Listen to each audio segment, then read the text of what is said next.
They fear one name, not because he's noisy, but because he's solid.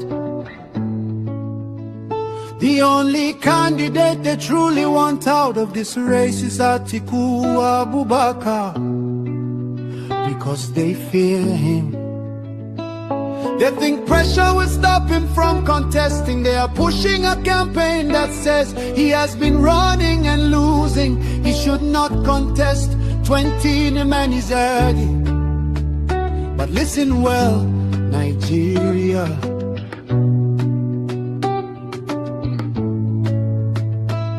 Since when did persistence become a crime? Since when did courage become an insult? Since when did experience become a disqualification? They want Atiku out because they know he can win.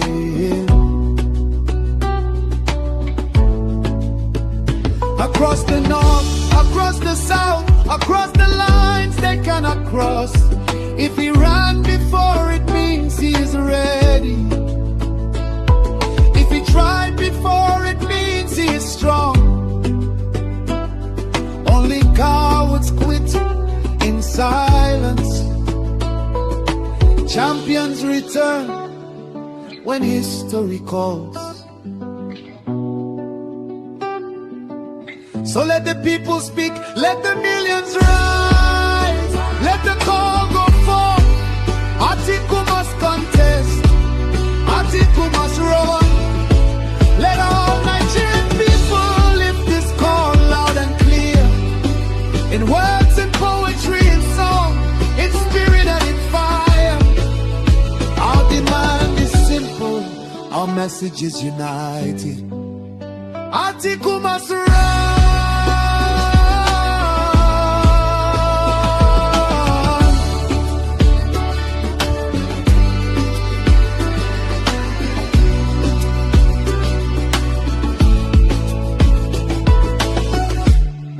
He's loved by millions across Southeast, Southwest, South, and the North. Nigeria needs him, Nigeria wants him, and history is waiting. Atiku must run, Atiku must run.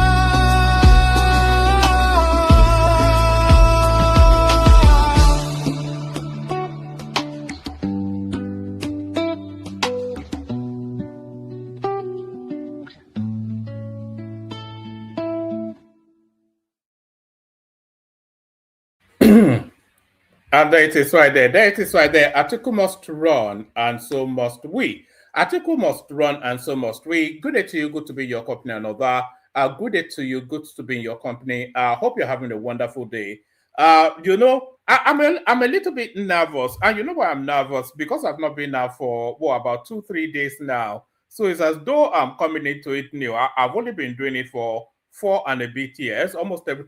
And by the way, a lot of people have been contacting me. So thank you for contacting me. There's nothing going on. To all intents and purposes, it's still a daily streaming platform, even though we're not coming out every day. But the intention is for it to still be a daily streaming platform. And the push is for me to come out every single day. But I've always said, if anybody else wants to host as well, just contact me, because clearly I'm not able to, you know, the spirit is willing, but the timing is not there. So I'm not able to come out as often as I'd like to come out, but I would like the platform streaming every single day. So if you can co-host, if you feel you're sufficient enough to manage the conversations, then contact me. The platform is for everybody. It's just really for especially Nigerians in diaspora to congregate and discuss matters pertaining to our country. So that's just the whole thing. So if you feel you can take it on, then contact me. Everybody should have my Instagram. One man went to more. Let me say, is my Instagram there? Is it? Let me, if it's available. Okay, let me send my Twitter. If I can't find the Instagram, let me send the Twitter. So just contact me either on Instagram or on Twitter. That's my Twitter handle right there. So I still call it Twitter, by the way. I'm not quite sure if I'll ever make that crossover to calling it X. So just contact me by any means necessary. Let me know if you are willing to host. Let me know. So good day to you. Good to be in your company and all that. Not a lot going on in the news cycle. We're still very much in the afterglow of the Osun State elections. So the morning after the night before, that's still where we are, very much in the after spills, in the spillovers, in the consequences, in the outtakes of the Osun election. So we're still within that within that broad scope, that broad stroke.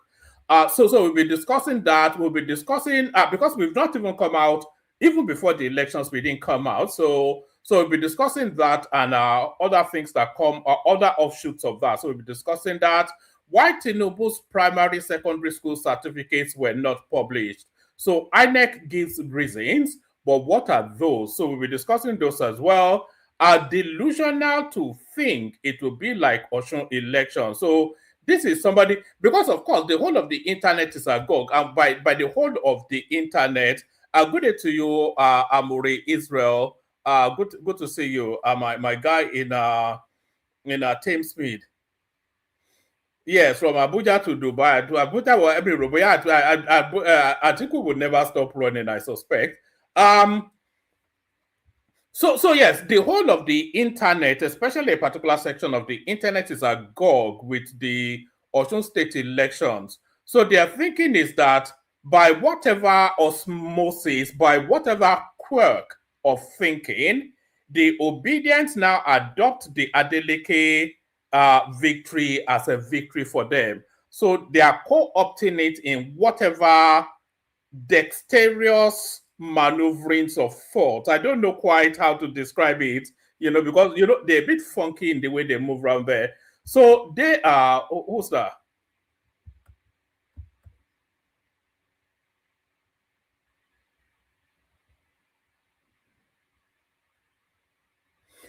All right. So yes.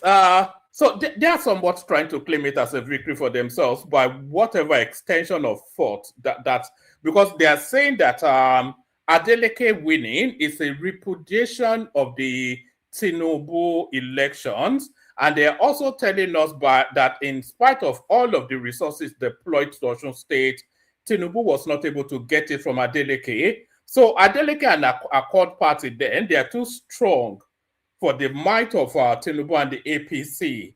And hence, and here go Adeleke won. And by that extension, Peter Obi will end up in Aso Rock. So I'm not quite sure. In between all of that is where their thinking is that the Adeleke victory is a victory for Peter Obi. So quite how that explains, it's only in the funk of a Southeastern mind that will make sense. So there's that. There's the Tinubu certificate, of course, which we just now mentioned. What else do we have in the news cycle? Still in the after spills of that, we're wondering how actually, let me just put this up.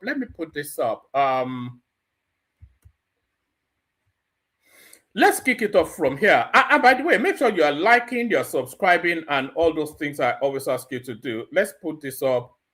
Let's remove that and put this up. All right, let's kick it off from here. Let's start from the beginning. A full list, how 15 governorship candidates performed. So this is the Osun elections. No breaking news who won, but will he even be able to hold on to that victory is a separate question. But before we get there, let's start from exactly when the results came in. Full list, how 15 governorship candidates performed. After months of campaigning and political lobbying, the results of the 15 candidates in the 15th of August 2026 Osun governorship election has been announced. The Independent National Electoral Commission's returning officer, Professor Joshua Ogunwole, announced the result early Sunday. Returning incumbent Governor Ademola Adeleke of the Accord Party for a second term after he secured victory in 19 out of the state's 30 local government areas. A total of 1,010,000 So that's quite a sizable. Okay, that's the accredited voters. The upcoming elections, 2026 January, is going to be a high number election. No, I don't think that all those voter parties, the numbers coming out will be near twice what brought Tinubu in. Just from what we're seeing in the all-cycle elections, a total of 1,010,000 voters were accredited. The election recorded 985,000 approximate valid votes, 207 rejected ballots, and 1,005,000 total votes cast. So that's quite a number, actually. The election recorded, if we recorded 985,000 votes, and they rejected 207, then how can the total be over a million? It doesn't make sense to me. Here is the full list of the 15 candidates, their parties, and the votes scored, ranked from highest to lowest. So I'm doing this really because this gives us sort of like a mirror into the upcoming. So Adeleke Accord Party, 511,000 votes approximately. So he won.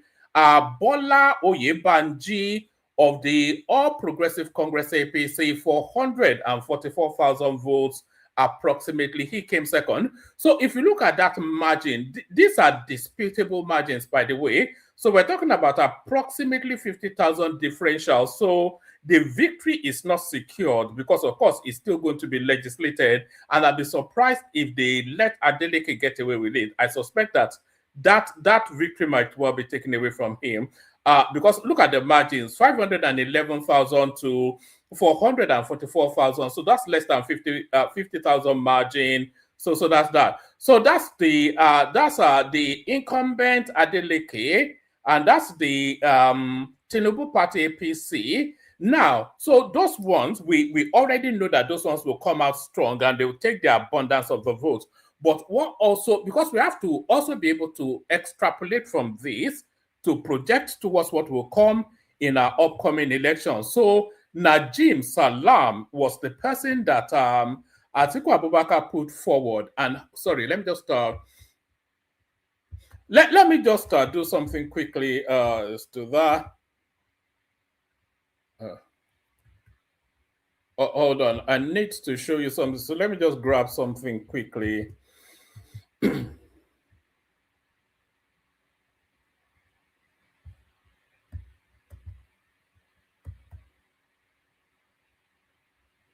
Hold on. All right. Oh, okay. Let me just let me bring it into the studio.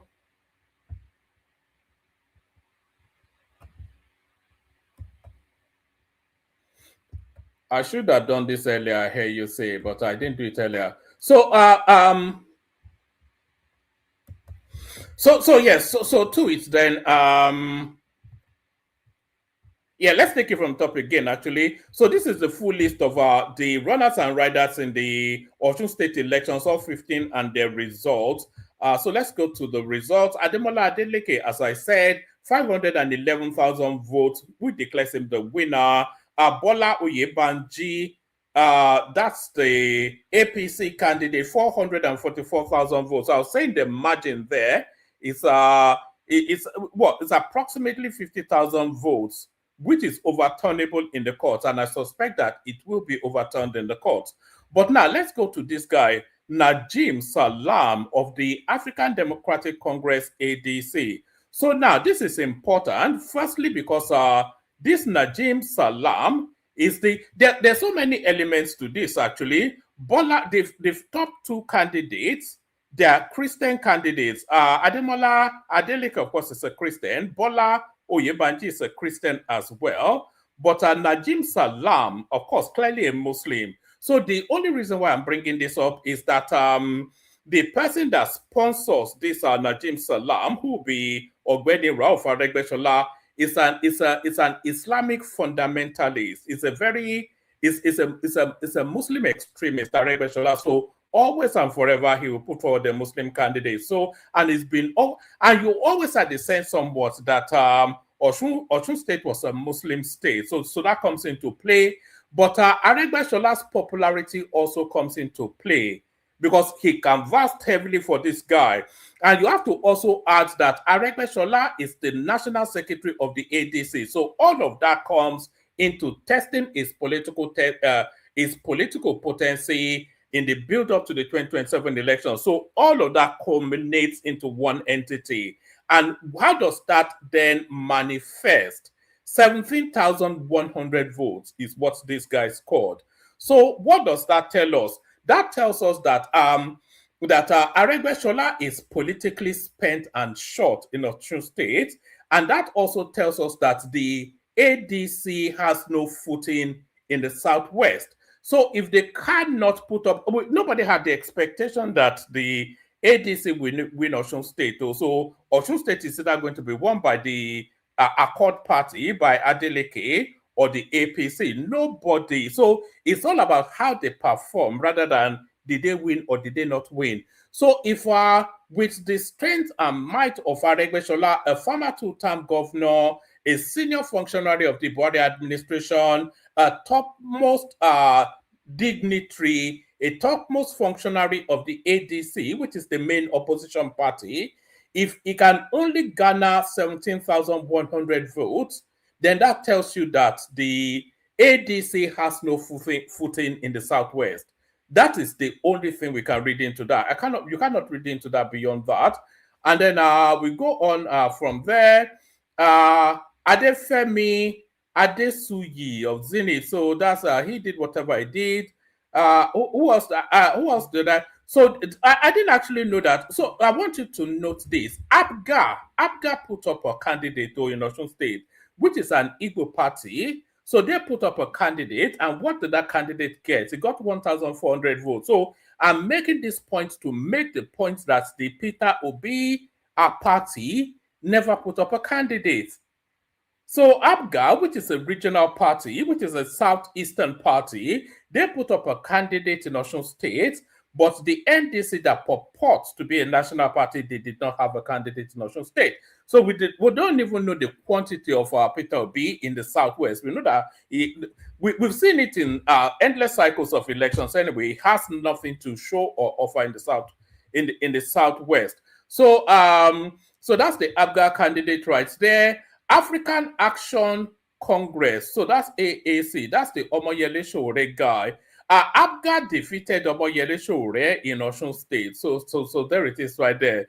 The Omoyele Sowore candidate, Olajide Eson, he scored 1,458. The Abga guy is scored 1,000, or is it girl? Whatever it is, the Abga person, they scored 1,475. The Sowore person, Sowore that purports to be a Yoruba man, he scored 1,458. And he went there to campaign in person, Omoyele Sowore. So who else was there? SDP, which is the Prince Adewale Adebayo party. He's telling us that he's coming to kick Tinubu out of Aso Rock with 155 votes. That's what he was able to garner in Osun State. So that's that. I'm just looking carefully. There's nothing recorded here for the NMPP. What's the name of the new Obi party? There's nothing recorded for the Peter Obi party, which is to tell you that either they scored no votes at all, or they didn't feel the candidate. So that's that one right there. So that's how that election went. And then we've been seeing this sort of commentaries, elements like what's that mulatto guy with the PhD? I can't quite what that mulatto guy with the PhD. I'm looking for his comments. Where is he? The mulatto guy with the PhD, professor. The mulatto guy with the PhD.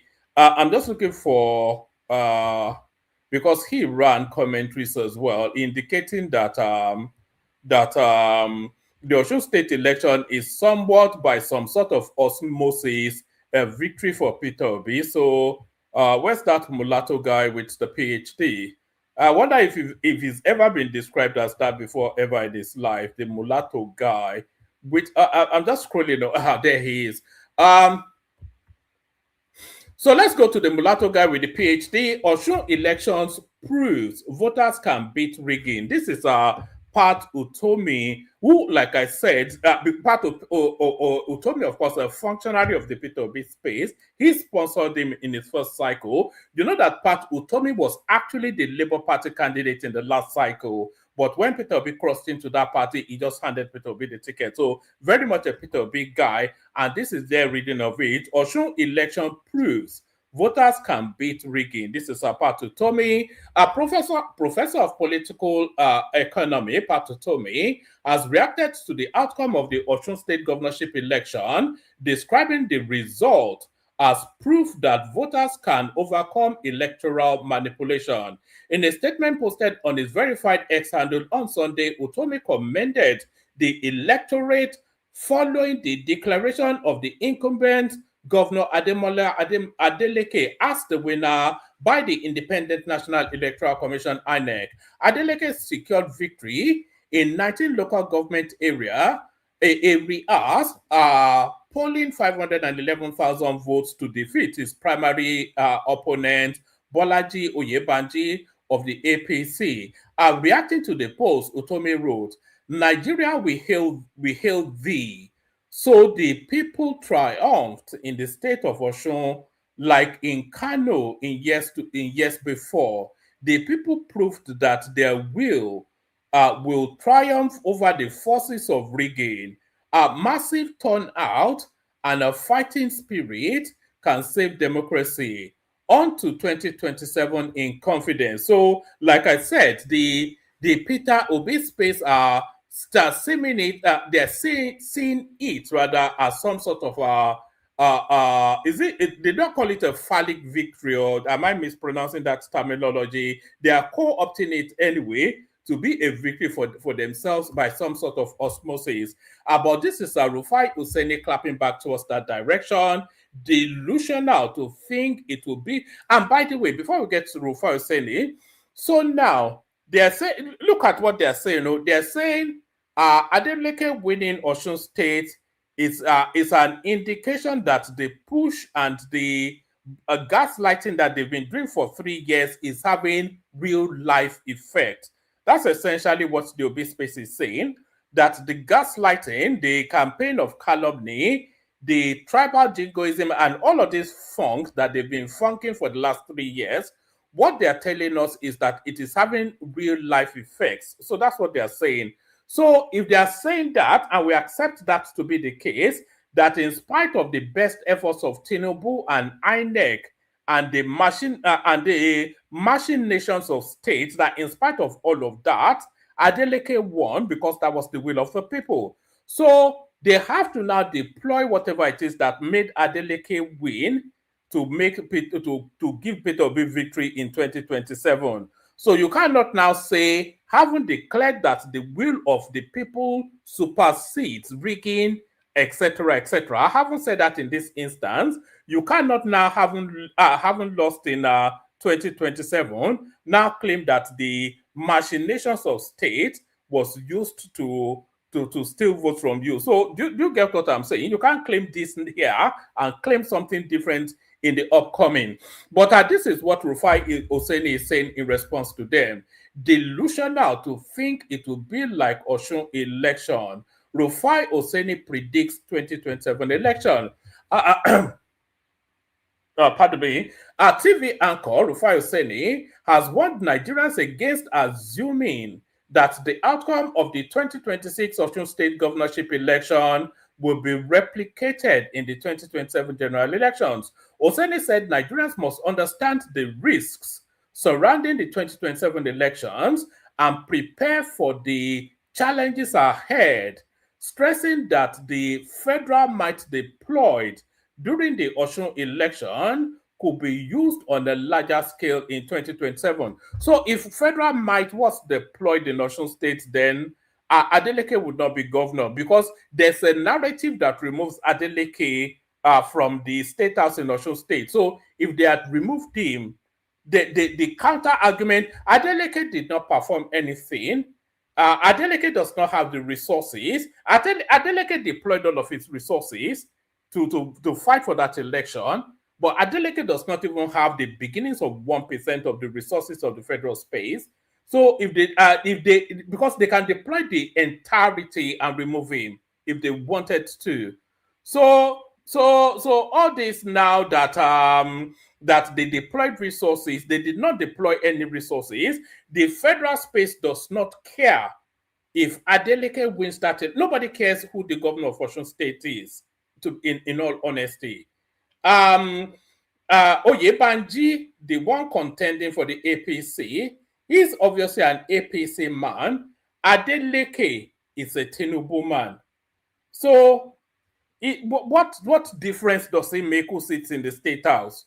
The only thing that would have made any difference is if the federal space felt that their vote in 2027 is under threat in that space. That would have been when they would have needed to deploy. So whatever was deployed to get Adeleke out of office would have been what was able to be gathered within vested interest in that space. So the people who wanted to seize that state house locally and leaning a little bit to the central space would have deployed their resources to try and get Adeleke out. But I don't think Aso Rock deployed anything, because Adeleke, I can bring you clips now. Adeleke phoned Tinubu before the elections, and Tinubu said, fine, if you return, I don't care. And after the elections, Tinubu phoned him and said, would the dancing continue? And they joked and laughed, and that was it. They don't give up. The federal space does not give an FUCK who sits in Osun State House. FUCK meaning fuck. The federal space does not give a fuck who sits in Osun State House.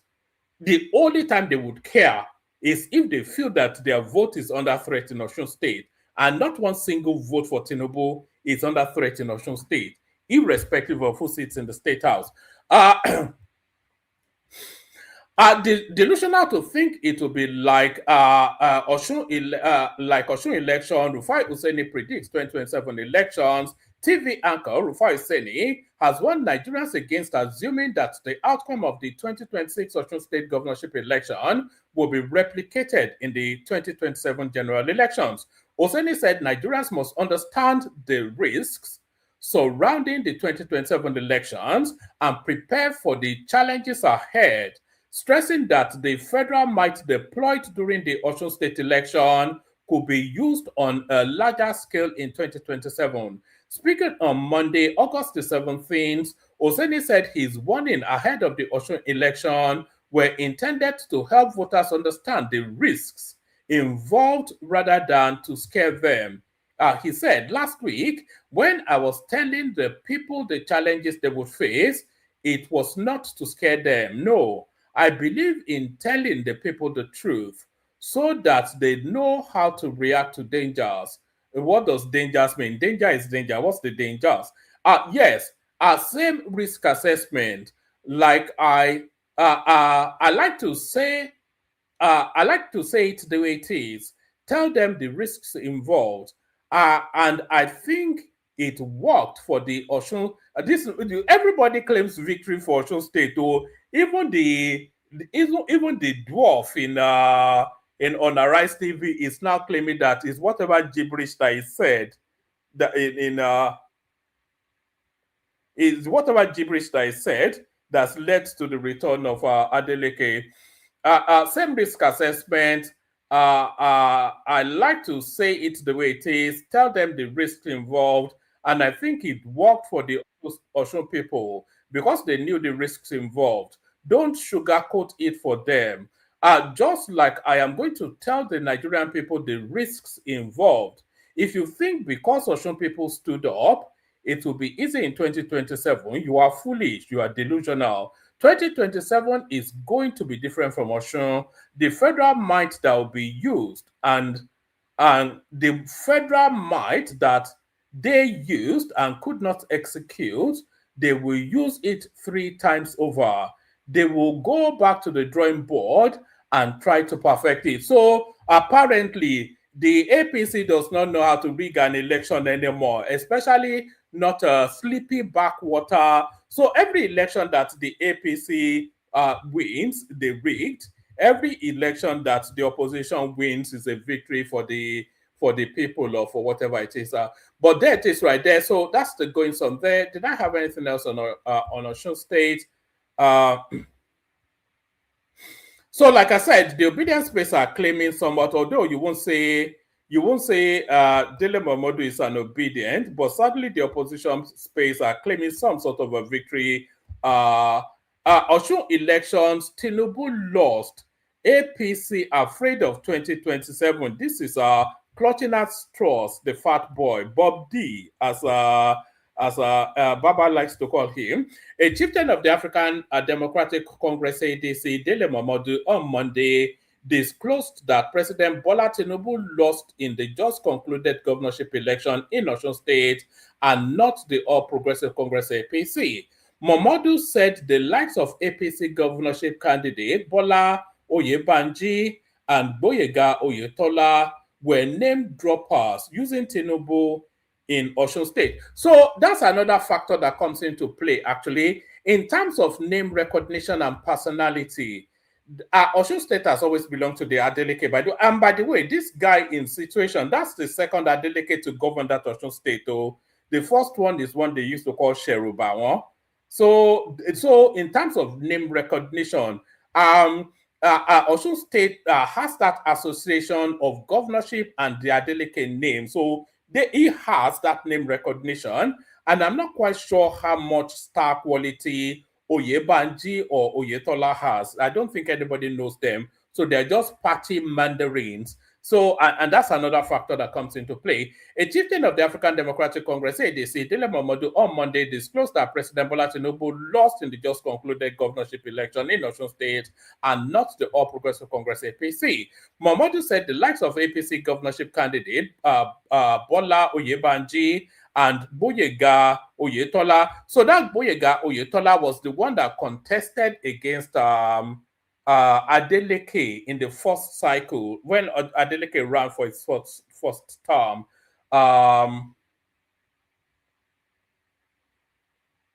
Yes. No.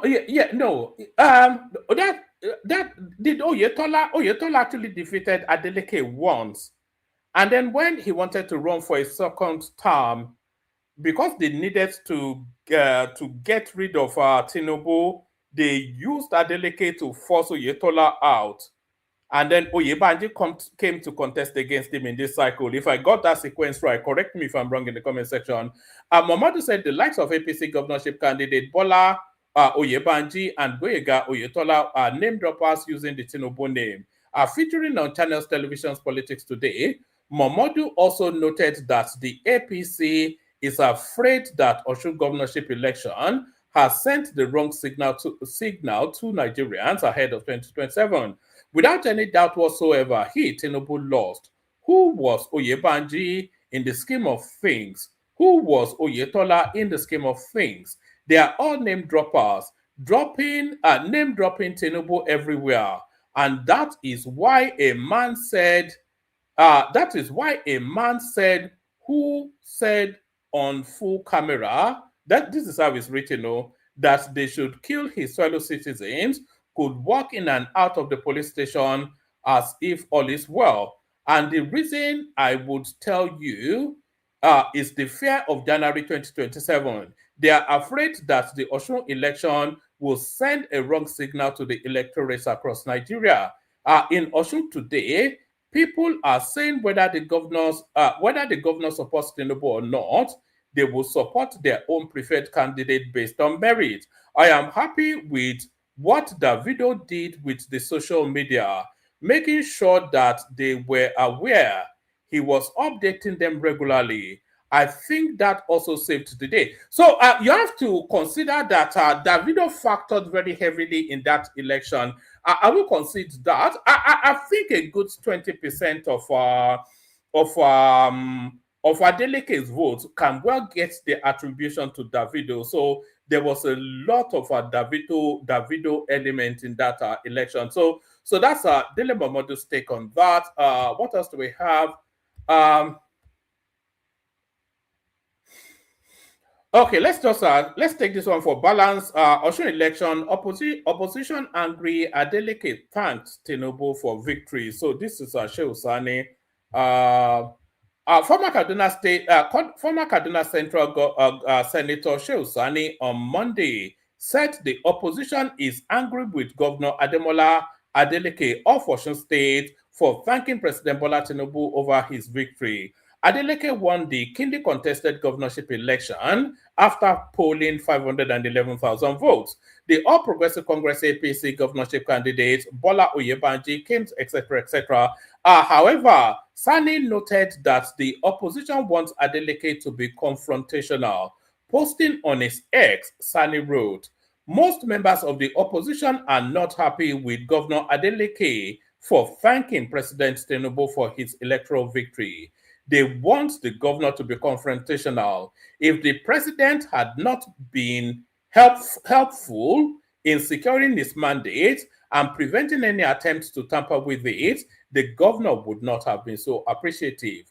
Electoral victories are a product of two components: winning the votes and securing the coalition and victory of the vote. There are many politicians today who lost elections because of the latter. So you have to not only win at the ballot, you have to win with INEC too. Is essentially what Shehu Sani is saying there. What else do we have? And this is Adeleke's response that is agitating most of them. Tinubu is Osun's son. I endorse him for 2027. Adeleke speaks after victory. Osun State Governor Ademola Adeleke reaffirmed his endorsement of President Bola Tinubu for the 2027 general elections. Speaking after his declaration as the winner of the just concluded governorship election, Adeleke said President Tinubu is a son of Osun State.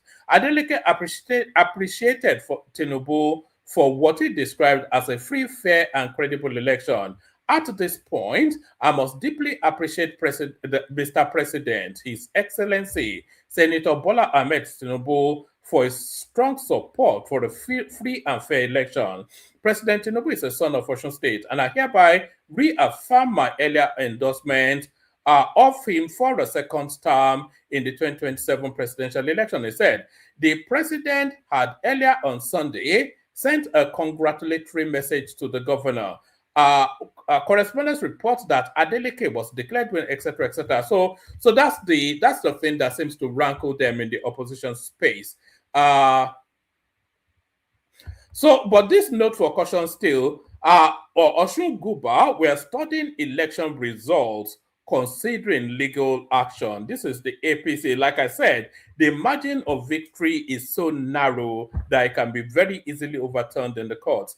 The Osun State chapter of the All Progressive Congress APC has said it is studying the results of the 2026 governorship election across the 332 wards in the state before deciding its next line of action. The party disclosed this in a statement issued on Sunday by its Director of Media and Information, Kola Olabisi, following the declaration of the election results by the Independent National Electoral Commission, INEC. The APC said its leadership was examining the result with a view to exploring the constitutional window available to challenge issues arising from the electoral process. We are currently studying the result of the governorship election in each of the 332 wards across the state with a view to exploring further the allowed constitutional window of opportunity in this regard, the statement said. The party noted that the electoral process extended beyond the declaration of results, stressing that legal avenues remained available to parties dissatisfied with aspects of an election. We are not unaware of the fact that the election is a process which begins at the registration of voters through the primary elections to the election proper, which extends to the tribunal, the appeal court, and terminates at the Supreme Court. The APC said an election could not be regarded as concluded without parties having the opportunity to use constitutionally permitted legal mechanisms to address alleged irregularities. An election cannot be said to have been concluded without having explored all these constitutionally allowed legal opportunities to correct anomalies observed in the process of the election as enshrined in the Electoral Act, the party stated. So this is not an aggressive meet you in court sort of a thing. I think they'll take directions from Tinubu. If Tinubu says they should let it go, they probably will just let it go. So this is INEC declares Adeleke. So we've got that in the bag. What else do we have?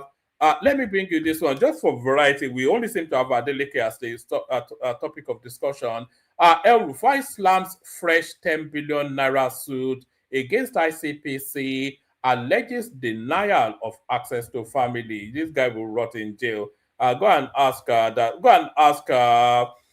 We don't even talk about what's that Emefiele, what Godwin, that CBN guy. We've forgotten him in prison already. I think this will be the fate of El Rufai as well. The little run from Kaduna State. El Rufai slams fresh 10 billion lawsuit against ICPC, alleges denial of access to family. So that tells us what we need from that. What else do we need? INEC officially declares Adeleke winner of the 2026. So we got that in the bag. We got this one as well. Adeleke reaffirms endorsement of Tinubu for 2027, calls him Osun's son. So that's that one as well. Why Tinubu's primary, secondary certificates were not published? This is INEC. So let's go through this one quickly. The Independent National Electoral Commission, INEC, has given reasons why it failed to publish primary and secondary school certificates of the president, Bola Ahmed Tinubu. Recall that INEC had recently published credentials of presidential candidates ahead of the 2027 general elections. Speaking to correspondents, a top official of the electoral umpire said INEC only published the documents submitted by candidates and had no authority to question or alter the credentials presented to it. According to the INEC official, the credentials were published to allow Nigerians to scrutinize the documents and raise objections where and if necessary. The source said INEC is not constitutionally empowered to question candidates about the authenticity of their credentials or why they failed to submit some. We only publish what was submitted to the commission. We don't have any authority to question those ones. I mean, our own is to publish so that anyone who has objections can raise issues with what we have published. So what INEC seems to be saying in essence, because I think Atiku went to court asking them to release Tinubu's primary and secondary school certificates, but or whatever. And INEC is saying, look, the guy only submitted his degree. So what do you want us to do? The minimum qualification required is a school cert. The guy has submitted a university degree, and as far as we're concerned, is fully satisfied what's required. So what exactly are you asking of us? We only publish what was submitted to the commission. We don't have any authority to question those ones. I mean, our own is just to publish so that anyone who has any objection can raise issues with what we have published. Correspondence reports that a legal counsel and ADC chieftain, Kalu Agu, had on Friday submitted a petition against Tinubu to the European Commission in Brussels in Belgium. He accused President Tinubu of presenting false academic credentials to INEC as part of the constitutional requirements for the 2027 presidential election. According to him, Tinubu allegedly failed to disclose the primary and secondary schools he attended in the documents submitted to the commission. Also, the presidential candidate of the African Democratic Congress ADC, Atiku Abubakar, had approached the Federal High Court in Abuja, seeking Tinubu's disqualification from the 2027 presidential election over an alleged forged NYSC certificate. Atiku personally approached the register, so we've already done that one. So why exactly? The Constitution, by the way, does not require that you submit your primary school, secondary school, etc., etc. There is nothing in the Constitution that compels that. What the Constitution compels is that you must submit a minimum of a school leaving certificate or equivalent. They don't even, the Constitution does not even speak to the grade. You might well have failed all your school certs. So it's so long as you have attempted it. So what the Constitution requires is you submit a minimum of a school cert or its equivalent, and you can and we can all comfortably concede that a University of Chicago or a Chicago State University degree is sufficient enough to satisfy school cert or equivalent. So long as that has been satisfied, then there's nothing that compels him to submit his primary, secondary school. So they can use that for their entertainment, to do their usual skit making on TikTok or X or whatever. What else do we have? All right, I think that's all we've got, actually. Sirika Dixon appoints aides. What is this guy? This guy is just using them to cash out anyway. Sirika Dixon, the national leader of the Nigeria Democratic Congress, Senator Sirika Dixon, has appointed 3 new aides. Dixon approved the appointment of Sani Takori as political advisor, Vin Martin Ilo as chief technical advisor, and veteran journalist Steve Ngwosu as spokesman. The NDC National Publicity Secretary or SAR Director disclosed the new appointment in a statement issued in Abuja on Monday. The appointment, which takes immediate effect, I'm not quite sure what this even means. It's just a meaningless nonsense. But there he is, just splashing the cash in ADC right there. All right, I cannot think of anything else that is particularly compelling in the news cycle. But anybody that has anything else can come up. We play the Kegite music. I'll send the link again. Anybody that wants to come and come in for a little bit of a chat, come in. So we play the Kegite music. We take it from there. Only water,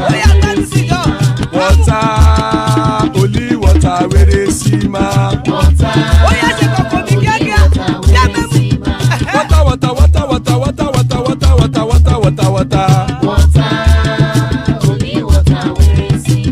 Hapa o naido.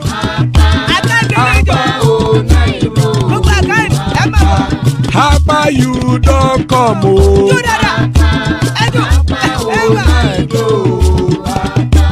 Hapa o naido.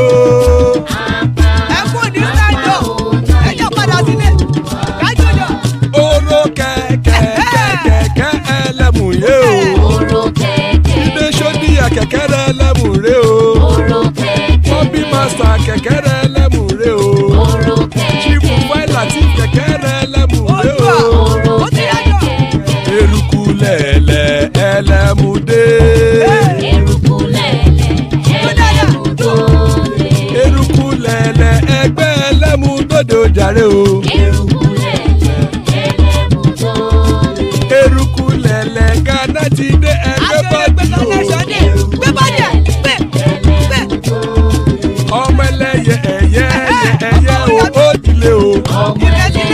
Odúyẹ̀lá ẹyẹ o ó dilé o. Petrosonama ẹyẹ o ó dilé o. Petrosodúnkẹ́ ẹyẹ rẹ̀ ó dilé o. Ẹlẹ́kọ̀ ọ̀run mú ìní o.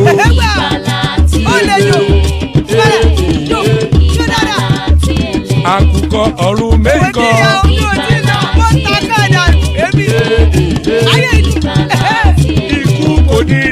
gbé ṣe o.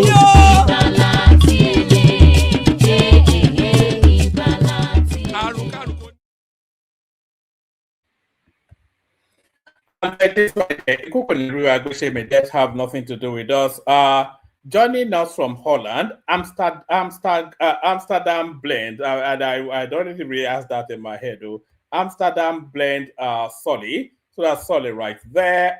Elegant Baba, of course, that's Baba right there. Zita in the house as well. So good to have all four. Still more spaces. Anybody that wants to hop on.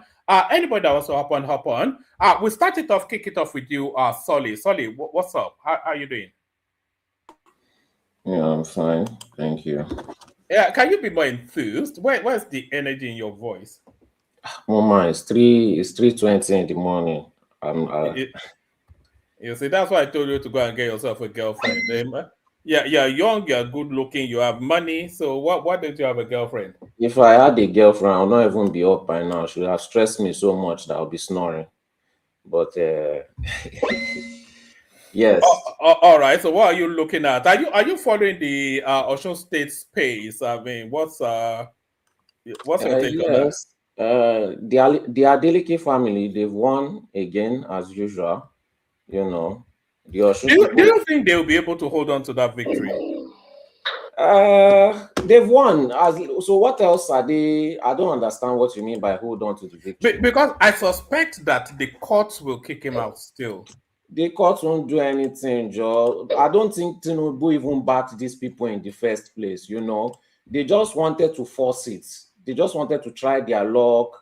You know, they wanted to. They did a lot of name dropping, in my opinion. That's the way I saw it, though. You know, they wanted to force the situation. They wanted to use the APC might to try and get what they wanted.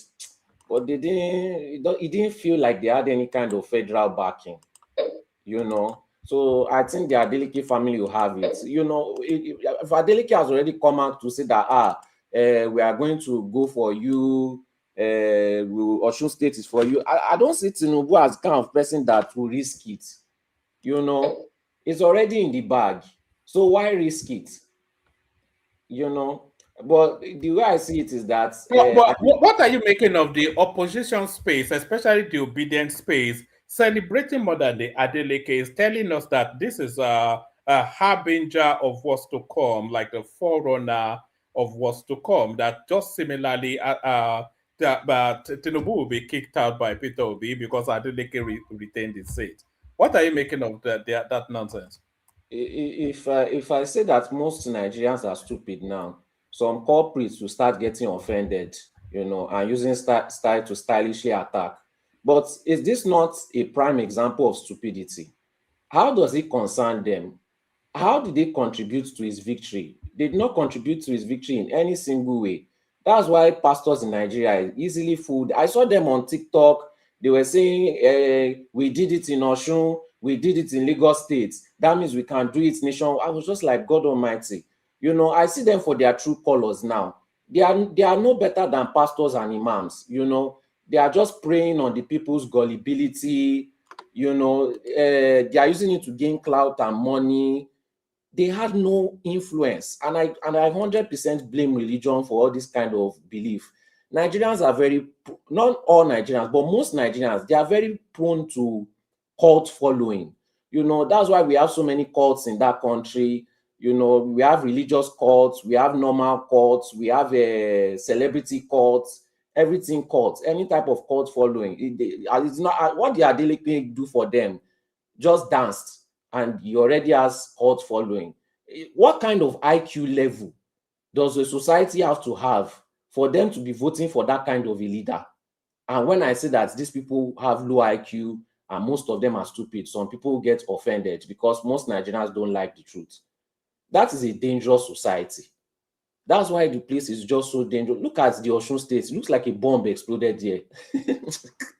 It's so embarrassing, you know. But it also shows the kind of level of leadership a certain generation accepted that their children will suffer for. I cannot even pity any Nigerian again. They should just suffer and just keep on starving. Because after Adeleke becomes governor for the second time, their lives will not get better, you know. they will just stay in the same position as their fathers have stayed in. Their children will also be in the same position as they will stay in. The cycle continues. You know, I'm just tired of disobedience. I can't wait for them to lose in 2027 so that they can keep quiet. But the way I see it, I don't think Obi is going to stop contesting for election. You know, Obi is he will start his own franchise, like where his father Atiku stopped. You know, it's a very lucrative business. He will be contesting till probably he's 90 years old, using the same rhetoric as Atiku. Anytime it's time for election, they will donate for him. You know, he has perfected what Nnamdi Kanu was doing. Collecting donation every election cycle, and you do the same thing Atiku too has been doing. So they'll continue to eat money from obedience. These ones, they don't want to learn any lesson. You know, they are religiously stuck to the obedient movement, and they will continue to be like that for decades. So congratulations. What are you making of the lack of performance of your candidate? Because the AAC had a candidate there, only got 1,000 votes. Yeah, I wasn't expecting them to get a lot of votes from such a society. You know, it's a very low IQ society. So are they going to vote for what is better for them? Never. They vote for what makes them feel good, you know, what makes them feel like they are part of a group, you know, stanship, celebrities, they are part of it. You know, the people that follow celebrity, you know, they are known to have very low IQ. So is that kind of celebrity stanship, celebrity followership. At least, thank God, Big Brother Nigeria has died. So at least we know that the IQ has been rising a little bit, but the IQ probably is how much impact do you think Davido had on those elections? Obviously, a very very big impact. Some people are ready to, you know, get unalived for Davido. That's how low IQ they are. So it had a very big impact. It created a very loud noise. I believe that if Davido was not part of their family, Adeleke, they would have just swept Adeleke under the rug anyhow. They would have treated him like a piece of crap. You know, but yes, it was Davido that gave it to that young. Even his first victory, a lot of it attributes to Davido. Yes, so they are just lucky in their family to have somebody like Davido there. But Davido displayed a lot of his low intellect, you know, with all his rants that he has deleted on TikTok. I said TikTok, Twitter, or X, which is X right now, you know, and it made me start questioning that guy's IQ level. If not for music and his family being very wealthy, that guy would have been no difference than the average Agbero on the streets. No, you know, if you removed the family whatnot from, you know, I've always thought that somebody like Davido, it would have been like a meat seller, be a leron sort of yeah, it would have been, well, that's what it looks like to me. Outside of one man, I don't think I've ever seen it. I don't think I've ever seen any dumb Elero before. So you are even giving him you know, you are raising his level. I say the average Agbero on the streets, that's where it would have been. Eleron still have sense. I've seen a lot of smart Eleron before. Even let me play you this clip and then give me your thoughts after it. Going to the ADC, in this election, many people thought that Aregbesola would make an impact. In fact, a lot of people in northern Nigeria, some of my friends in the far north, thought it would make a big impact in this election. Being the national secretary of the ADC, he had a rally in Osun. They danced and danced, and even his candidate, Najim Salam, boasted that if the election was free and fair, that he was going to carry the day. Invariably, Aregbesola stepped out to vote in his Osun East constituency. APC scored 256. Aregbesola's party, ADC, scored 13. APC won that election in the polling unit where Aregbesola voted. It became clear that he had become a forgotten quantity in the politics of Osun State. No longer the influential and charismatic Aregbesola that we used to know. An Aregbesola that we used to know will have won that election in that polling unit with a landslide. The reverse. It was a role reversal for him, as his party recorded just 13 votes, while the APC recorded 256. There is no greater evidence of the decline in influence in political power by Aregbesola than what we saw play out yesterday, where he voted. The same place where he used to be venerated. He was treated like a sweet wrap on the floor. So hold on. So I'm not sure how much you know about Aregbesola, but Aregbesola was a two-term governor of that state. Aregbesola was the Minister of Interior under the Buhari administration. So the governor of Osun State under the first term of Buhari was Governor Yetola. But in the last cycle of election, when they were all anti-Tinubu in the APC, and Aregbesola was the most virulent anti-Tinubu, one of the most virulent anti-Tinubus in the APC. So he orchestrated the removal of that governor and facilitated the victory of Adeleke. He also facilitated the victory of Atiku in Osun State. So that was how powerful Aregbesola was in just the last cycle of election. He's the National Secretary of the ADC. So with all of that, he could only garner 13 votes in his own polling unit. Well, I believe that somebody like Aregbesola has let hatred consume him. You know, he has forgotten how he got to the position where he was, and a little win here and there has made him feel like he is the one that actually made himself be in that position that he is.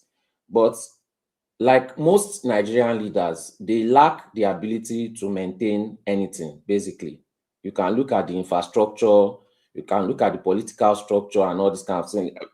You see, people judge Tinubu and say that, oh, he has case with USA, this one and that one. Do you know what it means for you to have a case with the US government and go out scot-free? You have to have a very high intellect and very deep connection and be able to negotiate for you to be able to enter US problem and go out basically almost scot-free as a Black African man. They just don't understand how the world works. They have no idea how the world works. They live in their own bubble. So if I was Aregbesola, I would just crawl back to APC camp. Obviously, APC will never trust him with anything, you know, of a high level again. But just go back to the winning party and sit down there till the winning party crumbles. That's the best thing that I can do. But now that he has shown everybody that he has no wings, he's no longer useful. He should just retire and end his political career just to save face. Then I saw a comment from Ola saying, low IQ just because they don't dance to my sentiments. No, me, I'm not biased. You know, if you believe that they are not low IQ, I want you to go and meet your friends that are not Nigerian, right? Especially the ones that are not Nigerian. And I want you to tell them, show them Adeleke, and proudly tell them that this is what your people voted for. I want you to see the look on their face. That is when you realize how low IQ some of your people are. Thank you very much. Then, what was the last thing? Well, I think that's all that we brought so far. All right, brilliant. Stay with us, Solly. We'll move it, try and bring it back to you. Let's go from you to Baba, who seems ready to go. So, Baba, the beat goes on in Osun State. Do you know what Tinubu asked him after he called him? He said, so say Ijoma continue. And the guy responded, that's so wrong. I will take career continues, it's unlimited. Baba, floor is yours. Yes, thank you, woman. Let me dispense with protocol because other people are waiting, and I know I won't be given enough time. You know, I wanted to give a fuller detail of this election to come. Last we were here, but there wasn't enough time because I think I was like fifth to come on board. So usually the 7 minutes. But did drop one thing. I said Tinubu had no dog in that fight. And some people were arguing with me. I say he doesn't have a dog in that fight. This is what, let me give you the genesis of Osun's story. You understand? Adeleke, originally PDP, last election, PDP carried the state with Atiku. And the total vote was I think 733. And the difference between PDP and APC was just, I think, about 12,000 or so. I think 354 to 343 or something like that. And this guy in this dispensation, he wants to join APC because they've reached. You remember when the eldest brother took him to Bodilon about a year ago. That's where it was settled. Tinubu went back to the Aso Rock, and the APC Osun, they refused, backed by Baba Bisi Akonde, because they believe that as the governor of the state, he will be the leader of the party in the state. And they don't, for that alone, an $30, I mean, what's this Tinubu's cousin now, name, who was a former governor, has a beef with him. Oyetola wants a fight, wants to prove himself to his brother that, he's beatable. He was cheated out of that election. So despite Tinubu's best backing and action to make sure that he joins APC, but they prevailed. And he folded his hand. Okay, no problem. Let's see, you guys are on your own. Let's see how far you can go. He practically watched this. You can see when they like the name dropping, they all involving, Tinubu this, Tinubu that, even using EFCC to stop them and things like that. And Tinubu said, no. It has to be a fair battle. I'm not giving you any leeway to oppress him. You want to fight. Oh yeah. And they lost. Over 60,000 votes gap. Over 60,000. I think 511 to 444. If my memory serves me correct. 511 to 444. You beat them flat. And let me dampen these people with rigging or no rigging election.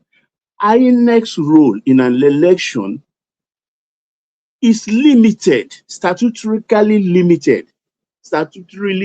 limited. The role of INEC. INEC is not a security organization. INEC's purely administrative.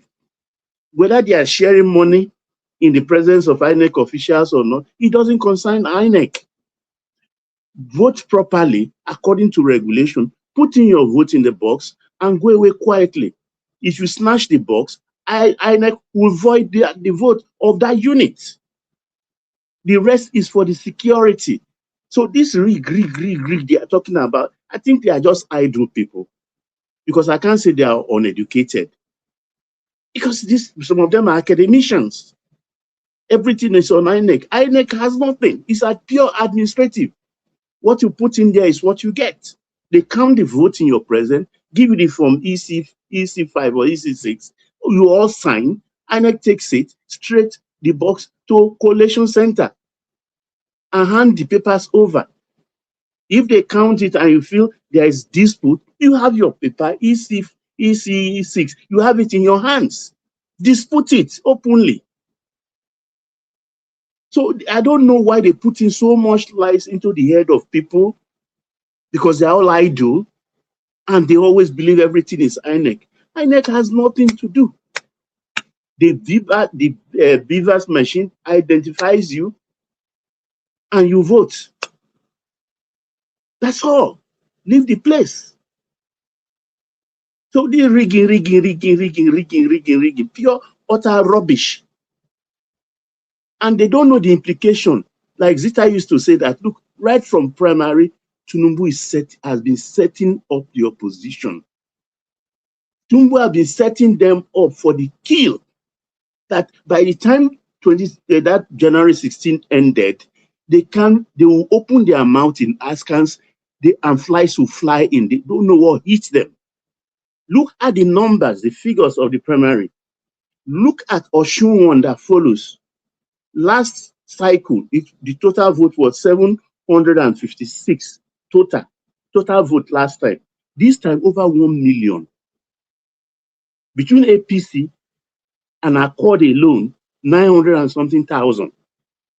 Imagine that 900 and something thousand vote going to Tinubu, or additionally, 1 million vote is guaranteed in Osun.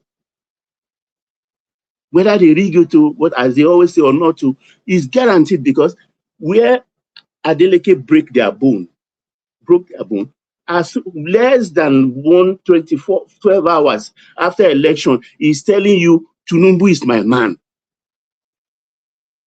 Tinubu is my man, is the man we are going to back for 2027.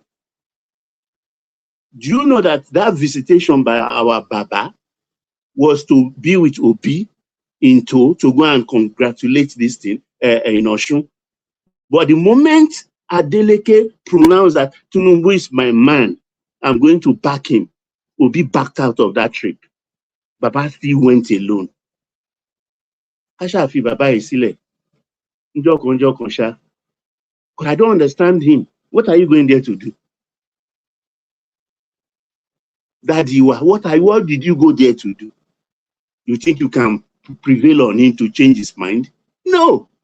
Even the young man, the musician, whose uncle won the election, he has told those cacophonous voices, those crazed people, the mob, he told them, count me out of 2027 election. It's in God's hand. They are now abusing him. This thing doesn't benefit them other than Tinubu is setting them up for big numbers. And I want to add one thing, because I've listened to a lot of analysts. They are not adding, but though the time frame is tight, because they will swear him in for a second time, November 27. You understand? About a month and a half to the next election. But don't discount it, that even at that short 45 days or thereabout, Adeleke will not declare for APC, will not take his mandate to APC. And as an APC sitting governor, what do you expect? Watch that space. Watch that space. These people just engage in banality of craziness, and I don't know. They just they are setting you up for kill. You are not even seeing it. Anyway, I think they've all given up. They are just catching cruise. And those that are not catching cruise, that have their head squarely on their neck, they are only trying to rip off Atiku. Because why should you be a front manager of ADC? I'm talking of Bob D now. You're a prominent figure in ADC, and yet you open your mouth and say you are backing Adeleke in an election in a state where your ADC has a candidate. Can you do that in APC and you will not be fired? That's what they call in street parlance, see finish.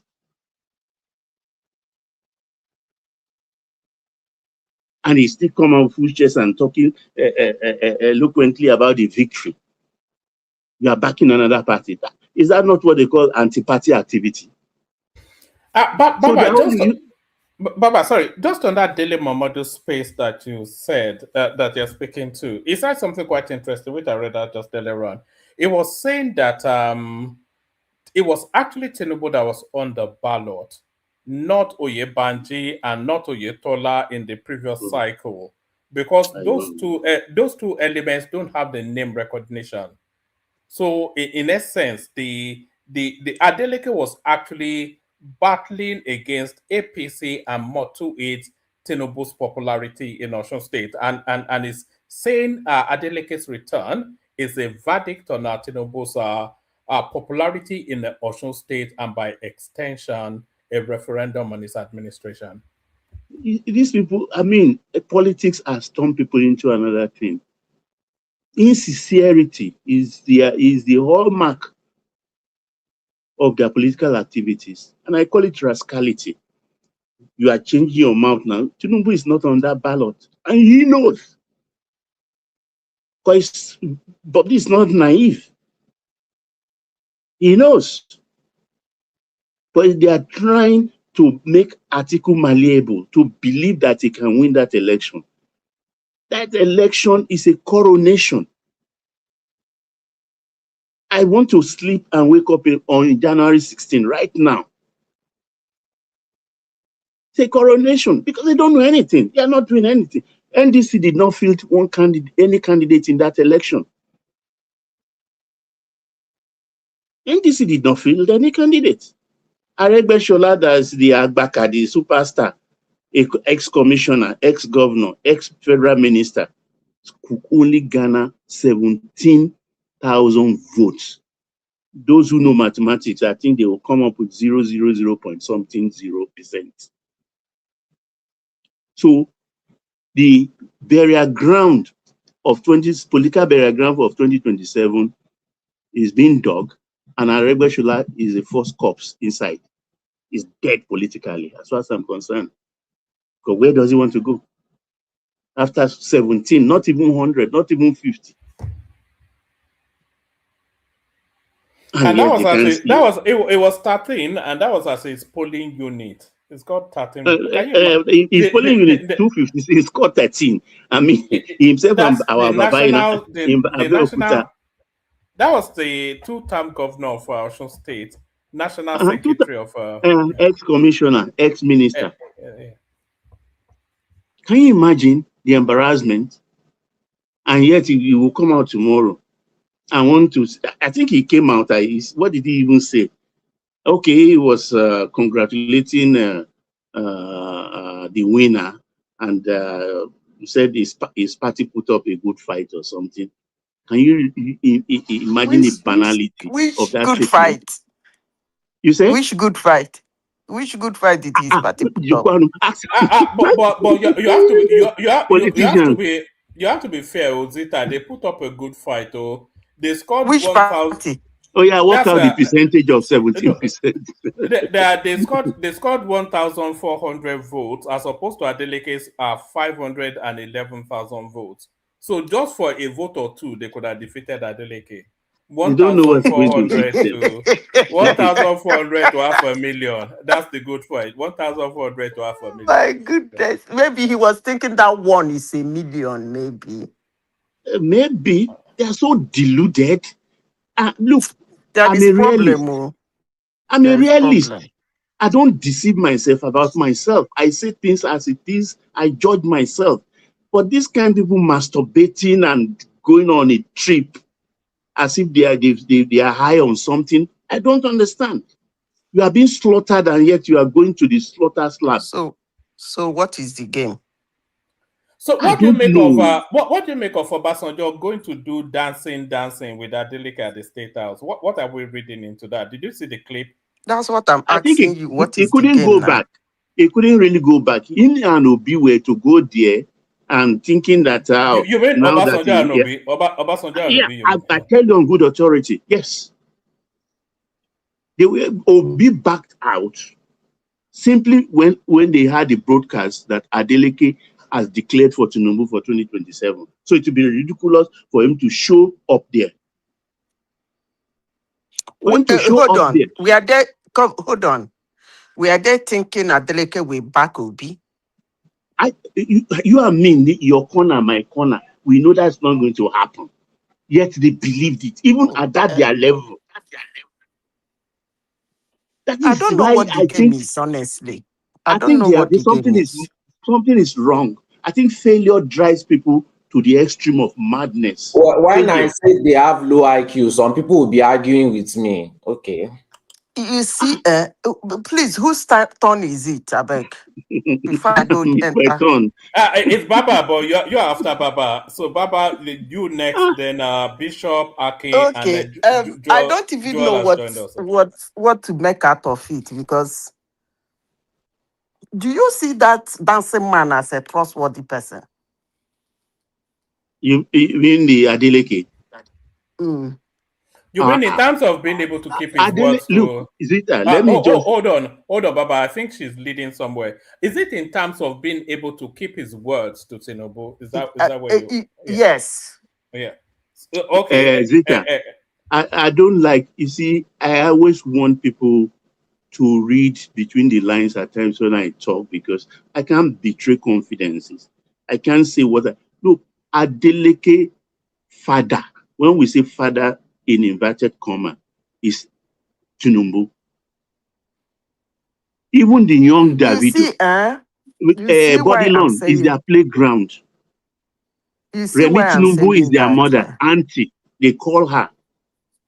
I can't say more than that. You see why I'm saying that? You see why I'm saying that? It's actually good he came out to say he's supporting Tinubu for them, because all of them are hopeless politicians. I'm talking about the politics now.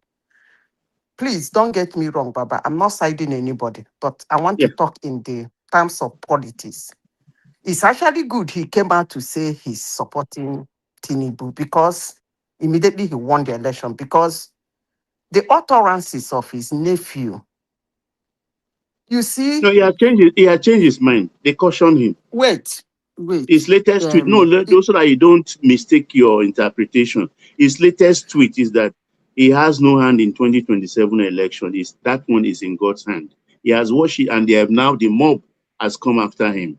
In fact, he has gone to why would he say he has no hand in 2027? Zita, before INEC declare result, Tinubu congratulated Adeleke.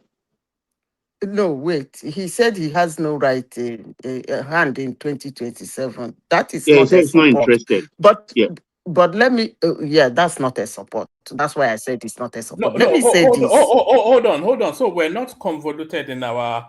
It was Davido that said he has no hand in, not the governor. It's the singer boy. That's what I'm saying now. I understand. Yes. That is not Davido. My understanding is that he's not supporting him.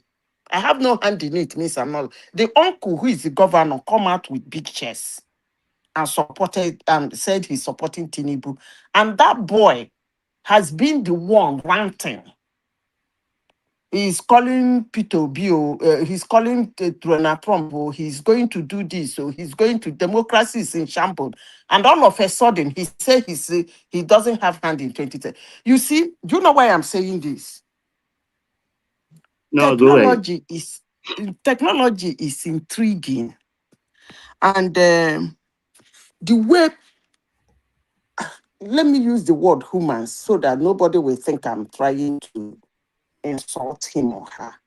The way I notice humans move in technology, it's only few that are interested that look back.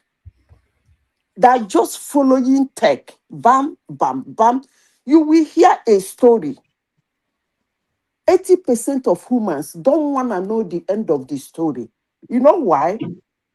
As they're hearing this story is trending. They're still brooding on it. Another one will come out. That's why I say it is intriguing. They keep moving. Now, why am I saying this? This boy has made a lot of noise.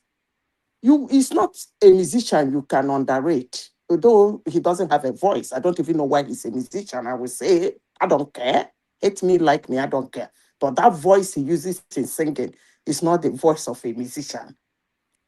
That's my own distance. But he has made it in life. Singing the bullshit, beating the drums, people were dancing. Hallelujah, praise God for him. But that being said, he's not somebody you can look down on in the entertainment industry. He has his own crowd. And you cannot overrule the fact that he affected that election. And now the question is, the uncle has won. another story is coming out. And the guy just came out. He's not apologizing. He's not taking back his words. All he could say is that he's not.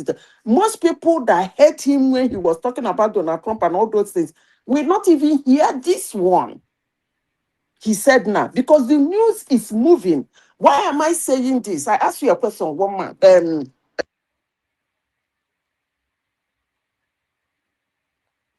What happened? I asked you a question. I asked you a question. We lost you for a moment, Karen. Oh, sorry. I asked you a question. I said, can that man, is he somebody you can trust with his words? I think I didn't get an answer to that. No, because, absolutely. 101%. I mean, for him to come out so quickly, you understand, less than 12 hours after the result, he affirmed it again. They monitor people very well. He's a pleasant fellow. I said it here before. I say, in a pressing neck, they go take Komota. But if they allow the election play out, he will win. He's a very pleasant fellow. The only politician I know that is brutal in an agreement is Wike. I will continue saying it here. If you like, say I'm supporting Wike. If you like, say I'm Wike's it's only Wike that can say if I Tinubu today, I will have sleepless nights. Only Wike is the only politician. If you have an agreement with Wike, you see, if it is Wike now, I can be sure. Do you know why? That day in 2027, Wike rather die than Tinubu not win no election. That's the kind of person he is. But if you no agree if he do in own, you no can do in own. It's the same. He's an extremist. It's the same thing. He rather die than see you walk away without doing your own. So he's that kind of person. But this guy is actually, don't take him serious. But if you say he's serious, that's okay. You guys say that Tinubu. Hold on, Zita. It's really a process of elimination, really. Whether he's trustworthy or not, you have to go through a process of elimination. So look at the sequence of events as well. So as soon as the election finishes and it's declared winner, he immediately declares his support for Tinubu. So why has he done that? He's trying to fend off entities from opposition spaces to make it as clear as it possibly can that is not available. So that's the first thing that he's doing. You know, so it's just one man. And then the other you didn't get my point. Hold on. And then the other thing is, if he doesn't back Tinubu, then who else does he back? You know, so you have to go through that process of it's not available to somebody like Peter Obi. No, is it available I think there is a misunderstanding in what I said. Right. That was why I was very emphatic. I made an example of Wike. The words I use, like he rather die. I shouldn't be using die in the platform, but I have to, like, trying to be emphatic. Supporting Tinubu, he can come out and said, I support him. I'm rooting for him. I'm talking about on the ground that day. Is he going to make sure that he campaign and do everything? They sent me the posters. No, maybe you are not listening. I went to look, listen, Zeta. He will be sworn in on the 27th. On that 27th, there will be only about 45 days or thereabout to January 16th election. And I put it in a way, I'm not saying pointedly, but I said, don't discount it if he will not declare for APC and take his state, his mandate to APC before the election. That's how far I know. Because it's out of his hands. His brother even came out today that, wait, listen, Farabale.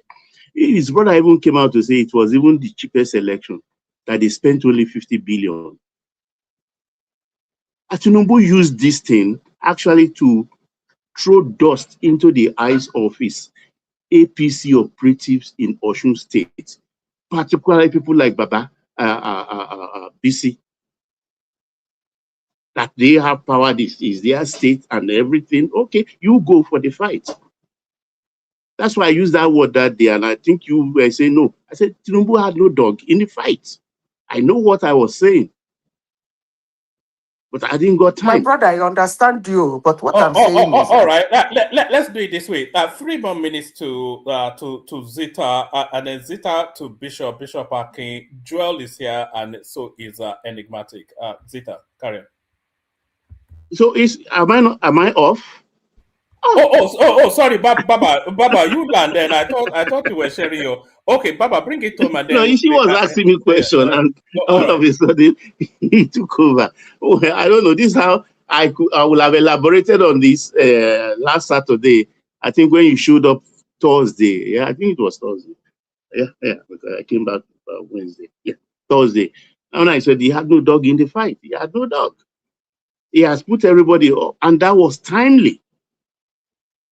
Timely. So, he said one other thing in the same. Obasanjo agreed to go and meet him. Zeta, just let him land. Otherwise, we won't get to other people. I beg your pardon, but yeah. No, things were set in motion. Baba doesn't have any other choice than to show up there.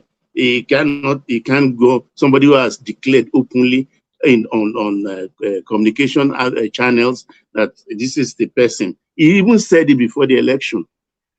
He said it after the election. The poster. And most of his posters, lest I forget, most of his posters in Osun have Tinubu's photograph. How about that? Most of his posters in Osun for this election, election, have Tinubu photograph. So people who are masturbating and fucking up themselves, they can triple F themselves and think anything. I just want to go to sleep and wake up January 16. Thank you, one man. All right. Please, what is the topic? It's really Aregbesol's victory. That's the main hub. So I'm going to be a bit rigid. Aregbesola victory. No, I beg your pardon. It was actually the Freudian slip. Adeleke's victory. Aregbesola being humbled. You know, his candidate got 1,400. He's still making noise in the newspapers. But yes, Adeleke's victory is the main topic of discussion. Give us about 5 minutes. We go to Bishop Akin. I'm keen to hear what Enigmatic has to say as well, because it's been showing a lot of presence on Twitter. So yeah. But do you know that I have a neighbor on that Adeleke? My neighbor in Nigeria, the next house. The guy is from Osun State. I couldn't sleep that night too. This guy was wiring me every will I say what do they call it? Not even local government self. He was wiring me pulling unit by pulling unit result. Before I wake up in the morning, she has published the whole result for me and sent to me. He said they like him and that he wants him to win, you know. But you guys said that Tinubu has a way of winning things. Let me see whether he will pull up this, because for me, I think he should get the whole of South. Honestly, sincerely speaking, if he's going to lose any states in the side, maybe 2 or 1. 2 or 1, or the highest 3. And that 3 might be from Southeast. Honestly, because the North, these are Northern people, I don't know what they want to do. But I hope whatever they do, it will make them to lose their political goodwill. One man, this Adeleke's win is so good though for politics. Do you understand? One man. They told me that the election was free and fair. That means INEC conducted a free and fair election and somebody won. I hope January will still be free and fair.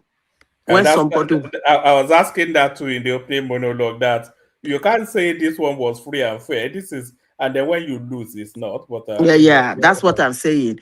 It's free and fair. The guy too that was telling me when he published the results in the morning when I woke up, and I asked him, so what you are telling me is that the election is free and fair. Oh, seemed very free and fair. I said, what about January? Do you know what he told me? He said some states will be free, some states will not be free. I said, so assumingly, the state you want your candidate to win, if he doesn't win, it's not free there. But the one you want your candidate to win, if he win, it will be not free. Anyway, Nigerians are the one dragging the name of Nigeria to the mud, nobody else. And tomorrow they will point hand on who colonized them or who enslaved them and who took their whatever they think they have. One man, outside of this topic, there is actually one topic I wanted to talk about. The Cambridge man that committed suicide. Do you know about it? Okay, the plagiarist. Yeah. Oh yes, I saw that the professor that was he a Nigerian? It was a black man, wasn't he? I'm not sure if it was. Is he Nigerian? It's not Nigerian. I don't know. He said he ran 30 marathons in 35 days. I thought you would have. Nothing here. 30 marathon in 35 days. You see, I wish Hassan is here. Solly is here. Who else that talk about slavery and colonialism? Well, Solly is here now. Solly is I wish Hassan is here. Solly is here today. I wanted the third person. What's his name again? To Niger. That vibrate on colonialism and slavery. It's always to Niger, isn't it? I would have loved 3 or 4 plus more 4 to discuss extensively on that man. But I'm giving them opportunity to go and read about that guy, his history, and how he became a professor. I don't want to say anything. Let them go and investigate the story, how he became a professor, how they found out what he's doing, and blah, blah, blah, and ended up he committed suicide. Because the man said at the age of 18, he does not know how to read and write. I'm talking about his interviews and the claim. So I want these 3 people plus more to come here in honest truth on this global platform and discuss that man's incident. Because there is something about that incident that has been happening for centuries on a black man. I wanted us to discuss. And I hope if they go to, I'm saying it, if Hassan is at home listening, he should go back and research that man. And Solly, you're here. Please do us a favor to research on that man. It's been happening over centuries. And I know that most black people have noticed it. But I hope that 3 of them, when they notice it, why don't you tell us? You can't be setting No. I don't want. No, I want it to be a discussion. Then I can say it. But nobody is going to go and do any research now. So if they will do. Why would they do? Thank you, one man. I never even cared about this. If you want to, you don't want to. Okay, not research. Go and read the story. Just tell us what your hypothesis. Genuinely, I'm not really interested in it. No, you should. What's your hypothesis? Give us. Let's hear about you. No. Nobody is going to do research and then come back some other day and start. It's not. No, because they created him. Hold on. If you say something engaging enough, then people can go and look into it. Okay. Or you can't just send them. Yeah. Okay. They created him. They created him to suit a narrative. They've been doing that for centuries. They create a black man to suit their narrative, and they later flag how unfit he is. Because somebody came and told you that at the age of 18, he couldn't read and write. And by 40, he's a professor. Right. What happens? What happens? It's possible. It's possible, okay. though. Yeah, that is not possible. That is not possible. That is not possible. I didn't say he dropped out of school or he was. It's not possible. Please. Listen. He said he cannot read and write. Oh my God. He said he cannot read and write. Some people have delayed. Some people have delayed speech. It does not mean that when they start speaking that they won't speak right. some people also have delayed learning. It does not mean that when they start catching up, they will catch up fast. So my own thing is that there is a fraud. He committed fraud, and let's leave it at that. Let's leave his disabilities to him. He did not commit any fraud. He was created. He did not. Because you cannot stand and lay out. That's a wild conspiracy theory that you're still right. Yes, you cannot stand and lay down all these things and you get praised for it. Somebody look you straight in the eyes and say he ran 30 marathons in 35 days. He said, that's so nice, so wonderful. Go and listen to all his interview before he became a professor. Yeah, okay, so the guy was a fantasist. So what? I mean, what has that got to do with him being black? Or I don't still, maybe I'm a bit dumb. You don't still understand. No. What are you getting at? They have this idea of creating a black man. Right. Instead of recognizing a black man. Right. There are two different things. A black man that worked hard to become something that don't regularly do recognize him. But it's not unique. Hold on, Zita. That guy is not unique or peculiar now. It doesn't stand alone as a black intellectual. It stands in a sea of ocean of black intellectuals and black professors. He's the youngest. They wanted to create a youngest black professor. Youngest. No, it's too far-fetched what you're saying. No, it's youngest. Yeah, but what you're theorizing it seems a bit far-fetched. You will not believe it. One man. See, I think that's just a little bit of contradiction, right? Because if you say they create, so it means that you're supporting what Solo is saying, that these colonizers want to always write a narrative about us. But on the other hand, when you look at the issue of this dude, right? I also see where Zita is coming from, because over here, one man, we always want to hear. You always say this first black person to do this, first youngest black person to do this. It is always a big thing, and they create, and most of them that they create through that pattern, they have nothing but activism to show for it. When you come into content, you find that they're shallow. So I think I get both parts. I get where Zita is also coming from, especially from the liberals. Remember the Cambridge woman?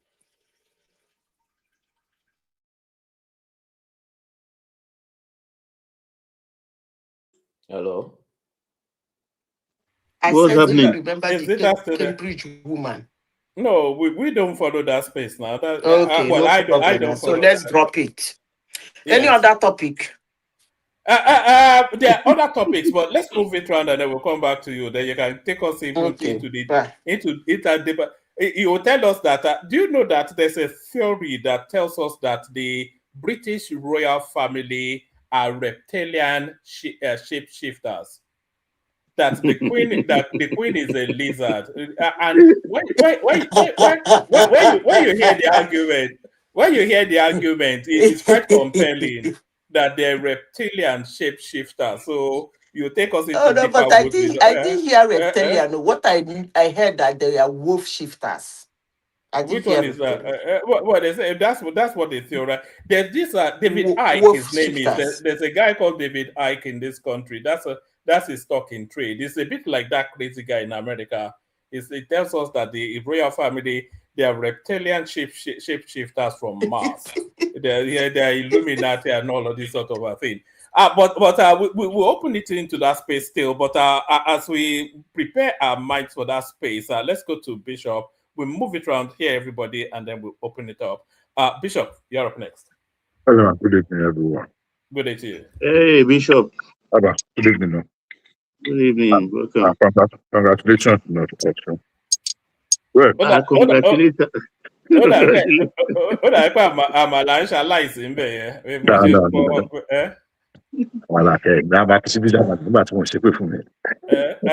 Are you eating? No. I mean, Munima Matisibi Jamala. Yes, I am, but not Jamala. Okay, all right. But I'm okay. I mean, I dropped my. No, but I eat it with a fork. I can't bear. Not can't for. do it. What not for kind? the other. You know, sweet with that now. I eat fork with yam. I can't remember the last time I used my hands to eat, except it's chips. You are missing, For no other reason that I don't want to have to go and wash my hands afterwards. So I don't no. bother. Yeah, I just use a fork. Yeah. That means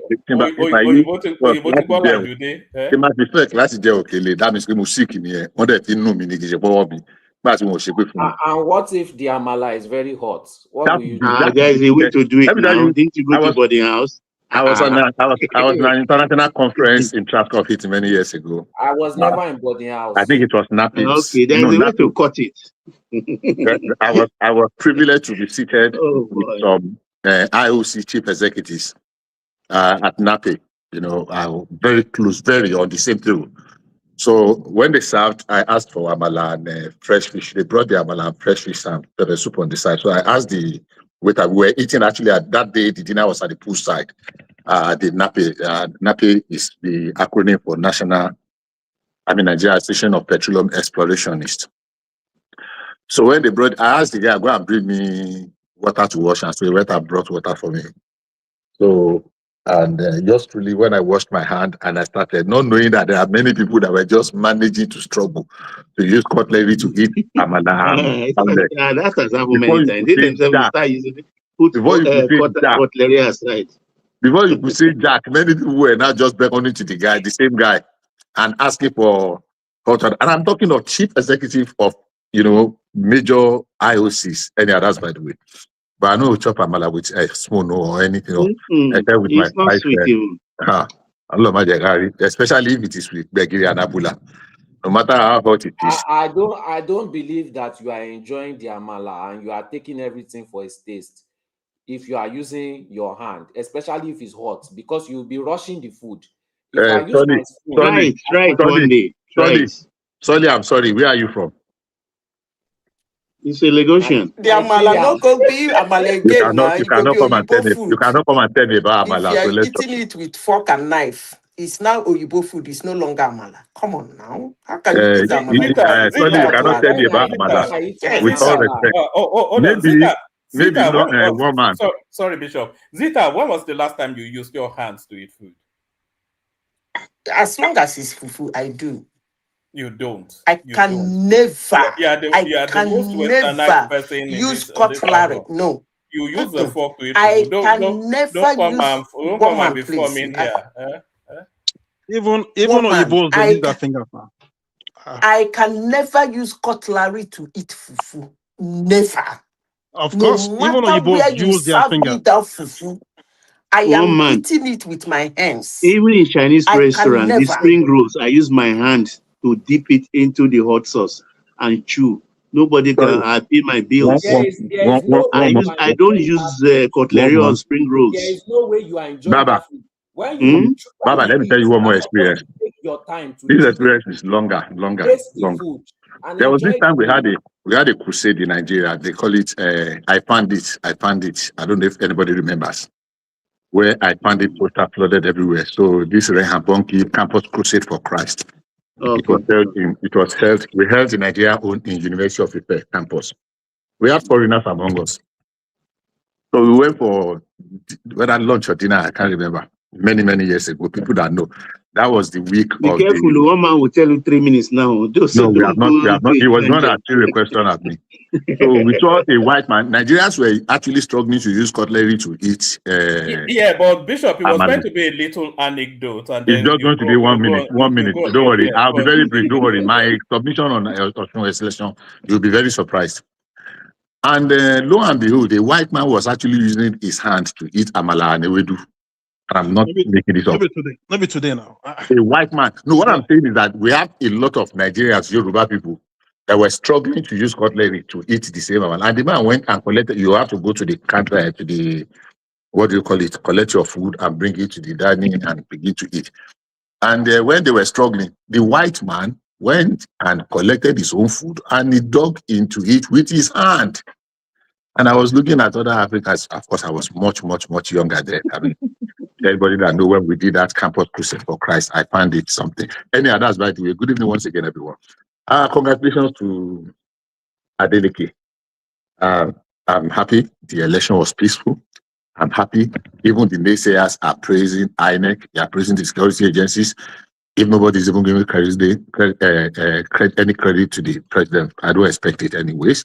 And I don't think he should expect any credit. He's just done his duty. Thank God that the election has come, and thank God a winner has emerged, and thank God we are seeing the spirit of sportsmanship. In sports, as in election, or in election as in sports, there will always be winners and there will always be that. Did I want Adeleke to win? No. Did I want Accord to win? No. Did I want APC to win? Yes. Did I want what's his name, Ambo, to win? Yes. Did I really trust that Ambo is a good? I said it here a few days ago that I listened to the three of them and I was not impressed at all. But I still want APC to win because I expected that it will brighten Tinubu's chance.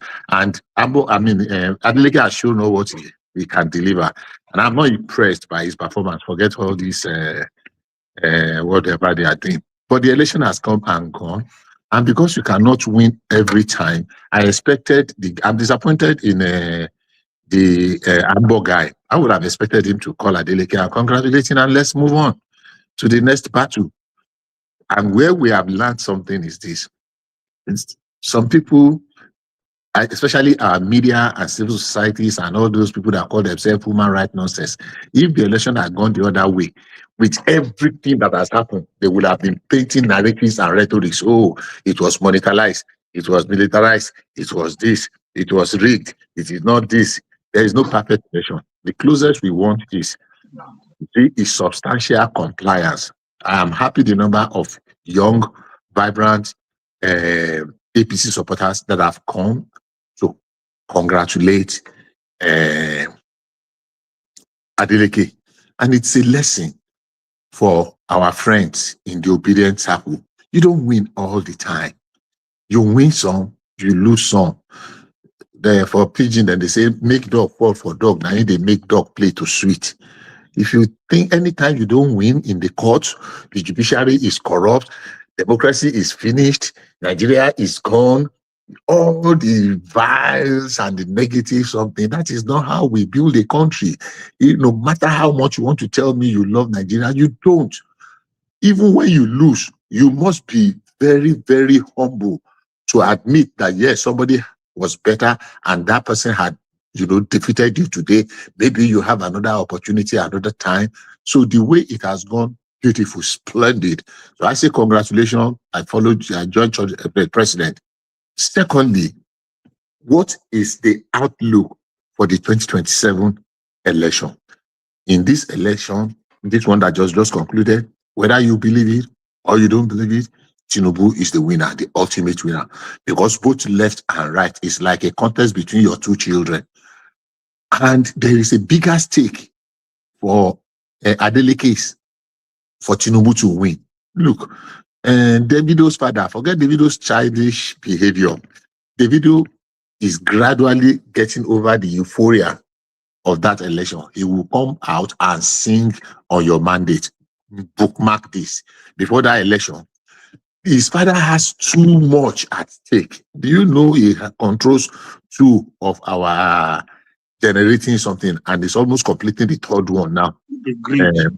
They're generating, and it's already venturing into, developing. So there is money spinning, and that is something that the government that is not like your face can throw a spanner in the wheel of progress like this. If you just take one small policy, and the man will be crawling. So he's not going to openly antagonize the president, and he's like putting a leash on his own younger brother. That is the governor. But look, in those days in Comradio, we used to call it Sukumusi Ramos. He's putting a leash on him. Oh, is it about the talk they are talking? Let them talk. People know where they meet and the kind of deals they strike. Is what do you call it? Davido a factor in this conversation? Absolutely not. He's playing a child's play, and Tinubu is not the kind that will be influenced or how do I call it now about Davido's behavior. No, now when the time is right, Davido will come back. He will do the needful, bookmark it, and I can assure you. So all this ultimately, it is the people, the media, and the other social what do you call it now? Civil societies organization that keep exposing their bias. I listened to Vai today and I cringed. I almost puked. You know, at his, I don't know, I don't have the right word. I was listening to Dele Momodu earlier today and I was just laughing. I wanted to tell Shewan, I want to take his challenge about Tinubu not winning Osun State. Tinubu has almost 1 million votes in the kitty already, and anybody that wants to wagga a bet to that, let them go come and do it. So once again, I say congratulations to Jackson, Nuruddin, Ademola, Adeleke, Ifeanyi, Jackson, Nuruddin, Ademola. The entertainment continues. I pray somewhere along the line is able to get some good advice to put something that is going to be an enduring legacy that people of Osun State will remember him for. They will forget about their paying salary. They will forget about all those half-baked rules that he's doing. But I want you to do something. Osun State is really, truly big. You know, Osun State is lucky because, I mean, it has many local governments, 30. It's just about half of Oyo State, less than half of Oyo State in size. Oyo State has 33 local government. Osun has, when you go to some local government, you just be wondering, how they can't dash them local government like this? Oyo has 33, Osun has 30. But if you look at the side, Ekiti has, Ekiti or Ondo has less than 18 local government. But Ekiti is bigger than Osun by almost. I don't know how they demarcate those. They were just look, you know, the military, whatever, anybody that comes, you know, so, but that's fair enough. It is theirs, it is there. So let them do something that will translate. You know, Osun has a lot of potentials. I pray he will listen to the voice of reason and he will take Osun State to the next level of greatness. But we have shown people that politics in our own part of the world is not a whatever. We know how to play it. We play the politics and we know how to be reasonable when it's necessary and it takes us to be reasonable. Thank you very much. Once again, congratulations. Yes, go ahead. Yes. So do you think, and this is for anybody to answer also, do you think all those periods that Davido was ranting, it was actually Adeleke himself that was using Davido as a mouthpiece? I don't think so. No, I don't think so too. I don't think so. No, I think Solly may be right, actually. No. I said, I gave him my own answer. I said, I don't think so. Went out frustration. It was just being the child. No, at his own level, in his own corner, yes. He was just being the child. Nobody was goading him on, actually, or egging him on. No. Just on his own. I don't think Davido will be running commentaries without running it past his uncle to see if he feels. He was running commentaries.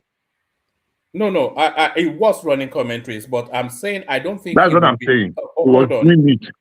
He's doing what? He was running the commentaries without that the burden of his uncle or the father. It does not. I am saying he was running those current commentaries on his own without the coding, just like using your word now, of his uncle. He was doing it on his own. But I don't think so, is what I am saying. I don't think he would have been running those commentaries without running it past his uncle to see if it will be detrimental to his campaign or not. Because if he's acting in his uncle's best interest, then he will have to bypass his uncle or pass through his uncle before. I don't think he will run commentaries without getting his okay with it. That's just my own view. Let's take the call. Thank you, Bishop, and thank you for adhering to the time as well. So thank you, Bishop. Let's take the conversation to Akin, who's been waiting patiently. Akin, floor is yours. Yeah, hello everyone. Good to have you here. Yeah. I will say congratulations to some of us who didn't agree with the naysayers on this platform, who actually said, by the way, I think Remy once was saying that this guy is not a politician, right? But I disagreed. I said he was going to win, no matter what it is. they deployed the paraphernalia of military, policemen, and of course civil defense. But he still defeated APC. Actually, he didn't defeat APC. He defeated the so-called APC candidates and Oyetola. Put it that way. But however, I want to say, put this victory. APC in line, please. Yeah. Yes. Mm-hmm. So I mean, Adeleke, I would say, he's a bulldozer. Just like he said, he said he's a bulldozer, and of course, he has really shown Nigerians, and of course, Osun, that he's a real bulldozer. He came and conquered, no matter what. Okay. Now, for those who said, is that not what we used to call the brother? The older brother was Osun State Governor too, Adeleke. I mean, what's his Isiaka? Isiaka, yeah. We call him bulldozer too. I can't remember now. Yeah. Sorry about that. So I mean, Adeleke did well. I don't know, for some reason they just hate that guy. Look. He danced his way into the government house in 2022, right? And now he did the same thing. So, and he has told them that, listen, if you want to learn how to dance, come see me. I will teach you how to dance. And of course, I believe him. They should go to him. Let him teach them how to dance. So next time, if they want to do politics, they should do it right. Because this politics they just did, it's not even politics 101 last Saturday. So they should go to him next time and learn how to dance so they can dance their way into the government house in Osun next time, if they are given the opportunity. All right. So, I mean, I'm not going to waste much time there because, a lot of you have actually said or, painted it in a way I probably will not. So, Adeleke is the man. And a big congratulations to the Adeleke family and, of course, Osun State as a whole. Okay. So, I had you talking about El-Rufai. You said he was suing ICPC for how much? 1 man. 10 billion. So I mean, that guy is just a ludicrous. Yeah, 10 million. In jail. Right. So he's just gonna be a scapegoat for this government. Put it that way. Because I see no reason why he would take a further action against ICPC. I think what he should be doing is, to try to negotiate with his government, especially Tinubu, if he knows how to play his politics right. He should negotiate to see how his family members could actually see him. Okay, and of course, maybe they can waive some things for him, but to take this step of, suing ICPC for 10 billion, I think he's just wasting his time. He's going to rot there. He's going to rot in jail. So it's anybody who thinks or takes him seriously is just wasting their time. So you should just forget it. He's going to rot in jail. If he likes, if someone advises him, hey, that 10 billion is too small, you can increase it to maybe 100 billion, you're still going to lose. So I think El-Rufai should just go and take a little, breather and, rethink his ways. If he has that, intellect, rethink his ways and see how he can negotiate with Tinubu's government. So they can give him some waiver. If I may ask you, why are they still holding him? Why are they giving him an impossible bail condition? They're not giving him an impossible bail condition. No, it's impossible. What they gave him was impossible. It's not impossible. It's not impossible. He has. It's impossible. It's impossible. It's impossible. And you are using your position as the president because you have a beef or two with him. It's not impossible. Let me put something straight. You said they were giving him an impossible bail condition, right? Not a fan of his. Yes. Hello? Yes. I'm not a fan of his. Okay. So now Are you hearing me? you should, yeah, I can hear you clearly. So you should know that this guy was governor for 8 years in Kaduna State. Okay. This guy was the one who came up with this idea of Muslim tickets in Kaduna State. You could care less if other parts of the state, okay, are suffering. You could care less. As a matter of fact, a lot of things went wrong in Kaduna State. All right, a lot of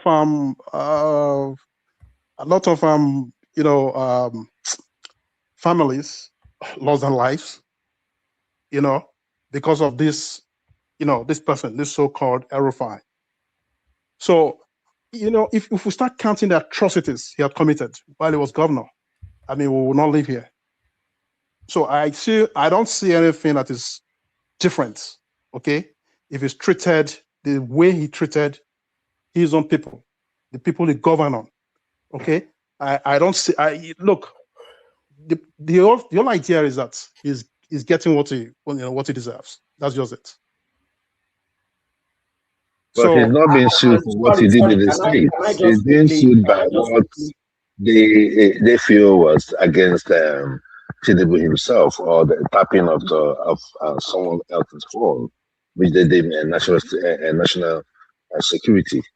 But yeah, the issue there is that the national security allow was for him to go government. to allow him bail, allow him to conditions that are reasonable, let him go home to his family, and he'll have his day in court. No, it's not going anywhere. Can I just add something very quickly? I'm just saying it because you see, this table will turn someday. It's not turning You understand what it's going to turn, because in this government, especially the corruption that is going on in this government. Because I'm saying this is because there's a reorganization of this present government, and the corruption has been going on amongst you. When they start picking you guys, let us not hear if they are picking one of us. So we are saying it. Be fair. Be fair. Hold on. Let me land my point.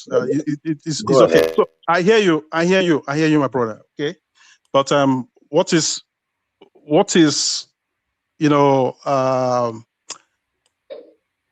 good for the goods is good for the gander, right? So El-Rufai will not be the first person to be treated this way. Yes. If you remember, although a different scenario though, the Colonel Dasuki during Buhari, okay? What did Buhari do to him? Buhari put him in jail. Okay, he couldn't even go for his mother's burial. Lord. Do you remember that? And wrongfully. Wrongfully what? How? He was wrongfully jailed. No. I mean, no, how do you hold someone on a house arrest for 4 years? Who was that's a denial of justice. I'm talking about Dasuki. Dasuki was wrongfully jailed.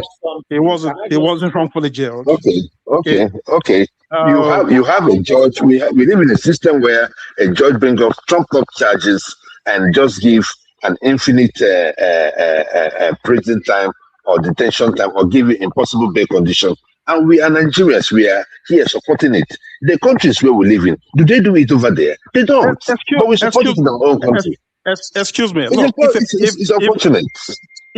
If someone commits crime, okay, if someone commits crime, if someone is a criminal, he's been charged.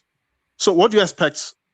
The government should just fold its hands and look and say, hey, your sins are forgiven? I mean, it's not going to happen now. Charge him to court and give him a reasonable bail condition. That's it. Nobody is saying whether he did right or wrong. But the way you're doing it right now, you're bringing sympathy for him. Reasonable bail condition. One man. All right. So sorry. Two more minutes, I can. Then we're going to Joel. Okay, I also want to add something quickly to the case. All right, add it, and then let Akin sum up, and then we go to Joel. Sorry, Akin, I'm pushing you just to get to other people. So add that, and then let Akin sum up. The bail conditions are not impossible. El-Rufai was a former governor, a whole former governor for 8 years. He was Minister of Abuja also.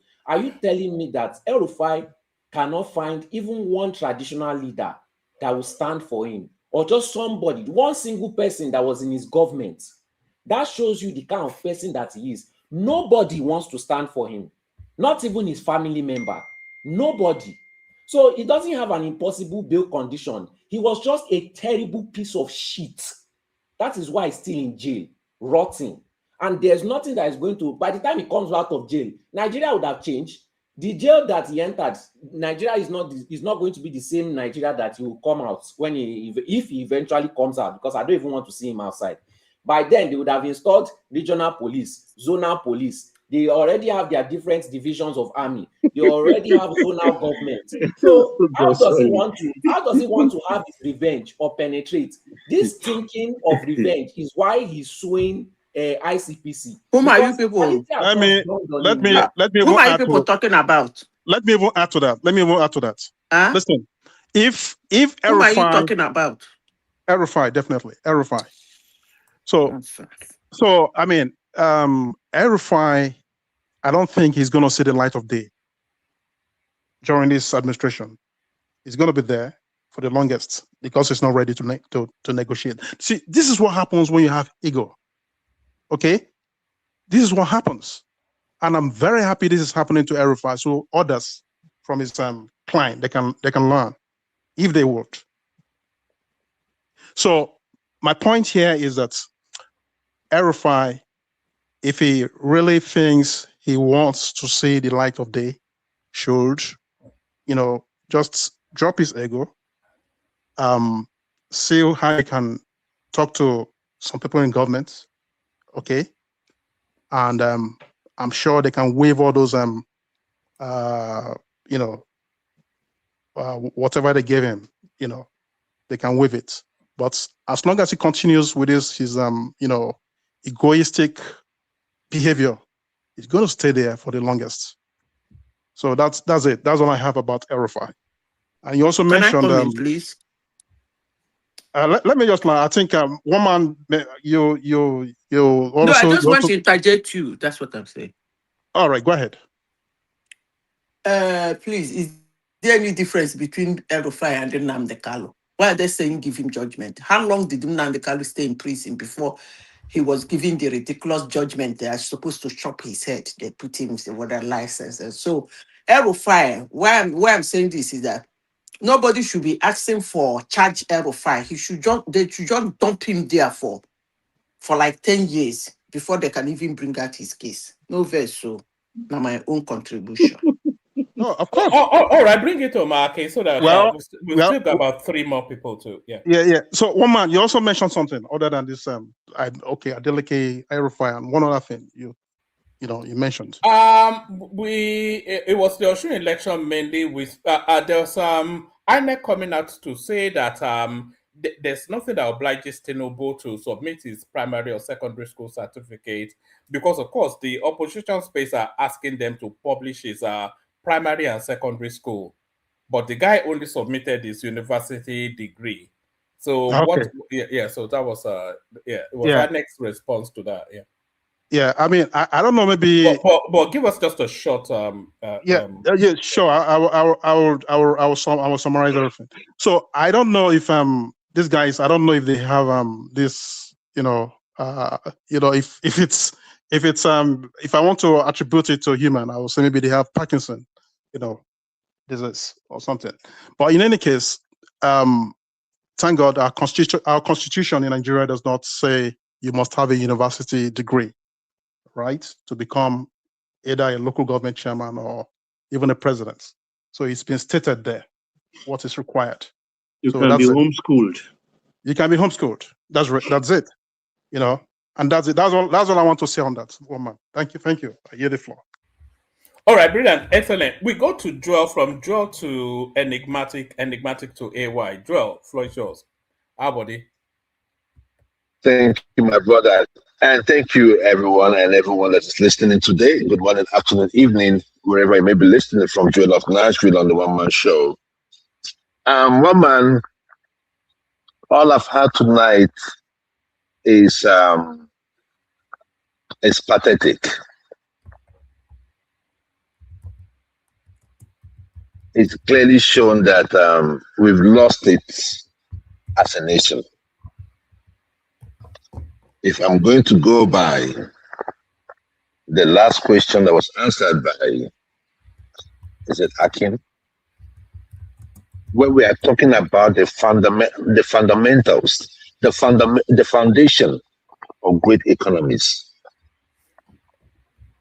sincerity and hard work, being able to hold people accountable against fraud. That we have a president today that attended, that has a university education and tells us that the primary and secondary education is nil. And the great Yoruba race are supporting it. It is unfortunate, one man, how we went from Awo to Tinubu. But the damage you are doing to yourself today, you will see it in future. That we are saying now that somebody can actually lie. It's not like we are coming from the bushes. Most of us here have attended or have had interviews, job interviews and all that. When we go there and we present what we have achieved academically. There is no where, why, or where. Oh, if you go there and you tell them that, oh, you have a primary school certificate in your CV, and you cannot provide the certificate to back it up. That job in Nigeria, be it bank, be it school, be it federal government, they're going to deny you that job. So how are we cutting slack for Tinubu? We are not saying, we know you don't need a high school certificate to be a president of Nigeria, which in itself is pathetic. But excuse me, that's the law. But if you do not have it, don't present it. That is the point. Buhari did not tell us that he went to university. Buhari only told us that he had a high school there. And, we just said, you know what? He did not present anything. In the past, this same man has presented primary, secondary school that he attended. All of a sudden, it is no more needed. And the great Yoruba race are supporting this. May posterity judge every one of us on this issue. I move straight to the issue of Adeleke. One man, I think I see a lot of fear in your camp. But don't get fidgeted. It's too early to be. I told you what Tinubu was going to do after the INEC gave Tinubu the presidential election in 2023. Thank God, Enigmatic was here. Enigmatic was so mouthy, so loquacious that he could not agree to anything I said that period. Today, the chicken had come home to roast. One man, what is going to happen in 2023? You just saw it in Osun. The people won in Osun. Let us state the facts. I've seen somebody here that came out and said, oh, you know what, Tinubu, it was a plan. There was no damn plan.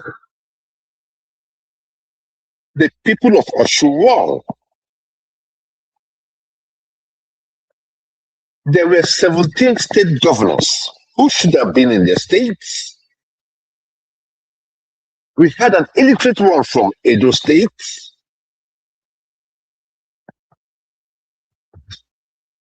Who rode to his own government house is in shambles, but he is in Osun State. politicking. How Edo State went from Obaseki to Ogbebolo. God forbid. God forbid. From Obaseki to Ogbebolo. May God never give us this kind of downgrade in our lives.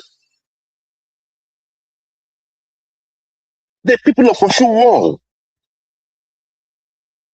They stood their ground, they went there, they voted, the vote counted, they counted their vote, they led their vote to the collation center, they stood their ground up to the midnight where the devils, the satanic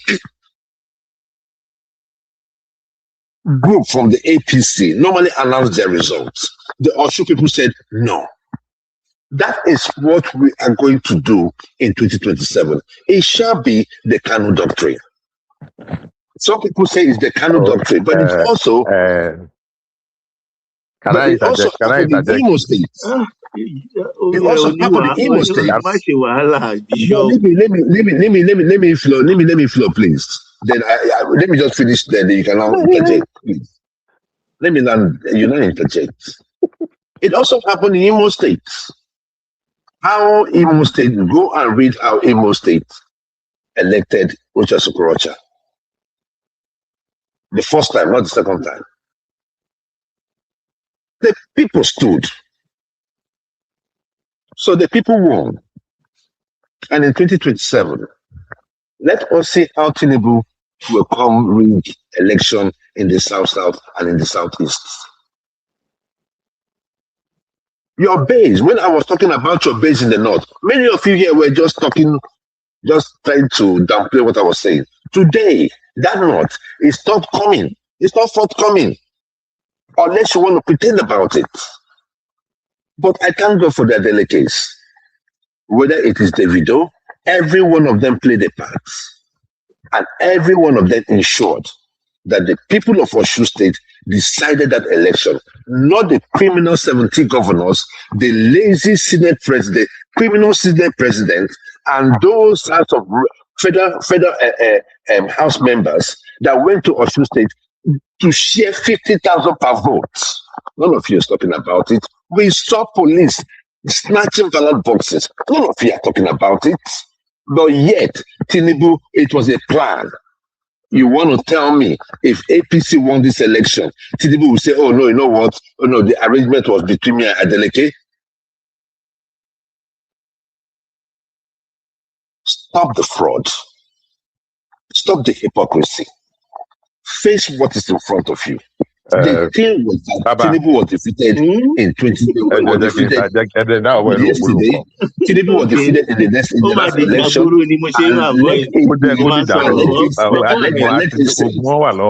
And let it sink. So one man, I think I'll be leaving it there. Oh, all right. And, thank you very much. All right, brilliant. Excellent. That's the excellent enigmatic. I think Bishop has something to say.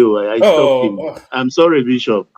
Okay, Bishop. If you want to ask a question, I can answer your question with 1 minute. All right. I was just wondering why it's not enigmatic. Why did you say enigmatic?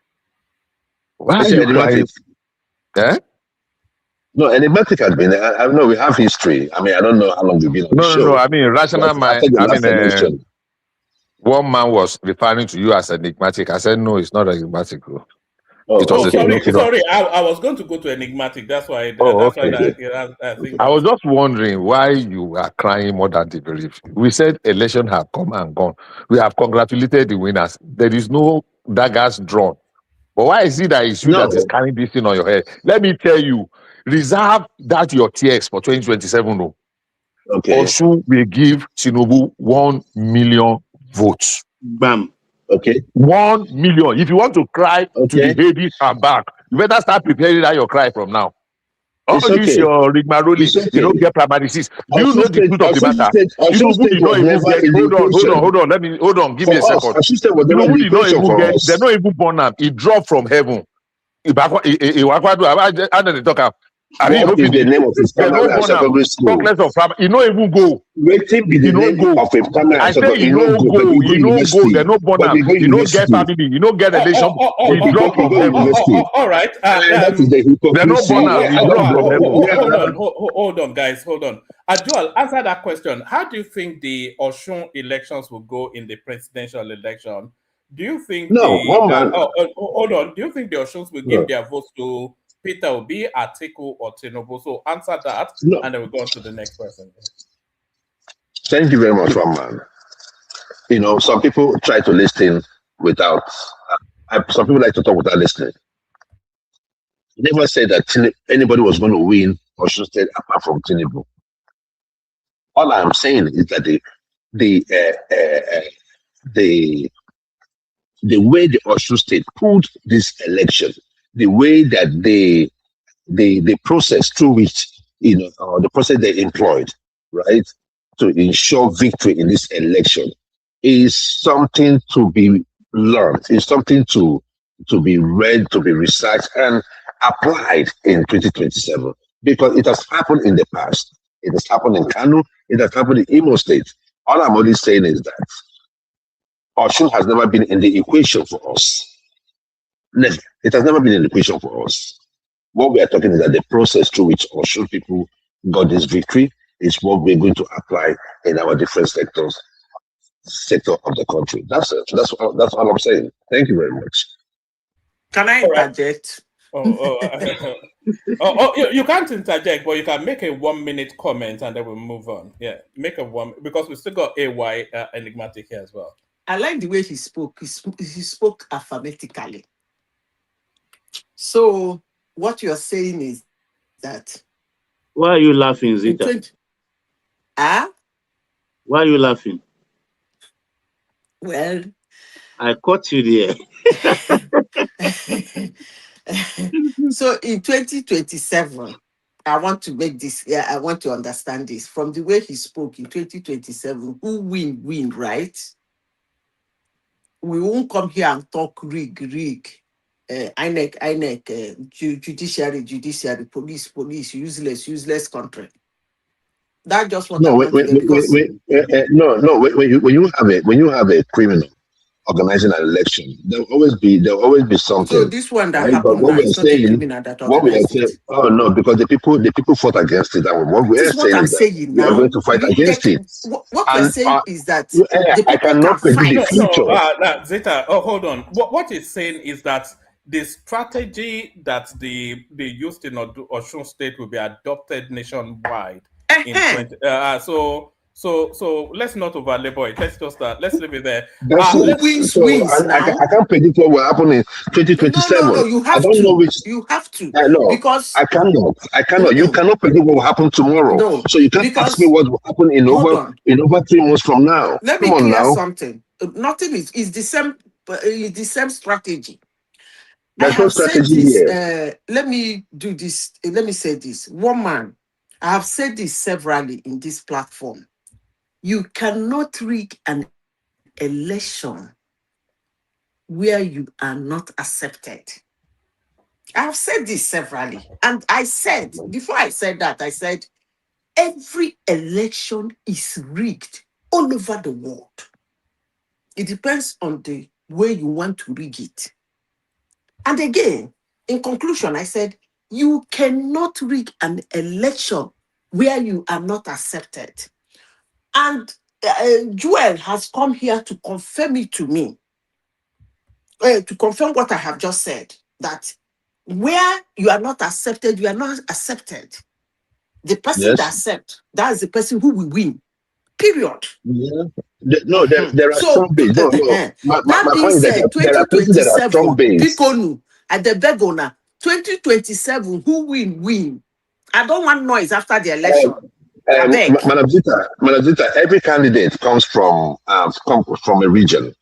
When Adeleke was asked by Sheung if there was an agreement, he said there was no agreement.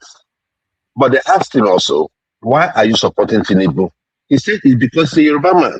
He never said because he is competent. He never said because he had compassion. He never said because he was good at what he does. He said simply because he's a Yoruba man. But So which is that? That's not Wait, true. wait, That's not true. That's not true. That's not true. That's not true. one man, can I That ask is him a what he said. question? That's not true. That's what he There said. are It's just several because reasons of why you will The support first Can I ask answer, him the a first question? answer, One man, with the your first permission, answer, can I ask him a question? the first answer was he is a Yoruba man. He's he from never said Osun so. Is He it State. never not said He is so. a worse? Is Yoruba it man. not worse Go and listen. Hold if on, somebody please. panders to ethnic Go ethnicity rather than hold on competence? now. And wait.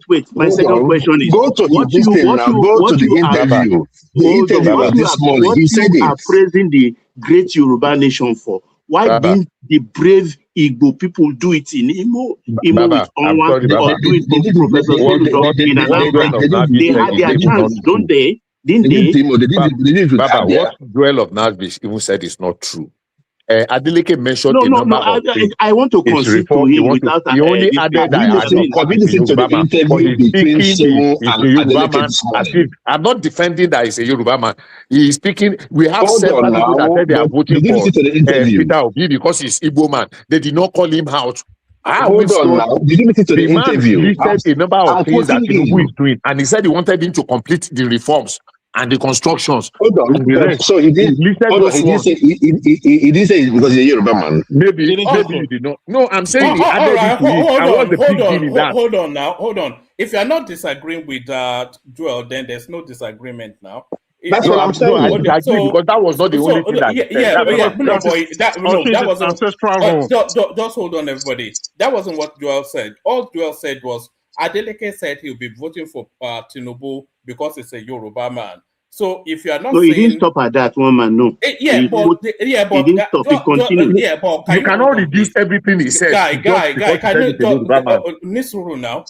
Ṣé bá jọ ń That sọ̀rọ̀ wasn't. ni sùúrù dàbẹ́ àìní tí mo yọ bẹ́ẹ̀ ni? Mo ń sọ̀rọ̀ náà, you're A layering jọ your voice. interject ara wa ni èmi náà sọ̀rọ̀ lọ́wọ́ tó fi interject mi ni. But tẹ́mi bá ń Àbí? sọ̀rọ̀ tó bá layer voice over tèmi, then No, anybody will go èmi náà anybody. sọ̀rọ̀ lọ́wọ́ ló fi interject mi. I said hold on and you held on. So just hold on. Guy, you don't have to hold muscles to everything now. Nisuru. All Joel was saying was that Adeleke said he will vote for Tinubu because he's a Yoruba man.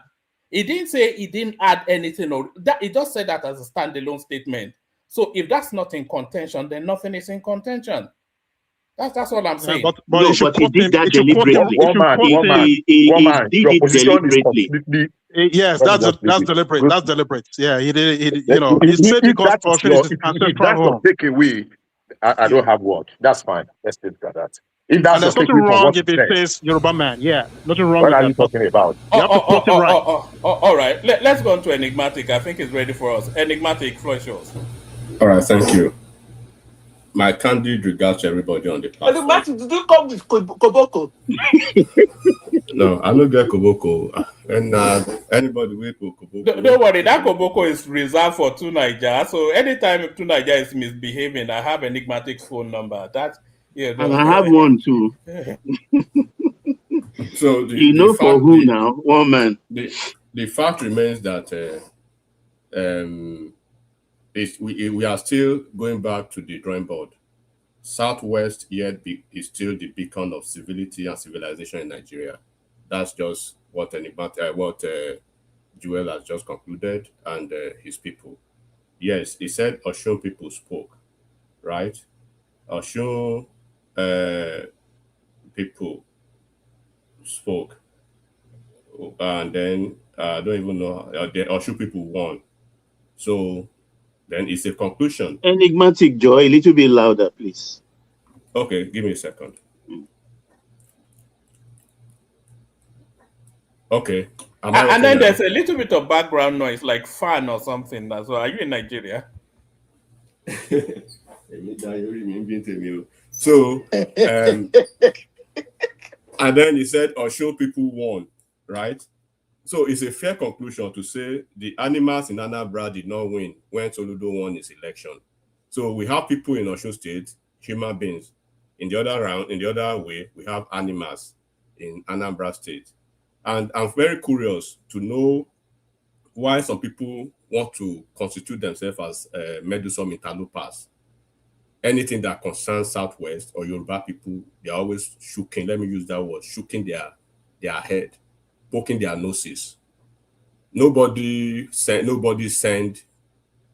cared a hoot about what they did with themselves in Anambra State, even when they were sharing gala and malt with $500, right, in their own election. But whenever everything goes beyond the Asaba Bridge, right, it becomes a national issue to them. So why are they always doing that? Why are the Igbo people usually constituting themselves as a bunch of willful nuisance in everybody's race? Nobody cares about what happens in your 5+ dot indignation circle, whatever it is. Osun people conducted election within themselves. Adeleke is a son of the soil. Ambo is a son of the soil. Accord versus APC. Adeleke his family, they've been part of APC. Sherubawon, who was supposed to be the governor, his older brother who suddenly died, he was an APC top-notch.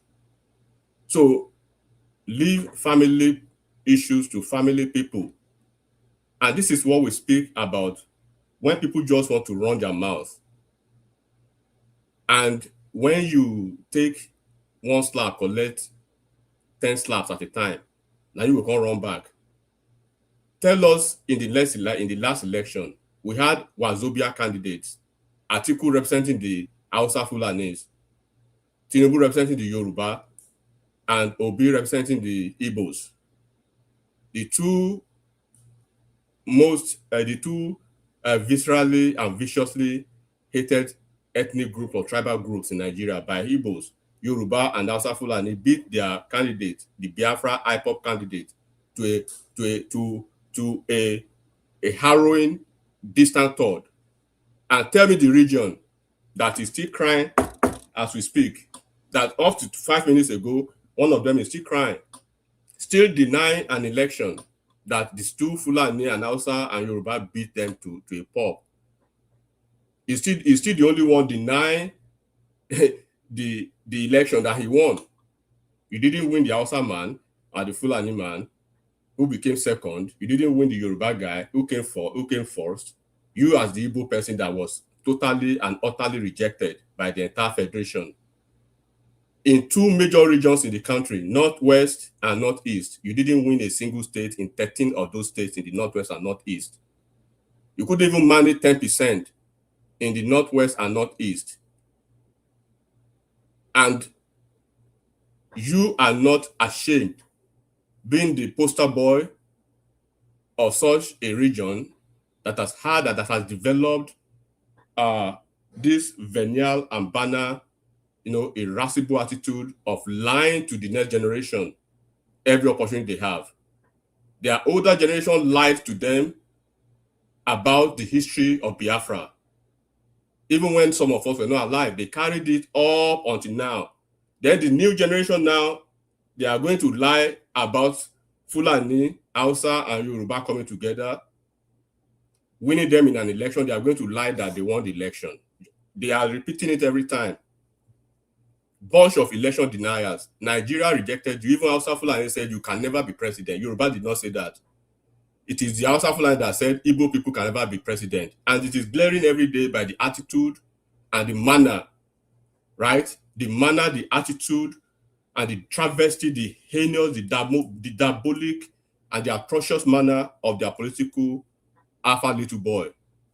What is his name? That pathological liar.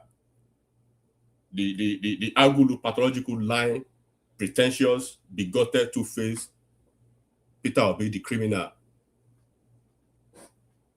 One of the most venial politicians we have in the country, who wanted to export, or is it import or export, is religious type of politics that he did in his local Anambra State, creating a dichotomy of religion between the Catholic and the Anglican versus the other Christian denominations in Anambra State. He wanted to do that. He did it in 2023. In 2027, he's trying to reignite that, try to resurrect it. He sent his bunch of political hack cardinal buffoons, send them to Asoro to play politics. Look, whatever you bring to the table, you shall receive in bountiful fold. There's no way you will say you want to speak about leaders in certain regions. It is the same individuals that called, lampooned, and almost reduced the Sultan to almost nothing.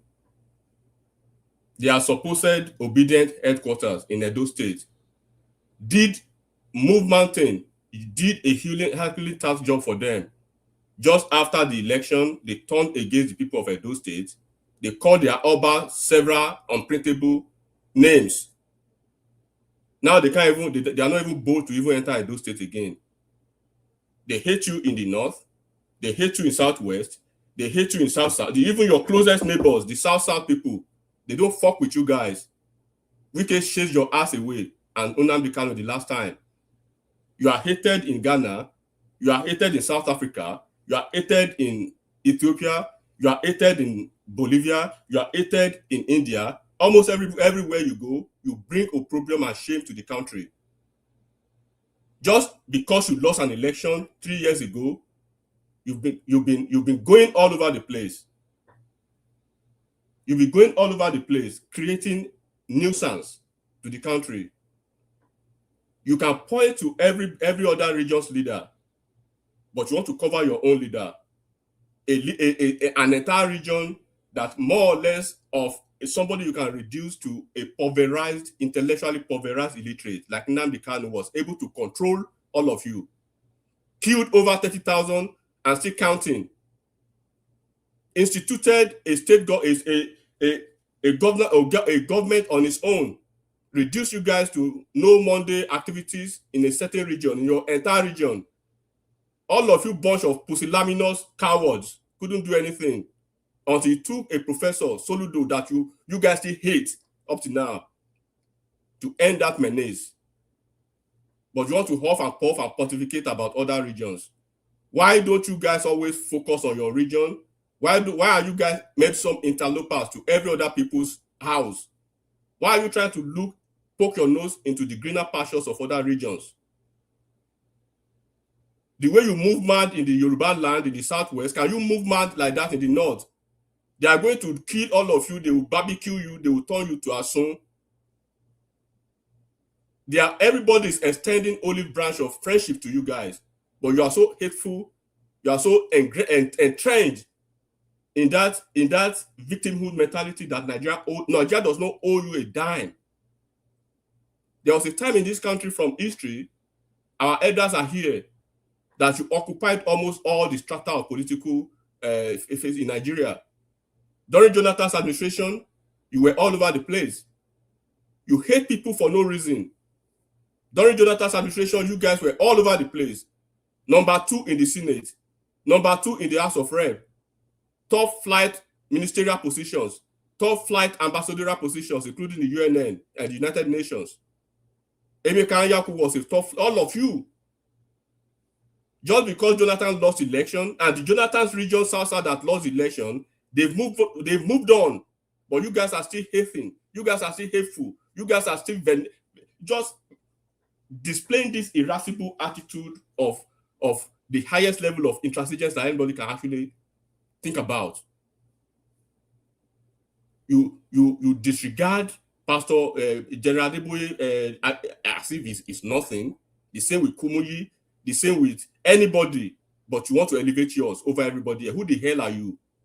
As if we don't know the region. As if we don't live in the region. The most underdeveloped, the most antiquated region. Not friendly, not accommodating. You want to spread your wings everywhere, but you don't allow that in your region. Enigmatic. I beg, let me interject. So, Baba, hold on, give me a second. Thank you, sir. Let's talk about Osun election. I beg. Thank you. So Osun is a southwest state in a Yoruba land. What happens between Osun people is what happens in Vegas remains in Vegas. What happens in Osun is for Osun people. Election is free and fair when opposition secures victory, but it is rigged when APC secures its own victory. All of a sudden, all of you want to jump on Osun. Go back to history and look at the relationship between the Tinubus and the Adelekes. They had more than 1,000 this thing to collate the result before Tinubu called. Tinubu called more than almost 2 hours before the collation of the entire result. The Adeleke brother, the Adeleke, his 3-power station becomes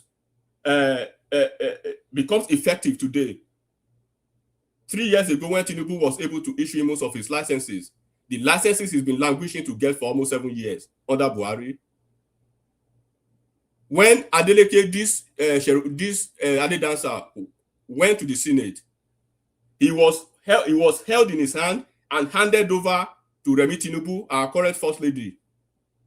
Please, this is your boy. Show him the way. Connect him to the senior leaders in the Senate. Please get him protected and show and mentor him. You guys cannot come from nowhere and cause enmity within the Yoruba land. You cannot come from outside of Yoruba land, and we have elders. We are Omoluabis. We have ways to do our things. 3 more minutes up, enigmatic, and then we'll go on to AY. 3 more minutes. Carry on. So just an election that happened. Look at the numbers. 440, almost 400,000 for APC, almost 500,000 plus for 444,000 for APC. Accord 500,000 plus. NDC was nowhere to be found. The Southeast Political Jamboree Party, nowhere to be found. Even ADC was able to put up a show, 17,000. And the people who cannot tap out from their grandiosity and the pedulous nature of their silliness.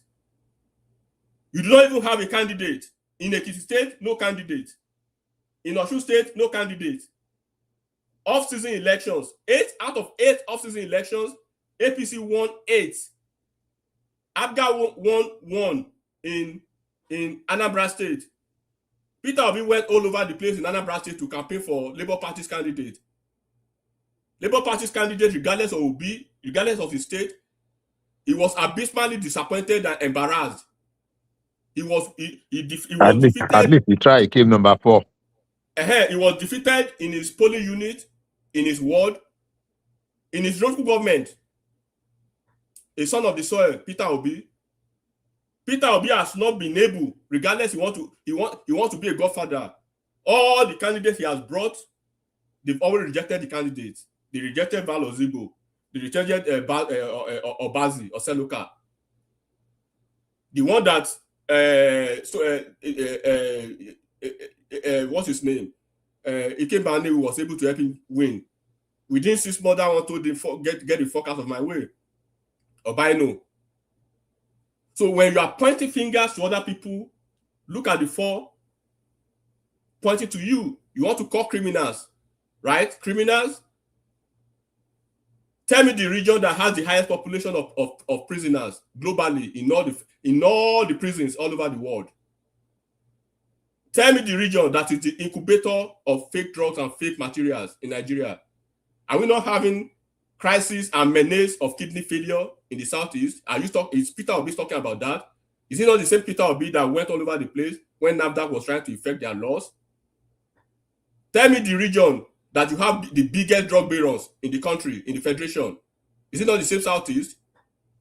But you want to be the first to call everybody criminal. Tell me the region that has the highest immigrants out of Southeast in the north, in the south, in the southwest, in the north, everywhere. There are immigrants all over the place and constituting staff all over the place. Let's restrict things to politics. You guys will not, no, you must go the tribal way. But when we go full black to that, we all have history. thank God that Osun election has come and gone. We thank God for the progenitors of our land and the Yoruba land, the Oduduwa, the Omoluabis, that we transition democratically to another phase in Osun State. And may God Almighty protect Adeleke and Osun State. And may the reign of Osun State, led by Adeleke, be a blessing to the entire Southwest. But enigmatic, I've been monitoring you on X, and before the elections, all your thing was that Adeleke would be out. You know. No, I never said that. Even on your platform here, if you listen, hold on. You were busy attacking this same man.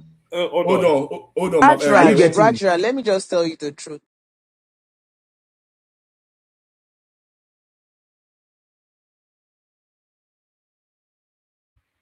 I've got one of your clips here, but I don't want to expose you. But carry. One man. Hold on. One man. If I may. One man, please. On your platform over here, I've said it several times that it's going to be a marginal error, a marginal defeat for APC, a marginal victory for Adeleke. 2 days ago or 3 days ago, so I think sometime last week, when Ogbeni Dipo came on the platform, as a party man, we prayed for him, and I said, finally, we are expecting victory, and it shall be victory. Right? Because when you go behind the scene, do you know Asiwaju was basically out of the picture? He left Osun State for APC Osun State and Adeleke to battle it out, because Asiwaju has struck a deal already for Adeleke to move into APC. Oyetola stopped it. Baba said the same thing. Yeah. And Tinubu left them to go and deal with the situation, just like he warned Pekelemed, Minister of Power, that are you sure you have the capacity to win your primaries? He said yes. He said okay, bye. He lost the primaries. He left him to his fate, because the APC apparatchiks in Osun State, they believe they have some type of revenge game against Adeleke. But this guy has beaten you guys 3 times already. He has won you 3 times. Who tells you he's not going to win you the 4th time? Particularly, he went to Bodilon. They've met almost 4 times. One man, everything has been sealed and everything done. But they didn't let him cross over. Now Tinubu said, "Well, I'm going to do my job as the leader of the party, because a leader that has no follower is not a leader." He gave them the room to do their thing, but he was not thumping the scale. If you want to use real federal might, one man, but light and light, small be light as lower, Adeleke would not win the election, because Wike will be in Osun State, will be there live. And when you want to see real federal might and power, go and check Fayose versus Fayeme's election in Ekiti State, where the likes of what's his name, where the likes of Rufai, all of them were shot out, where Open Babadele was shot. He almost lost his life. Go and look at the election between Mimiko and Agagu in Ondo State.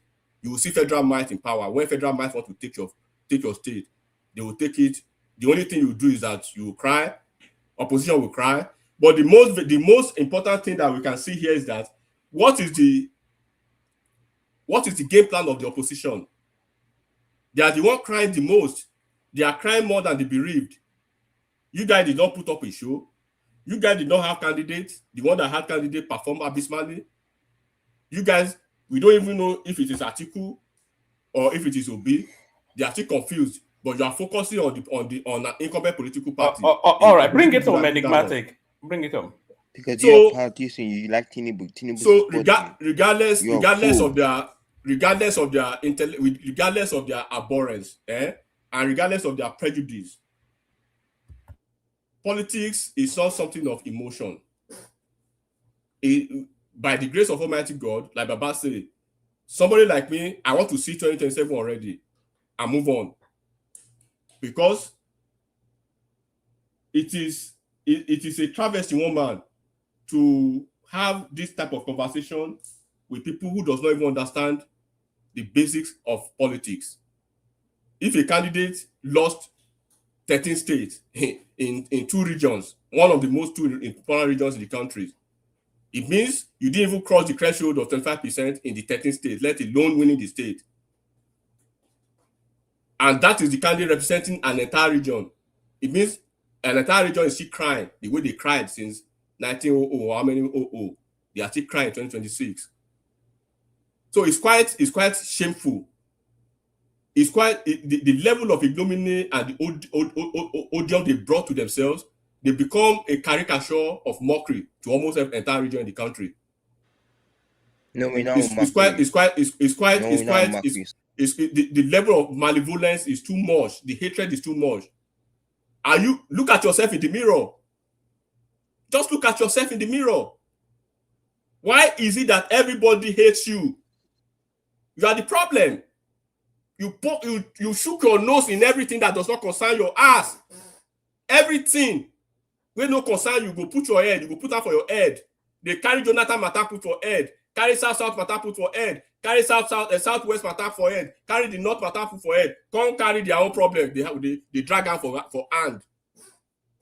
Then swear for una. Una no dey shame. Una no dey shame. Election happen for Anambra here. None of you talk. Now Osun. Then swear for una. I be like the Edo people go talk am. Ogun won pa una ni. Abi. When are you going to stop the ranting now? When are you going to stop the ranting? Let's see what No. You'll be saying the same thing, like ranting like you just keep on, you keep I'm listening to this high school kid, right? High school, he's just talking like a high school kid, and you allow him to be talking the same thing, repeating the same talking point. A grown-ass man. A grown-ass man. You allowed him to be speaking like this. One man, just give me 1 minute. Let me just respond to the trash he just killed, because most of him will land. Hold on, Joel. I did ask him to land and he was landing, but maybe I allowed him a lot more leeway. It's only because Enigmatic comes intermittently and people like to hear him speak. So do I, but I don't come here and rant like a kid. And I allow you to flesh out too. But Enigmatic, bring it home. Or do you want to take Joel's interjection and then you sum it up in 2 minutes? I'm not speaking to anybody here. I'm just making my own position. All right. Let me land it. Yes. So let me land it this way, right? When people lack character, they lack principle, they lack integrity, they lack ideology, and they cannot, they've been intellectually pulverized to the point that they can never, ever, from generation to generation, it becomes so hereditary that they've been so stuck and trapped in that delusional phantasmagoria. This is what we see. They become national embarrassment to even their nation and beyond the nation. Everything becomes a problem to them. I gave my position here. I didn't mention anybody's name. I was mentioning politicians' name. I was speaking generally as a Nigerian to Nigerians, right? But as we say, he who comes to equity must come with a clean hand. If you live in a glass house, do not throw stones, right? If you can give booze, some people can give bars. And when we want to be emotive and we want to be prejudiced in our positions and the way we speak, we should understand the fact that some people can listen carefully and they can comprehend effectively as well. So God will continue to bless President Bola Ahmed Tinubu, right? Just like the northern people said the other time that if Buhari presents a NEPA bill, right, they are going to thumbprint for him. Tinubu was not born. Tinubu is not a human. Tinubu just he rose from the ground up, right? Tinubu is nothing, right?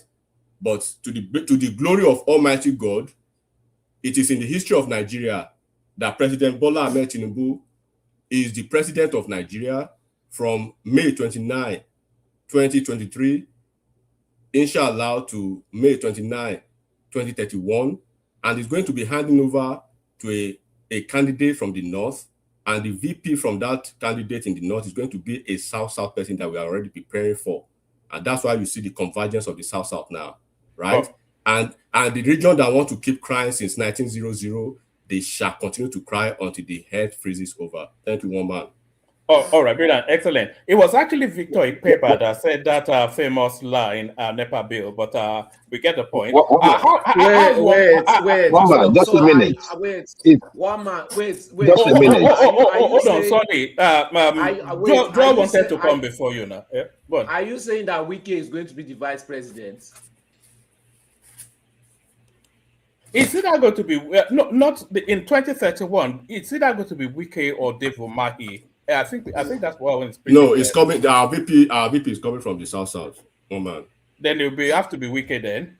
It's going to be somebody from the South. Don't let us say it now. But I one man instructively, Motema Lombi, me or buy anybody sorrow me the very come learn anybody me Jack. Oh my dark now, because come out dark. Me or bass sorrow. Only that down now, but only ni come out dark. So to ba mo so no mo o ye ko mo gbo. Because I shall focus sílẹ̀ ni that's the only thing. Anything lo as deliver Osun wa. Osun ma fún 1 million ní January wọ́n máa sunkún sábọ̀ ní ìyá wọn. Ìjà àgbòrò ní ti Ìbàdàn. Ó dàrú bàbá. All right, Osun government. Popping as we build up to the elections, try and be documenting your thoughts more. So that's enigmatic on you, of course. Needs no. Kí bàbá dáadáa, bàbá àhèlò ọlọ àgbáyé dalẹ̀ o, bàbá. Ojú àgbẹ̀ o, àlàáfíà fún ọ̀rọ̀ ara ilé o. O ní kí Zita ni. Mama Zita, the only our strong woman. Enigmatic. I dey here. What did I do? No, you are our woman leader, our able woman leader. The hail. AY at the hail. Enigmatic. Before you go, quick question. Yeah, Baba. I hope say Igbo woman never break your heart, yeah. A wife na Igbo now, you know. A wife na Igbo. Amaka. No. We Hey, why make I tell you, we dey fuck them online and offline. One man. If you can give me a minute, please. Let me. We dey give them doggy offline and online. One man. One man. If you don't mind, just a minute. Let me just give you a summary, please. All right. Take that minute and then we go on just to a response. AY. Yeah. Yeah. So one man, just a quick one. Most of what Enigmatic stated tonight were mostly false, especially what he stated happened in Anambra State. He doesn't even have knowledge of what happened. He was just ranting. And Valentine Ozigbo wasn't supported because he wasn't even under Peter Obi. So he doesn't have his history right. So I'm not just going to talk about that. The Yorubas like Enigmatic are the ones still fanning the embers of division when it comes to the civil war. You don't normally see these things in the north. You don't normally see it out there being spoken. Yes, people will still have the sentiment. So what? Nigeria must move on. Those that have moved on have moved on. And if you think that someone that got 6.1 million votes is just a pushover, then you might have to think again. Because in the next election, we speak differently. Thirdly, the Muslim ticket was the reason why we started discussing issues of religion in Nigerian politics, especially as regards to 2023. That was the pinnacle of religion politics. But never have I seen any one of you talk about it. We just slide it aside. Me poking nose, yes, I will poke nose into every issue that has to do with Nigeria. That election was funded by taxpayers' money, by Nigerian funds. The police there were not funded by Osun State. It was funded by Nigeria. And Nigeria is a system of which Osun State is part of it. You just like me, I'm telling you, asking me not to speak about what is happening in New York, Atlanta, Georgia, and even in the UK. Tonight, we just spoke about a professor of Cambridge who committed suicide. So we shouldn't talk about Osun State because of what? We must speak about issues that has to do with Osun State and every state in the Southwest. Just like issues of Southeast, South, and every part of Nigeria must be discussed by every citizen in Nigeria. So let us leave it at that. So I just hope I answered your question on that. And lastly, can I interject? when the Igbos run the economy, I think we had a better economy, according to research. Until date, I think they run the economy very, very well. So I am not going to go with the gaslighting that the Igbos were in government and all that. The president was Goodluck Ebele Jonathan, gave the people that he gave the opportunity to run the economy, and I think that they did a very, very, very good job. Adeboye, your pastor Adeboye, is a hypocrite. He's a hypocrite because we saw Pastor Adeboye on the streets protesting when fuel was increased from 70 to 120. Today, fuel has increased from about 200 to about 1,400. And Adeboye, the same Pastor Adeboye, is asking us to go pray. Where would I start? Tonight, you just said it all. Federal might is the only way you can win election. So you are talking about corruption, not about the dividends of democracy. For you, what matters to you is how to grab the power. Go out there, till if you have to. But that is not how the future of Nigeria will continue to run. We will stop that madness in 2027. People like you who live in civilized nations, who ought to know better, still push this idea of violence, of grabbing and taking over from the Nigerian populace. I wish someday posterity will judge every one of us. For electronic media like this, we keep everything that we have said online. For those of them coming in future. Thank you, one man, and God bless everyone. No, sorry. Before you leave, Joel, I would like to say something. When I go on a platform, sorry, AY is waiting. He hasn't spoken yet. One man, please, I beg you in the name of God. Okay, make it quick, and then because because Joel said that you can talk about the issues of Osun State if you want. But when I go to a platform that is mostly filled with Southeasterners, because I don't want to mention the name of the platform, because one man doesn't want to. Guys, stop mentioning Southeast, idiots. Stop mentioning Southeast. Can you go direct to your topic? Nonsense. Well, you see, another Southeasterner has given me another prime example. Now, when I go to that platform and I speak about, they mostly speak about issues that are going on in Nigeria, especially the Southwest. When I just decide to just bring up one topic that is realistic, not that I'm making it up, I'm just trying to bring up a topic of what's happening in the Southeast.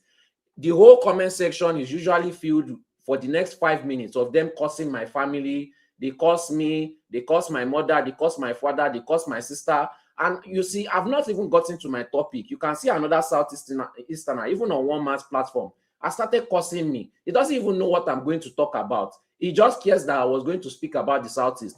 And they curse me. My brother, talk about the politics. Leave Southeast alone. Talk about politics. Something is happening in Nigeria. Leave Southeast alone. Huh? What kind of platform is this one now? One man, can you mean hatred everywhere? Hold on, sorry. Patrick, Joel was just impassioned now, telling us that he can speak to any part of Nigeria, Osun State election, anywhere for reasons of being in Nigeria. Speak, but stop mentioning Southeast.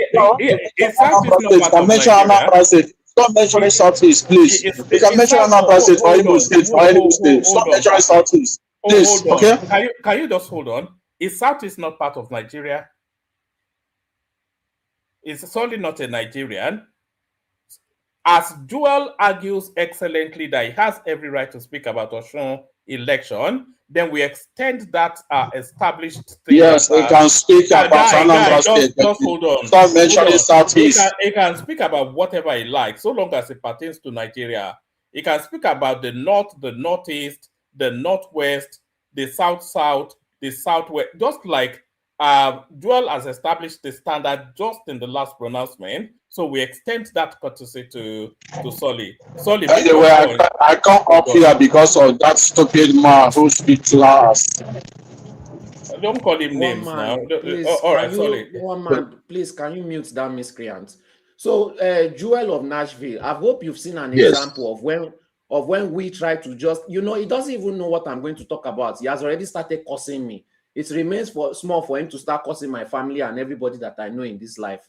That is the kind of, precedence that we get when we talk about the Southeast. So when Baba says that you should not talk about Osun State, it's just politely saying it. You can talk if you want, but I just want you to witness how I am treated when I talk about the Southeast. Sorry. This is the issue that I'll be very brief with this. First and foremost, I do not own those platforms, right? Secondly, if you go there and you speak, right, you're saying your mind. If you go and look at the comment section and see what people, I cannot keep responding to people on the comment section.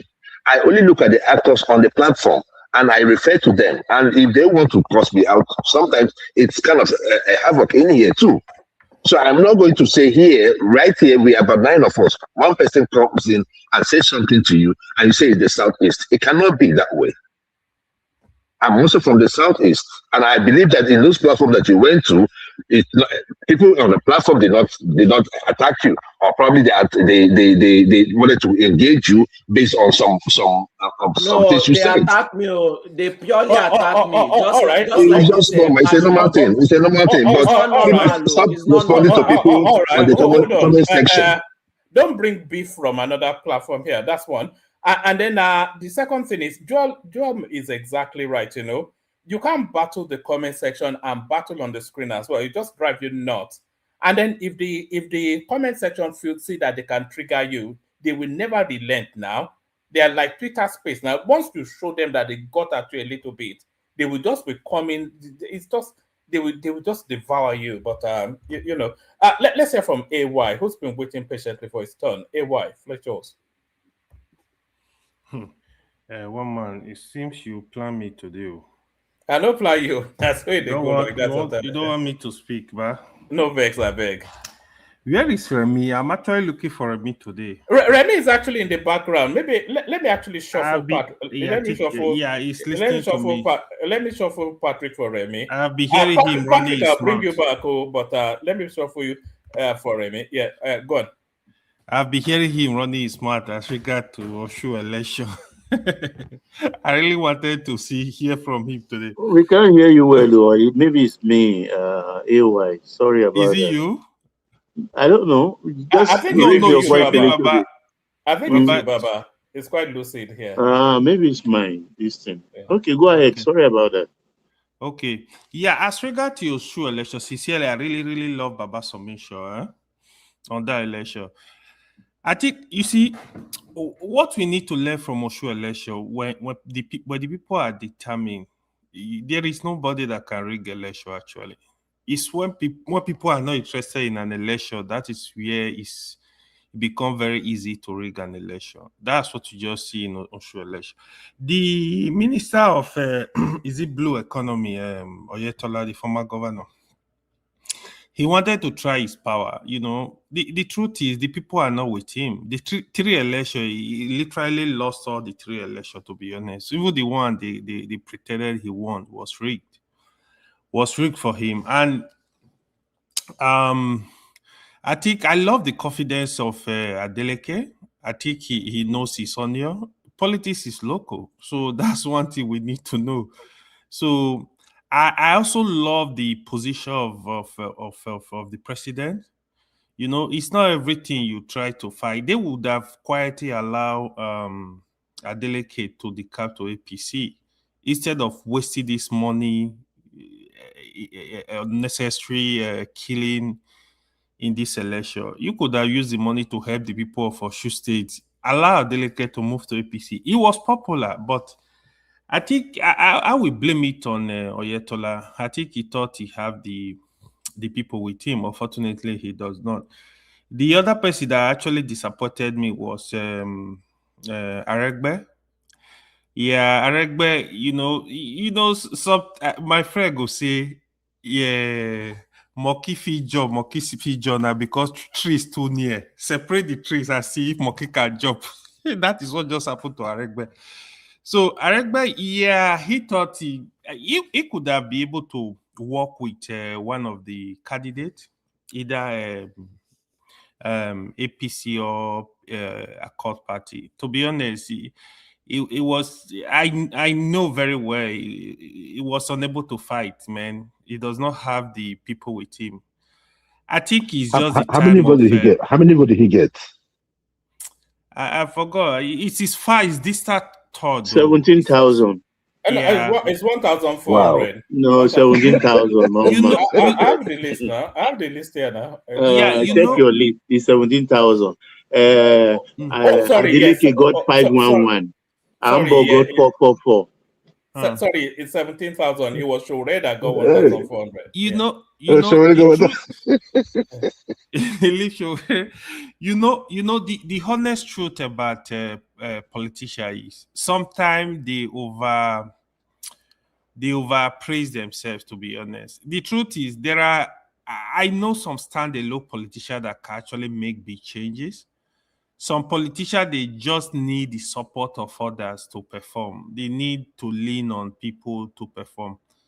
If you're looking for politicians that are popular, that will stand alone and make changes in an election, they are available. People like Konkoso will do that in Kano for sure. Even if you want to defeat Konkoso, you will fight in Kano. It's going to be a big fight. You know, there are politicians that can pull that weight. Of course, Tinubu also demonstrated it for years in Lagos. Politics is about people. You know, you have to know how to work with everybody for you to be able to pull out votes. It's not this one, you think you are one man, you are one mini god somewhere. No, it doesn't work like that. Congratulations to Adeleke, but he needs to work for the people because the people have given him their trust again. He needs to really, really deliver for them. If I were him, all my promises, I would make sure I'm just checking them, you know, make sure I evaluate myself. Anyway, just give me 5 seconds to tell you, it's a political family. Their father was a senator during Shagari's time. Yeah, I know. Isiaka also was a senator and a governor. Now this one there now is a governor and he was a senator and a governor. So it's political family. Yeah. They are and coming they have from the somewhere. resources too. Of course. Yeah. Yeah, exactly.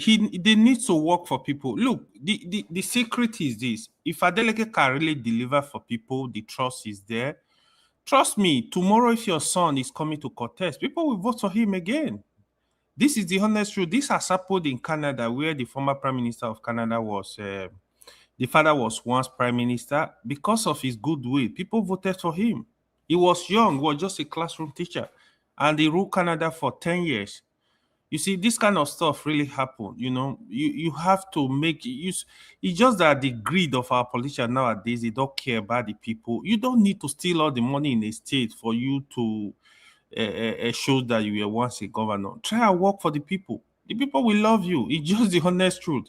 I've seen these things where you see the politicians I know in Nigeria, the people, their people really love is because they deliver for them most times. Because of the trust, because when people trust you, they know you are gonna, it's not that they are perfect, you are gonna protect their interest. Trust me, they will keep voting for you. I've seen this thing, even in Nigeria of today. That is what you see even with somebody like Konkoso. Konkoso, when he was governor, he helped a lot of people,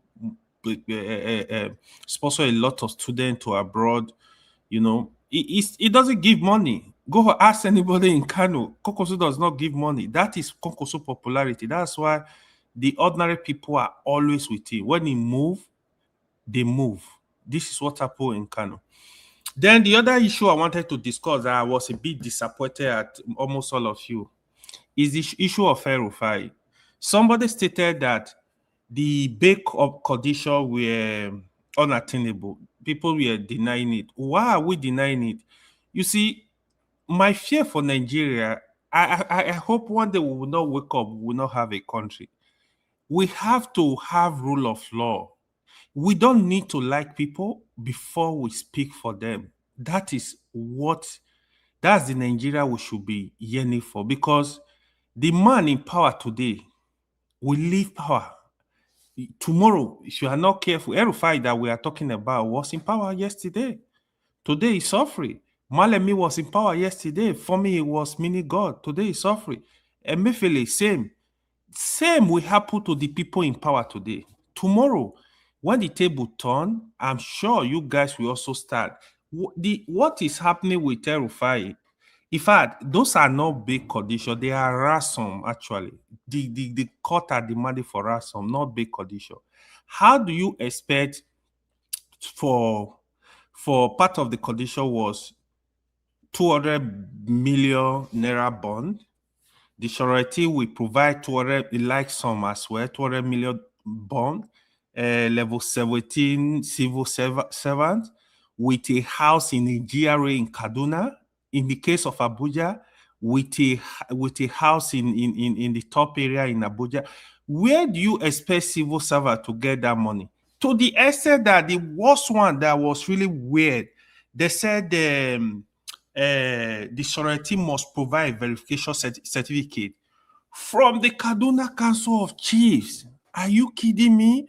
So, see, we need to condemn things where they are wrong, irrespective if my father is the president of the country. We need to, because why we have to speak for record's sake. Hold on, let me finish this, please. Why we have to speak for record's sake, so that tomorrow, when this kind of stuff, when the table turn, you will also stand by that person. You know, but if you are supporting this illegality, it's not good for the system. Yeah, I know the current government, they want to punish El-Rufai. In my opinion, I told my friend, I said, I don't think they will release El-Rufai before election, because El-Rufai is the only person, is the only man in opposition that can really give them problem before the election. I think El-Rufai will be released close to the election. A quick question for you. Go ahead. Do you think if what El-Rufai has done, listening to a president conversation and a national security advisor conversation in America, do you think he will ever see the light of the day, or even here in Europe? Before you answer, we'll be shutting it down in about 5-10 minutes, unless one of the one man. The last speaker spoke for like 20 minutes. No, we'll still be talking in the background. I'm just alerting. If one of the hosts wants to come in, then he can carry on. But it's nearly 5 a.m. where I am, and I'm getting text messages. I hope it's not Ola. Block him. Yes. Carry on anyway. Yeah. Okay, yeah, Remy, to be honest, you see, then allow the court to decide, allow court to work freely. From the big condition they give to El-Rufai, you will clearly know this is government hard work. This is the honest truth. We have to tell ourselves the truth. We have to look at the president and tell him his president is not the owner of the country. He will be gone. The country will be here. This country belongs to children yet unborn. We have a long way to go. You know, we have to speak truth to power. You know, it doesn't really matter. That's why sometimes when you look at Sowore, the kind of how Sowore is fighting for people in the country, it doesn't really. Sometimes you even saw Sowore, but when you are in trouble, we will come and be fighting the government. So that's why somebody like Sowore, we really need such people in the system that he doesn't even care what he's losing. He has a good life in America. He can move to America and said, hey, all of you deal with your issues. But he's there fighting for people. This is the system. Ganifa Wemi did same thing. This is the system. We need to have a system that works for everybody, not because we don't like somebody, the government can treat them. Any system that will work. Can I ask you a question? Can I just say something? Because the way you are talking, there are so many innocent Nigerian people in Nigerian prison. I've never heard you speak about their condition before in my entire life. Thank you. The way you are, the kind of system that you are talking about that will support somebody like me and El-Rufai, me and you cannot live in that same country. Again. Me and you, because I've kept quiet and I've been listening to you, and you've been talking and praying, and for somebody like El, I'm disgusted. I don't even know. Okay, hold on. This is not your time. Hold on. Solid. Hold on. You might as well go to Sambisa advocating for all the bandits there. Why not? Hold Why on. stop here? Why stop here? Hey, And in fact, I woman, suspect you are a terrorist. You stop are a slowly. Let me bandit. finish my You are a talk. bandit. You are a criminal. You must be a very big criminal. I'm very suspicious. Hold on, Nisuru hey, sorry, Nisuru now. Where is one man? Leave him to speak his time now. Sorry, hold on now. No, hold on, sorry. Yeah, he's entitled to his opinion now. You don't have to agree. Now you know the rules. Sorry, I know you don't have respect for anybody. This man sorry. One man. Are you okay? Which country are you living in? Which country, please? Which country are you living in? Let me finish my time. Sorry, what's going on now? The man is entitled to his opinion. He doesn't have to share your views. It's entitled. That's this what man he is a terrorist sympathizer. That is okay. So that's your view. So let him carry on. Sorry about that, AY. You know it gets funky sometimes. But one man. This guy is painting the wrong picture of El-Rufai. El-Rufai is not somebody to be pitied, right? See. That guy should rot in jail. You guys should let me finish. Sorry, AY, you will finish. But do you think that do you think his thought is there's a body of opinion that thinks along what AY thinks? It doesn't stand alone. A lot of people agree with him. A lot of people disagree with him. Which people agree with him? See, one man. Here's the point. Joel said along the same lines anyway, but let him carry on. You know, Nigeria are quite emotional people. The truth is, see, it's not issue of is El-Rufai a bad person or a good person. It's issue of law. It's issue of let him go to court. Let the court decide. Not give it bail conditions that are not sustainable. This is the point. So if somebody committed a crime, you don't have to look for them. Oh, is he from Seti? Is he from Yoruba? Is he from Hausa? Is he from Kanuri? Is he from Edo? Is he from? That's not the point. It's irrelevant. The point is we should have a system that is working for everybody. You know, with the evidence, let the person go to court when it's not giving somebody big conditions that are not attainable. This is ransom. The court are demanding for ransom. If Baba is gonna come in on this, Baba knows I'm speaking the truth. Hold on, Kenny. Now let him just land. It's very difficult to disagree with AY if you are listening to what he's saying. He's saying we are either operating a rule of law system. He doesn't even care about El-Rufai one way or the other. Yeah. He's saying we are either operating a rule of law system or we're not. We can't, in one instance, operate a rule of law, but then for other instances, we saw it with Buhari, the way he caged Dasuki outside of the rule of law. We saw the court tell them to release El Zakzaki, and they refused to release him. And then they are setting unattainable bail conditions for El-Rufai simply because of political expediency rather than the crime. So it's either we have a rule of law system or we don't. That's what. So this is not is that what you're saying? Yeah, exactly. This is not evil. This is not evil. Starting during this government, we have been dealing with this issue from Obasanjo. All of them, they do that. I was even mentioning Malemi, for example. Malemi, he was breaking the laws when he was Attorney General of the Federation. Look at him now; he's suffering too. That is why people need to speak up. Emefiele thought he was the god of Nigeria. Today, Emefiele is suffering because the truth is, what I'm saying, tomorrow you will hear the people in power today. Some of them will be crying. So why don't you? It also applies to elections. So let's have a system that is working for everybody. It's just like where we live in the West. The system works for everybody. You can. My brother Ayo, can I jump in real quick? Can I ask you a question, if you don't mind? Yeah, go ahead. Okay, so I hear you. You say where we live in the Western world.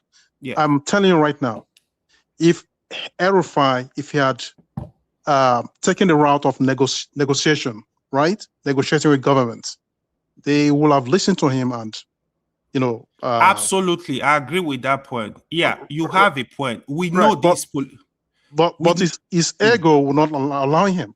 Okay, that's a very valid point. And secondly, what is happening in Nigeria, especially, and of course, I will say Africa, and even the Western world we live in, it's about negotiation. It's not about they don't really care about what you did.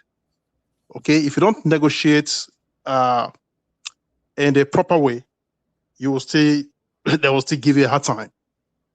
You know, so you just have to find a way to negotiate with the law. That's just it. Yeah, I agree with you. Yeah, that's a very valid point, right? Yeah, we know this is political persecution. You have to negotiate because you can't fight the government. El-Rufai has been in power. He should know that you can't fight the government. You know the power the government control. So that is the best solution to resolve this kind of issues. Even the way he actually handle I supported El-Rufai to be a minister because I know El-Rufai capacity. He will deliver. But even when the president reneged from that agreement, the way he handled that issue, that is not how to handle issue. It's not that I'm fully in support of El-Rufai. No, you should not behave like that. If the president decides for some reason that it's not going to give you a minister, you've been minister for many years, governors for 8 years, just move on, go and do other stuff. You wait for your opportunity too. You know, some of the politicians, the problem is if they are not in power, they want to break down the system. That is not how to run a system. You know, we have over 200 million people. You are not the only person. But that does not mean I'm going to support the government to prosecute him illegally. I don't think that's okay because we have people. Bello is still moving freely in the country. All right, hold on. Before you, just triggering people. Kenny, can you log in as a host? Yeah, no, me. That's just him. I don't have access to him. Again, unless to any time.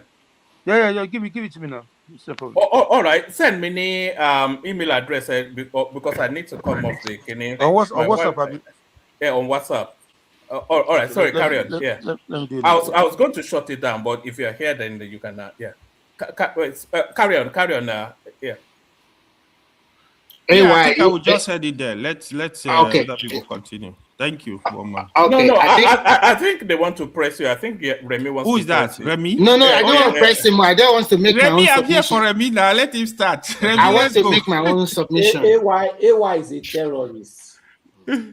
Remy, let's go. Remy, let's go. All right. Okay, I have the phone number for Ribado, so I can.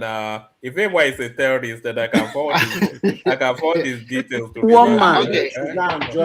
One man. Remy, how far? How market for Osun State? One man, can you hear me? I did hear. I want to listen to you now. I really love Baba Submission. Actually, I want to listen to you. One man, can you hear me? Yes, Zita. Let Zita say something and then Remy take AY. Yeah. Madam, may I? You made a very fantastic submission. But you are talking about, the one thing you omitted is can you hear me? Yeah, I can hear you. I can hear you, man. Your submission was very fantastic. But the mistake you made in what you are talking about, the law, let the law take its course. The part of the country El-Rufai came from, now born with the kind people will do like that. They don't take them to court. Can you hear me, guys? They set them ablaze. Can you hear me? Hey, what? Yeah, we can hear you, but it's not your turn. Madazita is talking, please. Hold on. I'm the one talking. I said your submission is very fantastic. But we are talking about law. Let the law take its course. The part of the country that short man came from, if the law in that part of the country actually take its course, we wouldn't be discussing him because they would have just set him ablaze. You know, Zita, I've been wondering actually, these people who propagated Sharia law and support it massively, why can't they be subjected to Sharia trial people like Malami and the rest of them who are northerners. Baba, that is to tell you it's a political Sharia because it doesn't. So it's political Sharia that we kill. What's that girl's name? That we set all those people ablaze. But Erufai, you will see down here be saying of how the law should take its course for And then they tell us how like good Sharia law is. that is supposed to be set ablaze. Mm-hmm.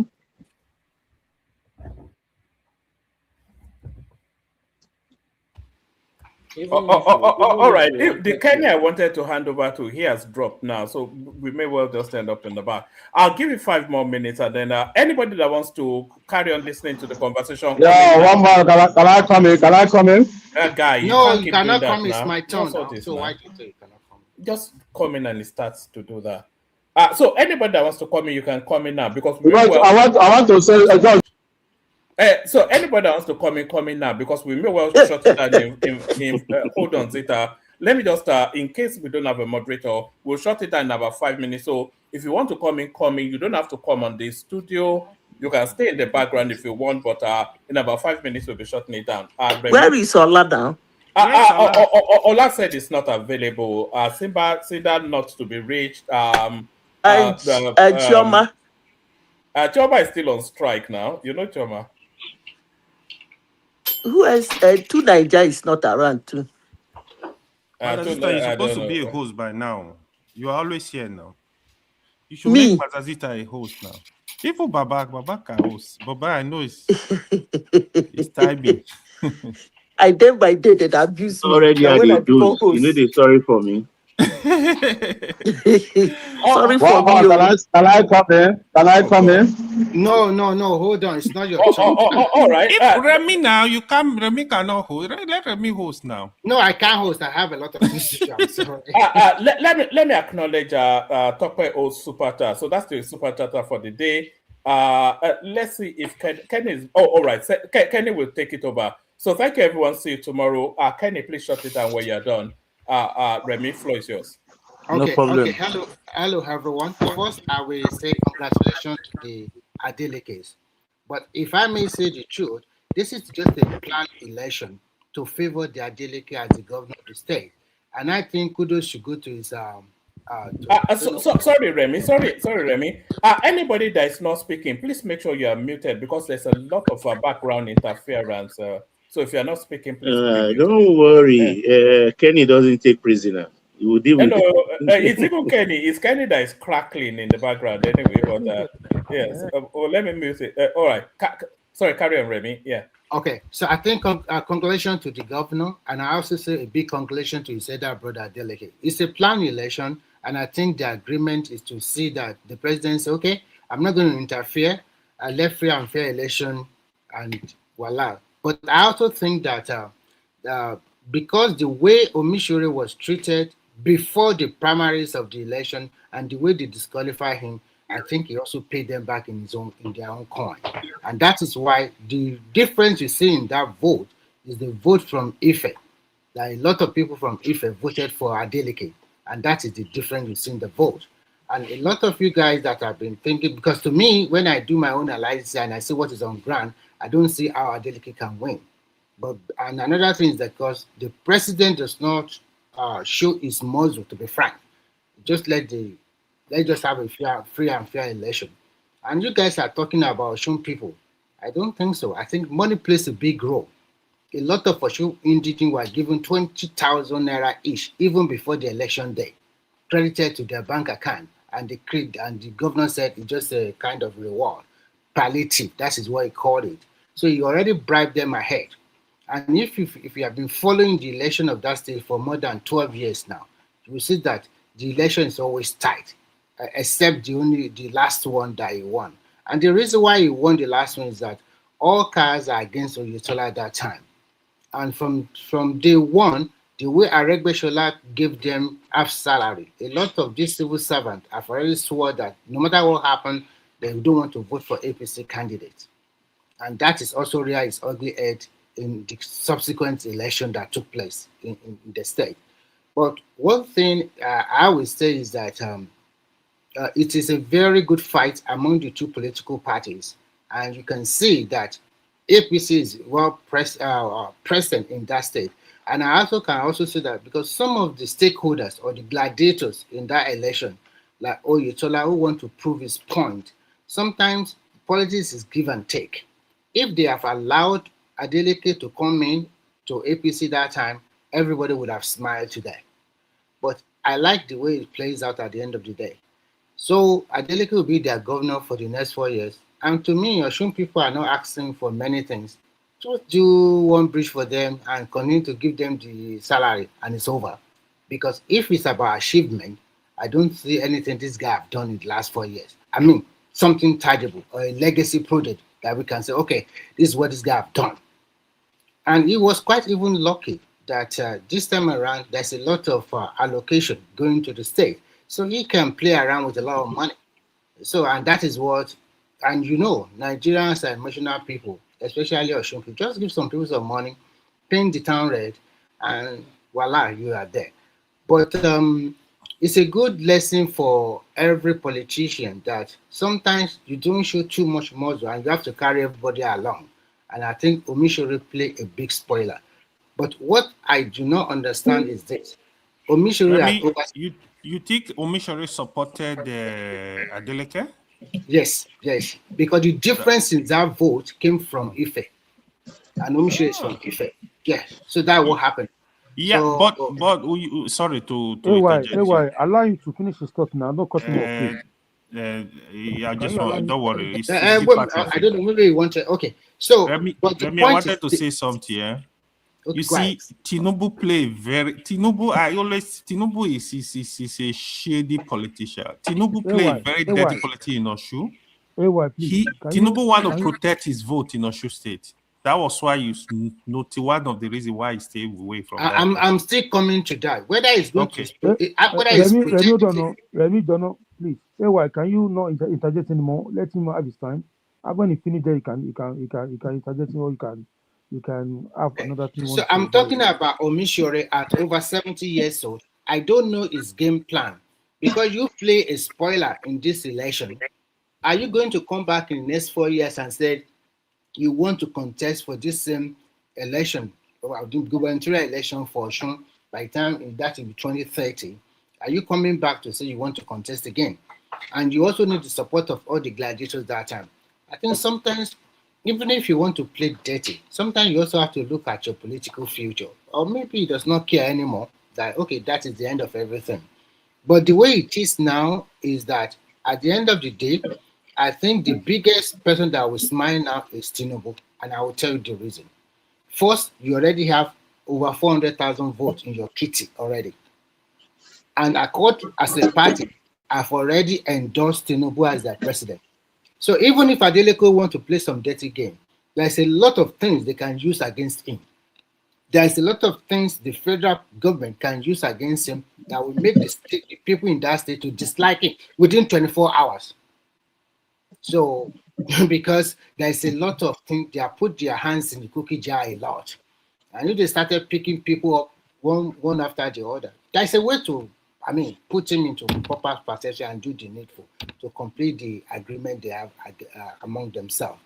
So it's a high wire politics, but I always say that in politics, your personal interest supersedes the national interest. Because first, if you don't get your interest, how do you want to now say, okay, this is my manifesto, this is whatever I want to do to the populace? And that is how it plays out. So at the end of the day, Adeleke have won, and majority of Osun people will now vote for Tinubu come the presidency. It's straightforward. There is nothing to really, because when you look at the result, the total vote got by ADC is just 17,000 votes. I don't think NDC is not on what is the vote of AAC? It's just 1,000 plus. So I don't know why you people are thinking, okay, we are going to do the same to all over Nigeria. No, people got paid, and that is the truth. And that election all over the world is always like that. It's either you are paid in cash or you are paid in cash and in kind. Sorry. They will have to give you something to induce you to go out and vote, or they have to give you some policy. So Remy, two more minutes, Remy. 2 more minutes, so they can ask the questions.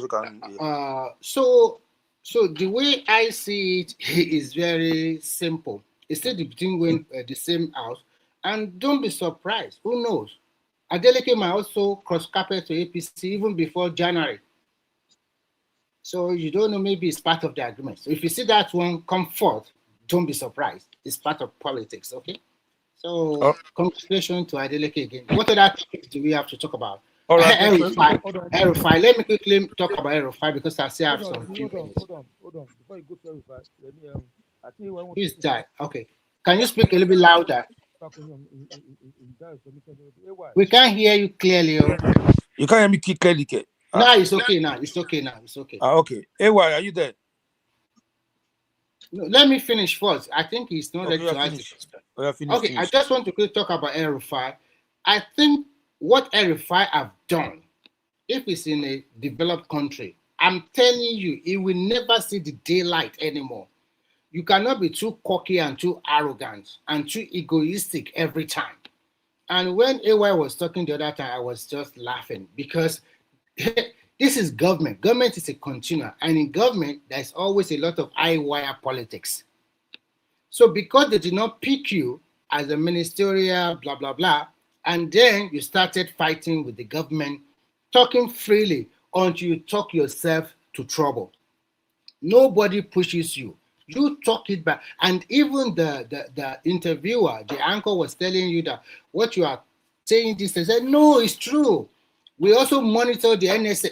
Are you kidding me? Let's just say an example. Then you say you monitor the FBI director telephone conversation in America. The only thing we did in that station, immediately they'll pick him up. So when you are not coming to this platform and trying to do like a moral something, there's no morality in politics. It's sometimes in government, there's no morality. It's all about a dirty game. So if you want morality and you want good thing, don't touch it. Don't go there. And government can have the court are also working in Nigeria. He's not going to be the only person. They are going to give a lot of condition for bail. So if he can meet his bail, then fine. But you've forgotten one thing. Erufai have numerous cases. He has like 3 or 4 cases with the Kaduna State government. The ICPC are looking for him. The EFCCs are looking for him. The DSS are also have cases with them. So it's not only one case. So all of these cases, he must answer them one after the other and different bail condition. And considering the personality of this particular guy, it might be a good technocrat, which I also agree and admit. But in terms of his politics, his politics, just like everybody, is selfish, and he thought that he knows everything. Is very, very cocky and very arrogant. So the way he dishes out to whatever, if you find yourself in power, and you might be right, you should sometimes know how you play your politics. When he was the governor of Kaduna State, that state never rests for 8 years. There was always one crisis after another. So many people were unnecessary pie during his 8 years tenure. Is it not the same Kaduna now that for the last 3.5 years, it has been relatively peaceful? So sometimes what you might... Yeah, thank you. Thank you very much. AY, are you there? Yes, I'm here. Yeah, you can push back on him now. I just wanted to finish his line of thought before you jump into him. That's why I just stopped last time. Bye-bye. Not really pushed back. What I was trying to say, you see, there was a statement Baba made earlier I really love. He said Tinubu basically left Oyetola to go deal with this issue in Osun State. That was a very correct statement because, you see, Oyetola is not popular in Osun. He thought he can do it, he cannot do it. Even just imagine, even with the governors, APC governors that were in Osun State, they could not do nothing. So AY, there's something you should also know. Note, please. If Tinubu have really wanted APC to win, they will defeat Adeleke. I know. But Tinubu also played fast one. If you watch the kind of politics Tinubu is playing, Tinubu is very dangerous. He knows all these states, right? Tinubu knows that if he come into Osun to do whatever he wants, Osun people will go after him in the presidential election. They will defeat him. So now it's safer for Tinubu to allow a free and fair election in Osun. So right now, here is the advantage of Tinubu. Both the Accord Party, the governor will mobilize people to vote for Tinubu. APC will vote for Tinubu. So you will see that Tinubu might be getting up to 70-80% of the votes from that state. So Tinubu plays a smart one because that was the state he lost in the last election, don't forget. So now he's trying to also play it safe because with the politics that is coming in 2027, he can't gamble with any state. He needs to play safe. Tinubu is a politician. He is a politician. He knows. So that was the highest that will happen, or the worst that will happen. Adeleke will decamp to APC. Adeleke was willing to decamp to APC. It was Oyetola that stopped him from decamping. They would have allowed him to move to APC, let the state move on, Why? It's not easy like that because APC have their own people too, and you don't know what Adeleke is. No, let me say this. What is not easy? Let me say this. All right. You don't know whether Adeleke wants to join the APC and control 60 or 70% of the governor will definitely control. Yeah, so that's why they will not. And apart from that, so what happened in Kano? I want to say this, please.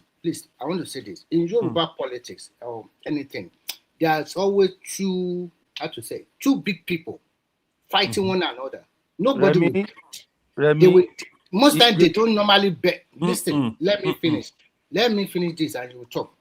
Most times, I'm telling you, they prefer to go to the field and iron it out. That is the typical Yoruba man. Let me tell you this. When you in politics, when you have a popular candidate, politics is about popularity. All politics is local. When you have a popular candidate like Adeleke, it's for your own good. Allow him to move. You share power with him. APC will share power. You sit down and say, okay, you are giving us 50% of the position. I will give to my people in the original APC. So you take 50. It's negotiation. If you follow what I'm trying to tell you, you will discover. Look, let me quickly say that and I will keep quiet. Look at all the Southwest states. Look at the election for gubernatorial. It's always tough like that. A typical Yoruba man, instead of him to say, okay, I'll collapse my structure to you, he would prefer. That is why you see Tinubu sometimes sitting on the fence. They would sometimes prefer to go to the field and slug it out among themselves. Did you follow what happened in Delta State? Ogbori worried their moved to APC from PDP, right? Yeah. I know why it's like that, because there we have the great Ogboro, the kingmaker there. But when you go to Southwest, you don't have a kingmaker in a state. There are always a lot of gladiators. No. I think you're missing the point. Ogboro is not a kingmaker. Ogboro cannot even make himself a king. There's other Yoruba people here. Let them talk. We understand what Let me just say this. Let me just say this. Remy, you missed the point. I'm a Yoruba man. I know what you're talking about. See, that is not the reason Adeleke couldn't. That's not the reason Oyetola wanted that he wanted to rule that state by proxy. Okay, so, and of course he knows deep down in him that there's no way he could defeat Adeleke 100 times or give it 1,000 times. He will still lose. So the issue of maybe that is not how we play politics in Southwest. That's not true. Okay, politics is politics. The point is that he does not have that muscle to win Adeleke. You see, Remy, when it comes to Southwest, I know. Maybe Babaka correct me on this if I'm wrong. Ondo State and Osun State, I think they have the most independent voter, especially Ondo. They can go after you. I'm telling you, they have history of doing that. They hate godfathers and they hate to be controlled. They can go after you. The people have power, or if they really mean business, they have power. You know what I'm trying to tell you is what I can say that Oyetola knows that he cannot win. But if he cannot win, he doesn't even listen to his cousin, which is Tinubu, the president. Say, no, I want to go and fight it out. That is the hallmark of what they are doing. Tinubu They are is not his going to uncle, collapse their not own his structure. cousin. Are they cousin or is his uncle?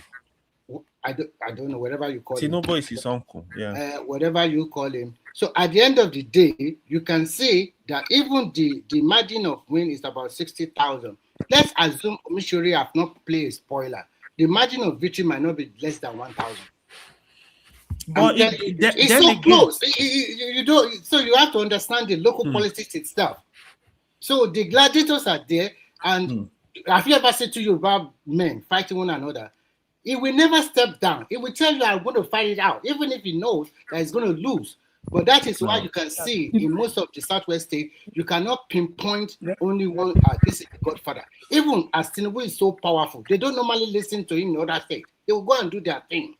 And that is why you see the infighting between Tinubu and the former governor of the state that passed away. What is his name? I forgot. Akeredolu. Even the one for Ogun State, they don't want to give it to that Abiodun. All the APC, it's a big fight. And you can see what is panning out in the state now.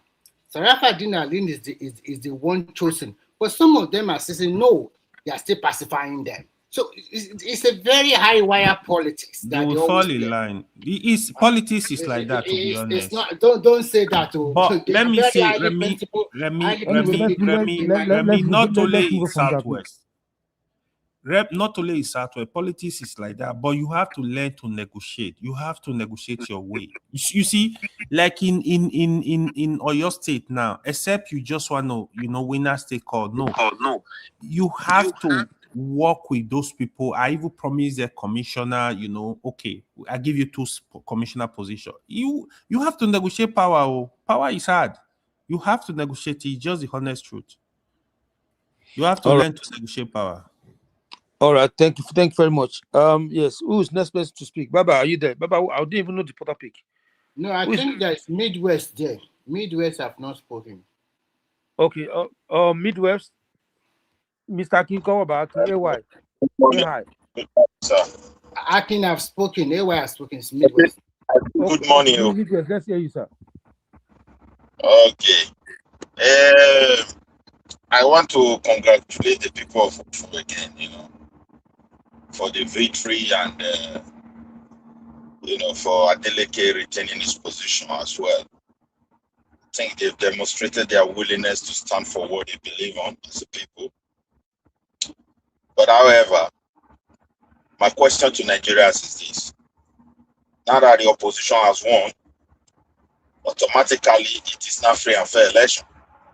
Because if I look at the point of argument that Joel was trying to raise, if they mess up with the next election, they're going to burn this, they're going to do this, they're going to do that. For me, I don't understand how we're going to handle that kind of situation where people, instead of campaigning, canvassing, mobilizing people, they are only threatening of if there's anything like rigging. So Nigeria should, at least everybody should be concerned, because I'm not seeing people, I'm not seeing the opposition really doing the work of opposition. They are not handling things like the way Adeleke did it in Osun.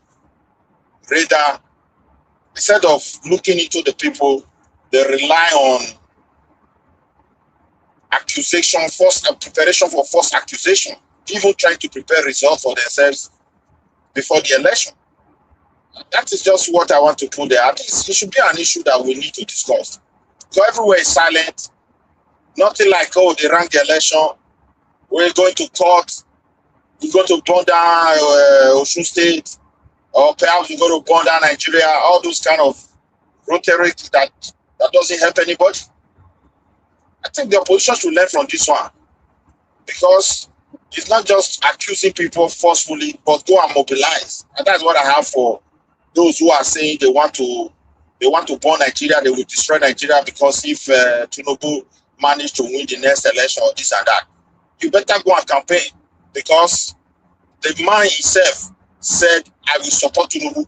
He made that statement because he understands the politics of Nigeria. It's a game of interest.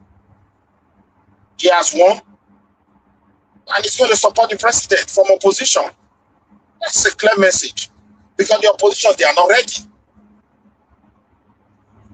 They are not ready. So having said that, so I leave that one for, I think, AY to come in there and try to nail on that. Why is it that when the opposition won and everybody is quiet and everybody is happy and nothing like they ran the election, they try to do this. And if you look at it very well, even everybody was trying to, as Remy said, they were trying to present their gifts to the best they can. Every party, APC, Accord, all of them. They tried to win the heart of the people. But at the end, it's free and fair.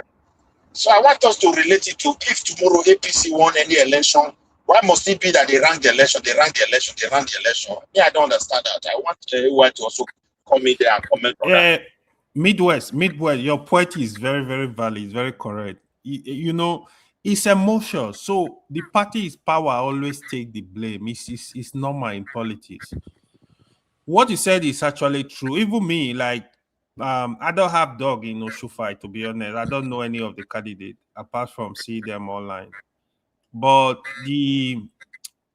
what I really want to see, let the people decide who lead them. Allow people to decide. Yeah, election cannot be completely free and fair, in all honesty. This will always play out. But one thing I know about election for sure, when the people are interested in an election, it's very difficult to rig. I can tell you, measure election for you when you see Abiola election, that was what happened. Abiola even defeated Tofa in Kano.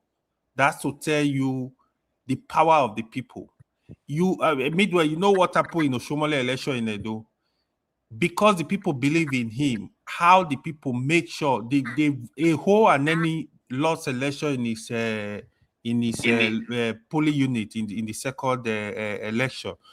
That's what you are seeing. When the people are interested in protecting their vote, sincerely is very difficult. Elections that are easy to rig is when the people are not interested. People are not really, they don't really care. They don't trust any of the candidates. That's when you see that politicians ring the election massively. But if the people insist that the election, the vote must count, there is nothing anybody can do. So I don't really care about the party. My own is what I'm even asking for Adeleke, work for the people. So you don't take the people for granted. So AY, don't expect too much from the guy. Oshogbo people too, I mean Osun people already, they say what he has done in the first 4 years now. So what is going to be special in the next 4 years? See, I don't even know the level of his work, to be honest. I can't even speak on that. So the point about this is that not that the people stay there to blah blah blah blah blah blah like that. Even if they stay there for their vote to be counted, can't you see that at the end of the day it's so close? So it's almost the same thing. Everybody just stay there, collect their own money. It's part of our ID money. Whether you like it or not. There is hunger now. All right, thank you. No. Apart from hunger, no hunger. An average Nigeria will still collect money. I'm telling you the truth. Yeah. That is politics for you. They still want to collect that money. Yeah. Thank you. Let's move on. Mr. Midwest, have you finished your submission before we go to the next? I think it's done. What I want to add to that is that now that he has won, his people have supported him. He should pick his fights carefully and wisely because more fight might lie ahead for him. He shouldn't act like the former governor of my state who sent him a condolence support from exile, self-exile. The Bible said the wicked run it when nothing pursued them. So Midwest, you don't nice. Now my government, you can pass like that. No.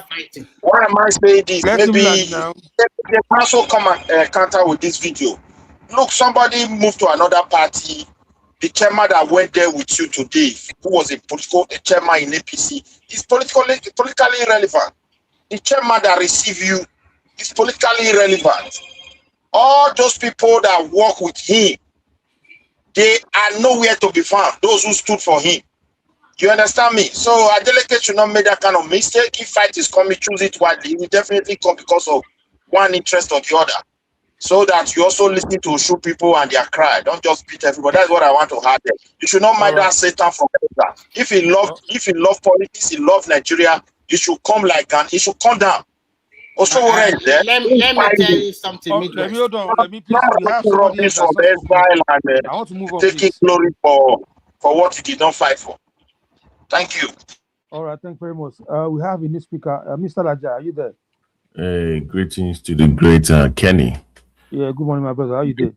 Now, just wanted to say some few words before Remy hijacked. Remy always hijacks my segment. You bullied Let's me. hear you, sir. Let's hear you. Okay, so what I think, I think the dancing governor just became a major player in the upcoming national elections, presidential elections. Let's not forget that the APC lost Osun State. Let me remind you, Atiku won Osun in 2023 it was a close call. PDP got about 48.74%. APC got 47.34%. And Labour got about 3%. So all those, we all know that everybody that voted for Accord are pretty much ex-PDP supporters anyways. So I think it's in the best interest of Tinubu the way it played out.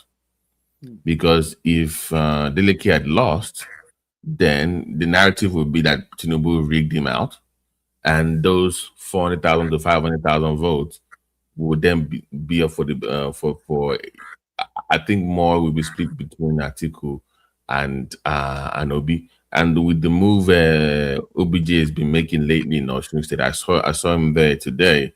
That would have likely gone to Obi. So the bigger picture, I think this played out very well for Tinubu. He has nothing to lose. I don't think Oyetola is a particularly strong candidate in Osun State. And the Adeleke family are now they've affirmed their dominance in the Osun State politics. They are the Sarakis of the way Sarakis were in Kwara. Not so much anymore, but the way they were back 20, 30 years ago, that is what we are seeing in Osun now. They pretty much own the state. And anybody that wants the votes of Osun, we have to go to the Adeleke family. I think that is what was established this past weekend.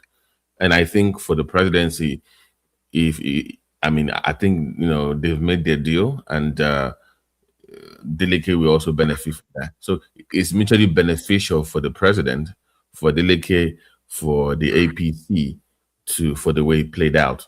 OBJ making a move for Peter Obi is disturbing. I heard Obi wanted to show up, but I think he got the whistle that Adeleke came out and supported the presidency openly. I think that's what held him back from visiting Osun State. So, that's what I just wanted to add to the conversation. Thank you, Ken. I'll add later. Thank you. I have one question for both of you. I have a question for you. Yes, sir. So yes, sir. Now that the political thing is being controlled by the Adelekes, do you think after 4 years of Ademola Adeleke, because there's another brother of Adeleke that is preparing to contest against him 4 years ago, do you think they will pop up another Adeleke for them? I would. What do you think? And Remy, let me even take it a step further.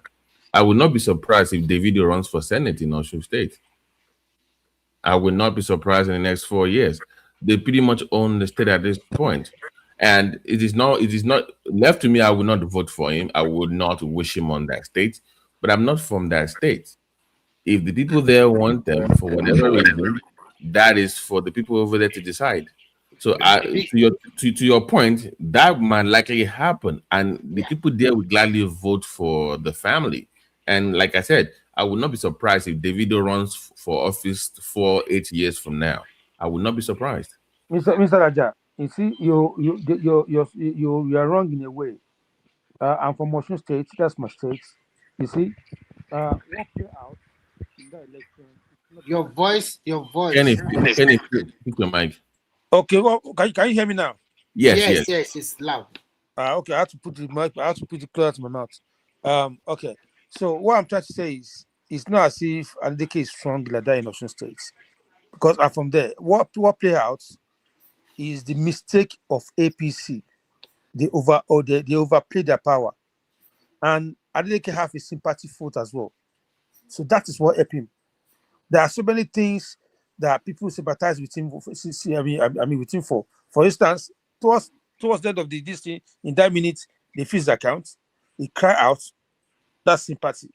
Local government salary is still there, which they are not paying. That is sympathy. You understand? So there are so many things that help him, right? Then he's even paying salary for the fact that the other Adeleke and Egbeshola, they were paid half salary, and this guy pays salary, he pay pension. That want to pay out. So it's not as if their family is that strong. Or people are not like that. They don't follow one way. Kenny, you know you're my friend, but I have to say that you are being a little bit emotional right now. You are from Osun, so I understand that. So I'm giving you a more objective analysis. So you are within the system, so that might cloud your sense of it because you are from that state. So it's like you discussing my I will be the same way too. But the reality is that for now, so the point I make doesn't no. I agree with you that's one major factor that the APC keeps making mistakes. But my point to you is that moving forward, they will keep making the same mistake because it's become a pattern now that they cannot escape from for some weird reason. So that was part of my assessment that for some reason they just cannot work against their own interest in that state. And Adeleke seems to exploit their own stupidity. So I get your point. I'm saying for now, it might change in the next 3 or 4 years. But as of right now, they have your state on a lockdown, in a chokehold. So what I'm saying is that being the Adeleke, that they are very power drunk as well. Let me please see. All of you have been speaking since. There's one thing that nobody has been talking about. I want you to chime in, Baba, as well. Now, when during the primary, I want to know the figure that APC rollout from Osun State. I think it's about 200,000 plus. That's what APC said they have in Osun State during the primary 200,000 plus members. For party member for presidency, have you? No, yes, for the party primary, yes, 200,000 plus. So obviously they have over this time around they have over 400,000, right? Yes, they voted for roughly about 400,000, 420, 450, 450, less than 450. So now, so they double their figure, right? Yes. Okay. No. What I wanted to say is this: I know that Adeleke will play their hands more, and when they play their hand, that is what happened in Kwara State will not happen today. And I will tell you what they will do. They will start to put more of the Adeleke in power in Osun. And I see another Adeleke coming up to be your governor in 2030. And this is when you guys will now start shouting, okay. I think that is what is going to happen. Kenny, go and write it down. Even if you put Adeleke forward, Davido forward for gubernatorial election or for whatever. They will still vote for him. And Kenny, that was my point. That look at it from Tinubu's political interest. There is no politically, it's better than Adeleke win for Tinubu. Because if you had lost, there will be this like, oh, you read him out, then that creates. Remember, I just told you, PDP won that state. Tinubu lost Osun the last time. Yeah. It was a close call. Is okay. I like it anyway. So it makes no sense for him to even dabble or rig it for his own political party that don't even know what they are doing anyway. So why don't you give it to Adeleke? Adeleke gets to support you, and you still keep your own base. You get close to 1 million votes in you have the point there. You have the point. That's the whole what happened. So I'm saying that Adeleke is then going to leverage that moving forward. So from now on, if you need Osun's votes, you must go through that family. Osun's locked down already. That's my point. Like if he leverages that those numbers or moving forward, though, they become a cabal in that state where you must go there to them if you need Osun. The way Sarakis were in Kwara is what I'm saying. All right. Thank very much. Do you want to say anything about the L5 that they're talking about? What do you think about?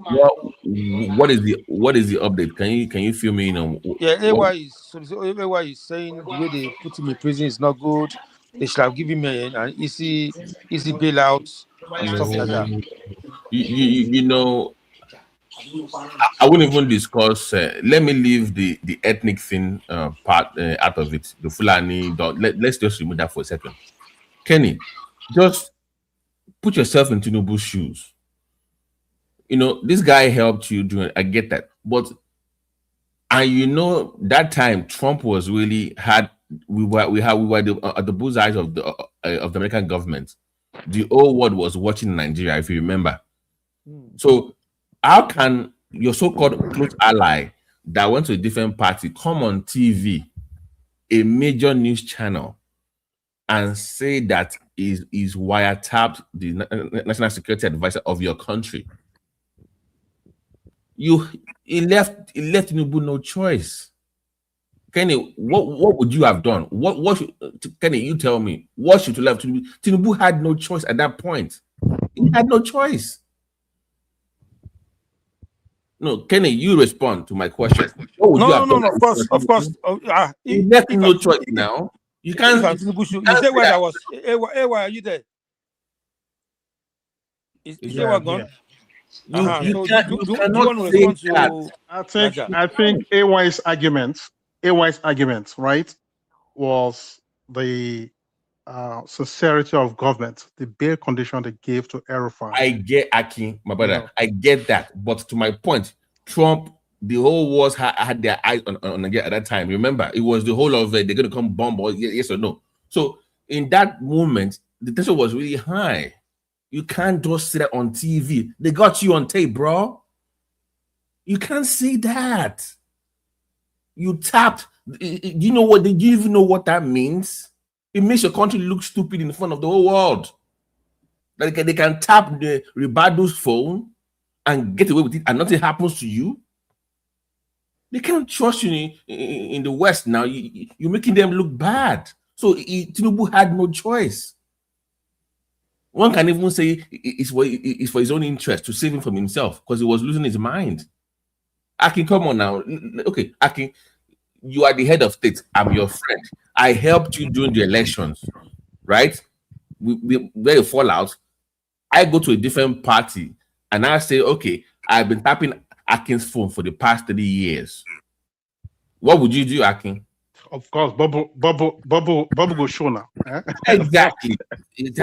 Definitely now. Yeah, because you're not dealing with Akin now. You're dealing with government. So.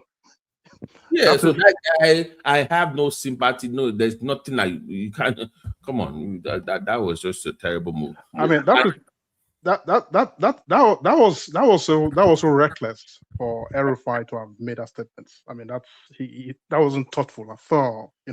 So that they giving that big condition, I think that's good.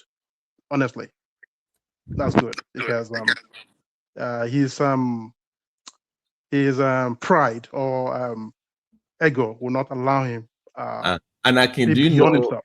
Surprisingly, because I always thought it was a rumor that he's been the one fomenting trouble in his state for the past 8 to 10 years. Of course, it's been ever since he left office. That state has been peaceful. Of course, it's been peaceful. Of course, yes. So he was the problem. He's one of them now. He's one of those people that making trouble. All right. So Baba is not there. So who else wants to speak? Hello, guys. Yes. Do you have a different topic or? I don't even know the topic. I don't know the topic they're talking about. I just came in the middle of the. That's okay. AY, do you know the topic that we Akin, do you know any? I don't know. No, not really. My only thing is that our Super Falcons, they did not win AFCON, and they are not going to the World Cup either. So we were not prepared. We were not prepared for anything. Man, that was bad. Even the way Super Falcon let me tell you, even when they were going to play those matches, could you believe these people? They were just on social media dancing. 2 days. The girl was like 2 days. So she was in New York. I'm like, you're playing in AFCON. Yeah. Why in New York 2 days to the tournament? I think the other team, because they've been doing well, they underrated their opponent too. That was why they get whooped by Malawi. Was it That Malawi is or something? no, AY. That is Malawi's first time at the AFCON. Okay, they underrated them. How do you lose to a first timer? Yeah, they underrated them. That's why, because they were dancing around. I'm like, now people, Nigeria are so emotional now. They blame the government. I'm like, what's the business of the government? Like, they already. You know, AY. Nigeria sentiment. Walk off for men. We are not there. Are there no structure, discipline structure on ground to make sure all those things you just pointed out they doesn't happen? You know whether not be their girlfriend, they play, but nobody's paying attention to blame the government for not serious over instructions and structure. That's just the truth. Because sometimes I don't understand. You can't take the government away from such responsibility. You can't make excuse for them. Like now, you're supposed to find some people arrested, change them, and question them. That's just the truth. I don't think Africa will be wrong with soft hand in any place. Brother, think about what's going on. I agree with Midwest that there's a systemic problem here. Think about it. We did not go to the World Cup for the men. We did not. The women is not going. Even the 20 and 77, they did not go. They also failed to qualify too. So across all board, we can't even go to one this year or next year. That's a rot in the system now. Our people, it's a big one, big rot. I watched. Go and watch this podcast that was released today. Okocha sat down with Mikel Obi. They were discussing. You should watch that. It was because it's like they want to join NFF and change the system, but they won't allow them. They would allow them. People like Kano, people that were successful. They will bring the local. I think this is the right time they should change the NFF chairman. If they can come together and veto, I don't know. Yeah. What is really going on? No, and I think in that female World Cup, I think the coach technical ability is also soft. Yeah, it's that one doesn't know what to do. Very bad. The decision he does not even know. Oh God, man! How can you have quality, so many quality in that thing, and I find it difficult? Oh, I don't understand. I think I'm trying to suspect that it's not the coach who takes the final decision on what to do. No, that's a lie. There's so much politics going on. That's a lie. Huh? You don't believe so? He's the one that. I don't believe that. I don't believe that. He's the one that takes the decision. No, Remy, brother. The FA in Nigeria, the former players, they've all said it that the FA is the one who picks the players for the coaches. They said it now. That because money is possible in terms of money. No, if you can pay your way through, or if you are close, or you have contacts, you get on the team. It's always been a Nigerian problem. But when you look at the team itself, it continued to use the same set of players. It didn't change. Tell me any new name that they brought in. Just give me one name that they brought in. Remy, see, Okocha and the rest of them, they should use their power and muscle and the connection to speak the power. You understand? They are not serious.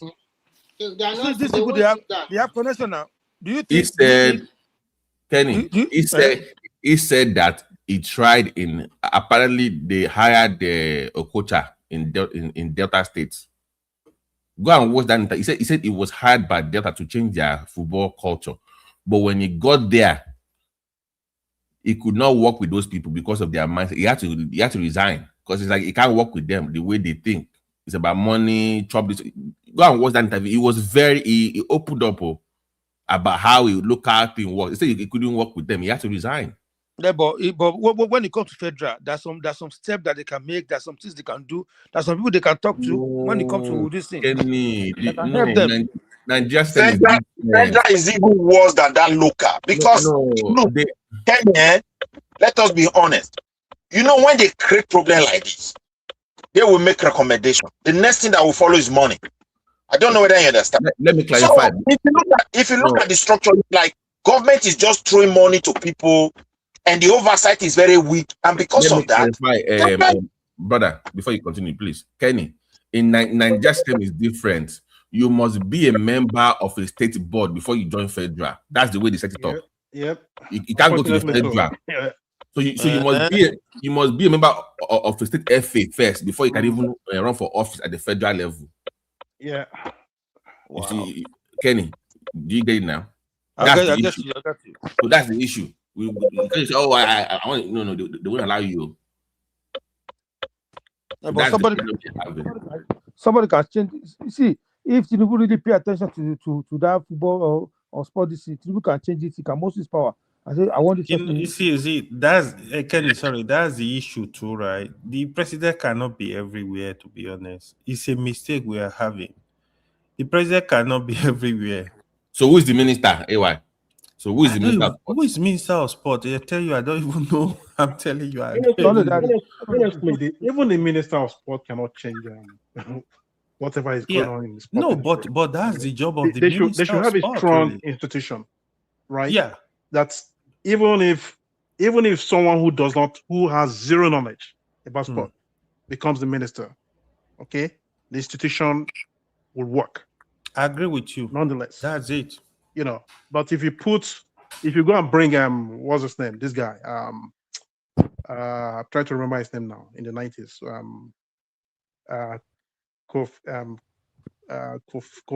Kofi Williams. What's his name? Akin, can you remind me? The Saudi league was beat by Nigeria. Yeah. What's his name again? It's a Nigerian guy that beat their league for them in Saudi Arabia. I forgot his name. Why can't you get a man like him to help you? Get him. At least consult with him or something like that. You see what I'm saying? We have people out there that you can consult with, that will show you the way of how this thing should go. But do we go after them? We don't. You already said it now earlier on. You know, the politics in Nigeria, you know, would not allow this to happen. I mean, we are talking about Nigeria here, so I'm not surprised that even if you allow the consultants to come in, things will not go. I mean, they will still find a way. They will still find a way. Nigerians will still find a way. It's not corruption all the way. Corruption everywhere. Yeah, they will still find a way to make sure that thing doesn't work. You know. But Akin, if you build the system and you join it, you will make more money than chopping the thing down initially. There's more money to make long term now. Yeah, you go. If you build this, but they've neglected that part. In America, people do long time. They can say, okay, I want to chop money for this system, but they will put themselves in that system. When it grows, that money will get bigger for them long term for their own. You know, that's the way you steal now. You don't steal for now. You must be long term steal. Yeah. No, they don't reason. Well, unfortunately, you know, that's where we find ourselves. You know? It is well, though. It is well. So, any other topic you want to talk about in politics? I don't know what. I saw the flood in Abuja today. The flooding. Was that bad? What happened? That is insane. Abuja of all places. What's going on? They are accusing Wike of. So Wike has actually been given. So in Abuja, you have the green area. So those are area they are kind of reserved for waterways to avoid this kind of environmental disaster. So I think Wike, they say he has been giving those green area to his cronies. So it's a big issue now. Like the flooding was so severe. It was. I saw last year there was this lake, Jabi Lake, that they was filling. I'm like, why are you giving them? Yeah. You know, in Nigeria we don't understand the importance of even in some. I know some places now, even in villages where people just build anyhow. When the erosion starts, when the problems start coming, they start crying. Oh, the government. Blah. You have to obey these waterways. People don't. I think that's why you see Lagos State sometimes they just go and start demolishing houses, because sincerely it's very dangerous. In the long run, you might build a house today, it might come in 10 years, in 20 years, even in 50 years. It can go really bad. I think we need to really monitor those waterways. And what do you think? Not only peculiar to Abuja. I think Not while only Abuja. you are from Edo State, my brother. If you go back home, the places I used to go to farm with my grandfather, today, how is everywhere? Sometimes I question this so-called development. Is this one even in my village? We just want to finish everything for this generation and destroy the next generation. And when I asked somebody from, I think from what is it called, this your state, he also told me the same thing. In Edo is very common. Land, the government don't even have Midwest, my brother. My own area, our own reserve, forest reserve for trees. You know, they say cut one, plant two. That was the policy back in the 90s and 80s. The old J for area is all gone. And they don't cut everything, finish, build house. Yes, it's all gone. Yes, now because people, those trees you see, that's why if you ever visit place like North Carolina, place like Georgia, you will see that the trees, they don't play with them. If you touch it, government, you will go to prison with that. I was there now. You don't call that tree. Okay. Like 10 years ago. You see how green those areas are. Driving to the airport, you just trees to the airport. Yes, now. Yeah, you don't touch everywhere. It. In Nigeria, somebody will buy it. Like, they will just drop that trees indiscriminately. Those trees, they have purpose. They protect environment, but people don't know. My brother, when I was in Spain, you know, Spain is more or less like Valencia. Let me use that because I've not been to the entire country. It's a big country. It's more like, I can call it semi-desert or this kind of thing. You know, they build us very close. But immediately I traveled to Germany. Even the biggest city, that Berlin, is under tree. I'm telling you, everywhere trees.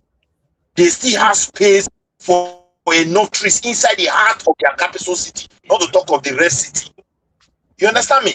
Even Sweden here, they build city. They make sure they plant trees everywhere, and at the same time, they carefully monitor area before they authorize it for building. But when they come to our place, you just give power to minister. They jump on the board and start doing everything, even the governors. No, we don't want to put our heads together and even plan for the next generation.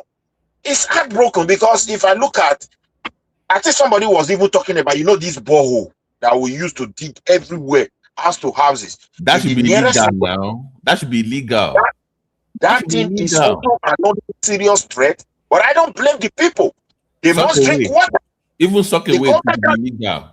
Sock away should be legal. Yeah. You don't have sock away. Yes.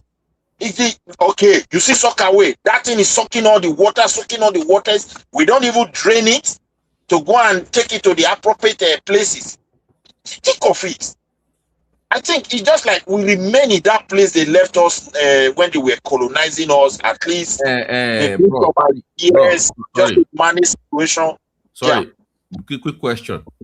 Growing up, I know we had boreholes, maybe one or two across. When did that become a thing for heavy house to not have bore? Because it wasn't that way before. Now, growing up, it wasn't that way. Yeah, because we discovered the modern way of drilling it easily.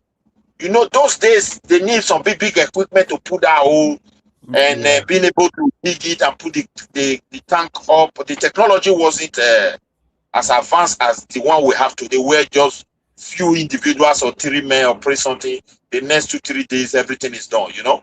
No. So I mean, growing up for me, in our own area, every house had tap in front of their fence.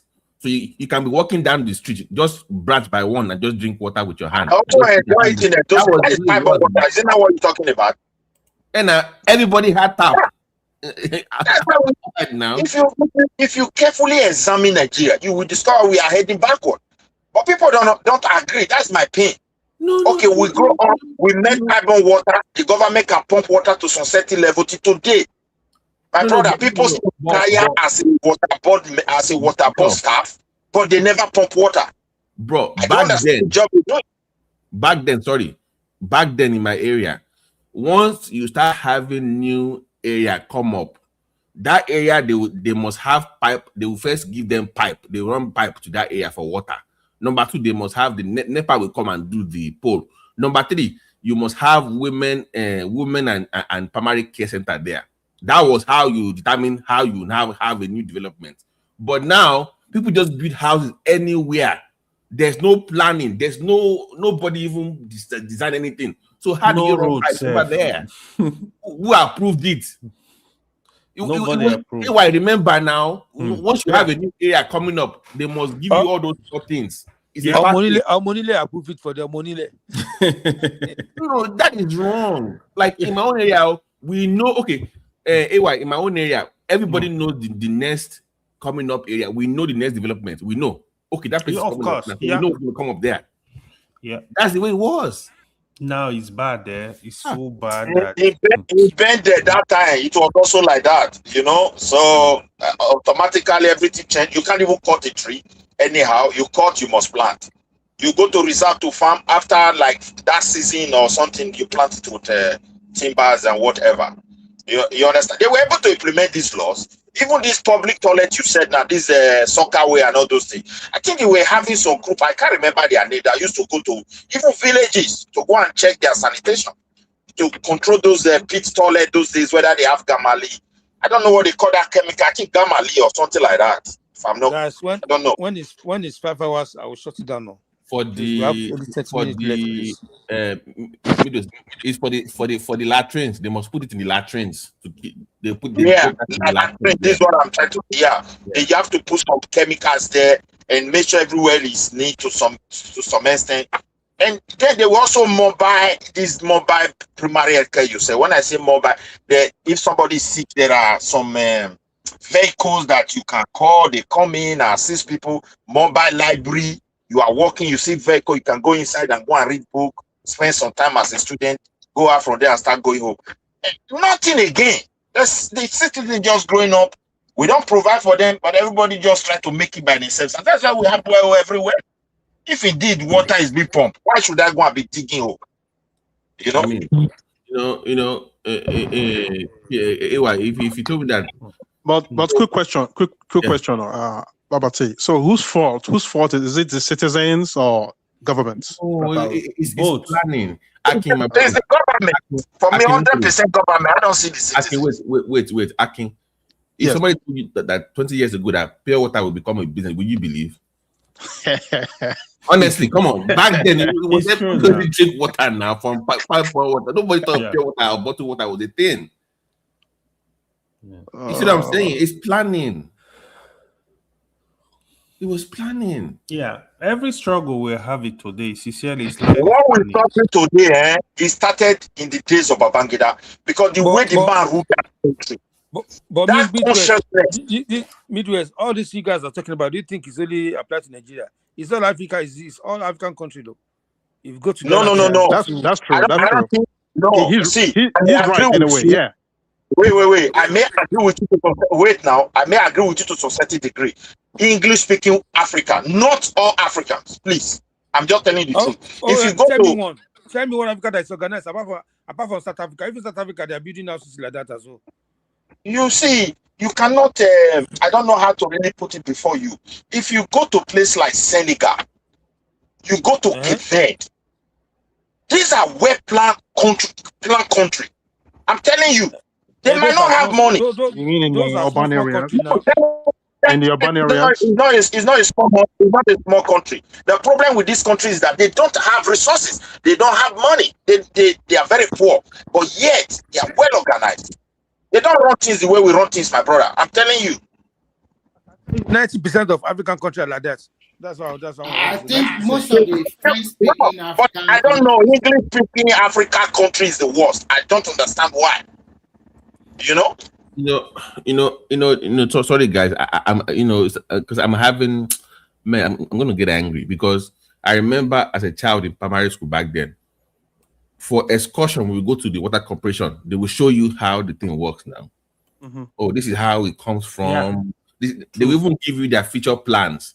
That in the next 5 years, so this is this is the way it's coming on new development. This is the kind of pipe. They show you everything. They have plans. What happened to them? Who killed them? I don't know what happened. This is Babangida. I think when I was growing up, Babangida is the one that actually destroyed Nigeria. Let me just Ibadan quickly now, chip this one. there's no more GRA in Ibadan. There's no more, everything is scattered. When I was growing up, you have If you some go nice. to GRO in Benin, you go the speed self say now here be GRO. No, Those days when I was small. Can I put a word? I think what really happened is that from 1966, that to me, that is when the problem of that country really started. Because if we still maintain that 4 region that we still have, the region will be competitive. But unfortunately, we have successive coup against one another. All those ones set us back. And then when we go back to the constitutional democracy in 1999, Obasanjo that's supposed to set good example, just dabaru everything, is the one that changed all those local government. Before, local government used to get their allocation directly. But because they want the power, want to control everything, he started using the governors. The governors started controlling the local government, not giving them their allocation anymore. Then, just let me finish. Just opposed to what we have today. The reason why we are still having that thing is because everybody still line up to collect money from Abuja. Because whether you work or you don't work, you are still going to collect the money from Abuja. And then Nigerian people too, they are too quiet and docile. They don't talk. So far as the person they like that is there, or their family member is there. So they don't talk. They don't hold their leaders accountable. So the moment we are not holding these leaders accountable, they will continue to smile to the bank. They will continue to do whatever they want. So that is the way I see it. But the more we continue to decentralize, that this present government is doing, continue to decentralize more. Even let the government get their resources by themselves. Don't go to Abuja anymore. Let me quickly put this one there. You see, you just mentioned, but it is Babangida that destroyed Nigeria. It is from Babangida administration Nigeria became so embodied to step into government property looting without even, having that. My brother, with that single sense of what is it called consequences. Let me tell you why I refer to Babangida administration. It is during Babangida administration there was mass layoff of primary school teachers without any compensation. I'm telling you, people were even mocking teachers, using it to sing, whether they drink pure water or whatever. They were so poor. The guy chased them away. I can remember in those states, he brought one military governor that almost canceled 80% of the entire secondary school in those states.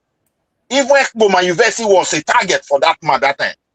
You understand me? So from that administration, that embodiment to steal that Babangida created became what we are suffering today. He destroyed everything. Before that man came to power. Not only Babangida, it's all of them. Okay, primary school teachers were highly respected. Secondary school teachers were highly respected. They keep on doing mass layoff. Before you know it, they went to secondary school. They collapsed the entire public school structure. Is it not public school? Before you know it, wait now. Before you know what is happening, people were so frustrated. They started this private nursery primary school, kindergarten become primary school, and we enter a new era. And that era has matured to this level. We need to be honest. Those guys might have failed before him, but they also were able to maintain the structure for us. He came in and destroyed everything. Okay, let me agree with you that Babangida did that. But those who came after him, what did they do? Did they fix it? If they didn't fix it, that means they are the same. They did to spoil everything. They were all military. And when Obasanjo came in, the mistake of Obasanjo, he believed he himself can just walk Nigeria. Instead of allowing Nigeria to really join him to discuss that whole military structure, so we can remove what we're supposed to remove and make sure we really engage in this democracy. The guy was just using that method of release money to people, problem is solved, renaming NEPA from power holding, and at the end, everything fade. And we are now in a total, I don't know whether we're in a total, may God help us, because the way things are going in the country, it's terrible. Don't worry, Tinubu is fixing it. Yeah, that was my next question, actually. How far do you think Tinubu should go with these reforms? To your point, Midwest, how far do you think he has to go? Because you said the greatest challenge we have now is that are they really Tinubu administration? I can tell you the greatest challenge And the most dangerous challenge that is having is information. Because you're talking about reform, if you don't tell the people what you are doing and what you want to achieve, the oppositions that hate all this reform will capitalize on the economic hardship. No, I don't think so. I think the let me make my point. Because if the reform skate through and is able to reform it that to a point where state will start generating money and the federal government started putting structure for oversight so that they can be balanced sheet, like what Remy said, whether they like or not, every month they are getting money. So for them, nobody care about balance sheet. You can just write whatever you want to write there. And that is what is affecting the entire structure. If the state government is generating money and the federal is waiting for like 40, 50 or 60% of that money, my man, they're going to ask them, what happened here, what happened there, what happened here? You understand me? And at the same time, when the federal is releasing to them, they also are going to question. We were expecting more than this. We made this. What has happened here? I don't know whether, before you know it, everything is balanced. But when you have masses that they don't even understand anything, we have to be honest, sometimes we agree on things here because we have traveled out of the country. We shouldn't blame those people there. They don't have the understanding that we have. We witnessed practical way of dealing with Midwest, sorry to cut you short. If we really want that country to really develop as what we want in a fast pace, then the government has to take some. Mark could do something. Mark could do something. You don't let me talk. Okay, after you. Okay, what I'm trying to say is that there should be some drastic measure. For example, we have the population. And then most of these young people, they are not doing anything. If I were a government, I would pull a lot of people to the farmland, build a very good houses for them to live there, give them 3 square meters in a day, create recreational facilities there, so that maybe they can do sport, go to gym, but they will farm for the country. So you need to, like our Tinker College now, I will ask that there should be a very almighty examination for our GS3 cross to SS3.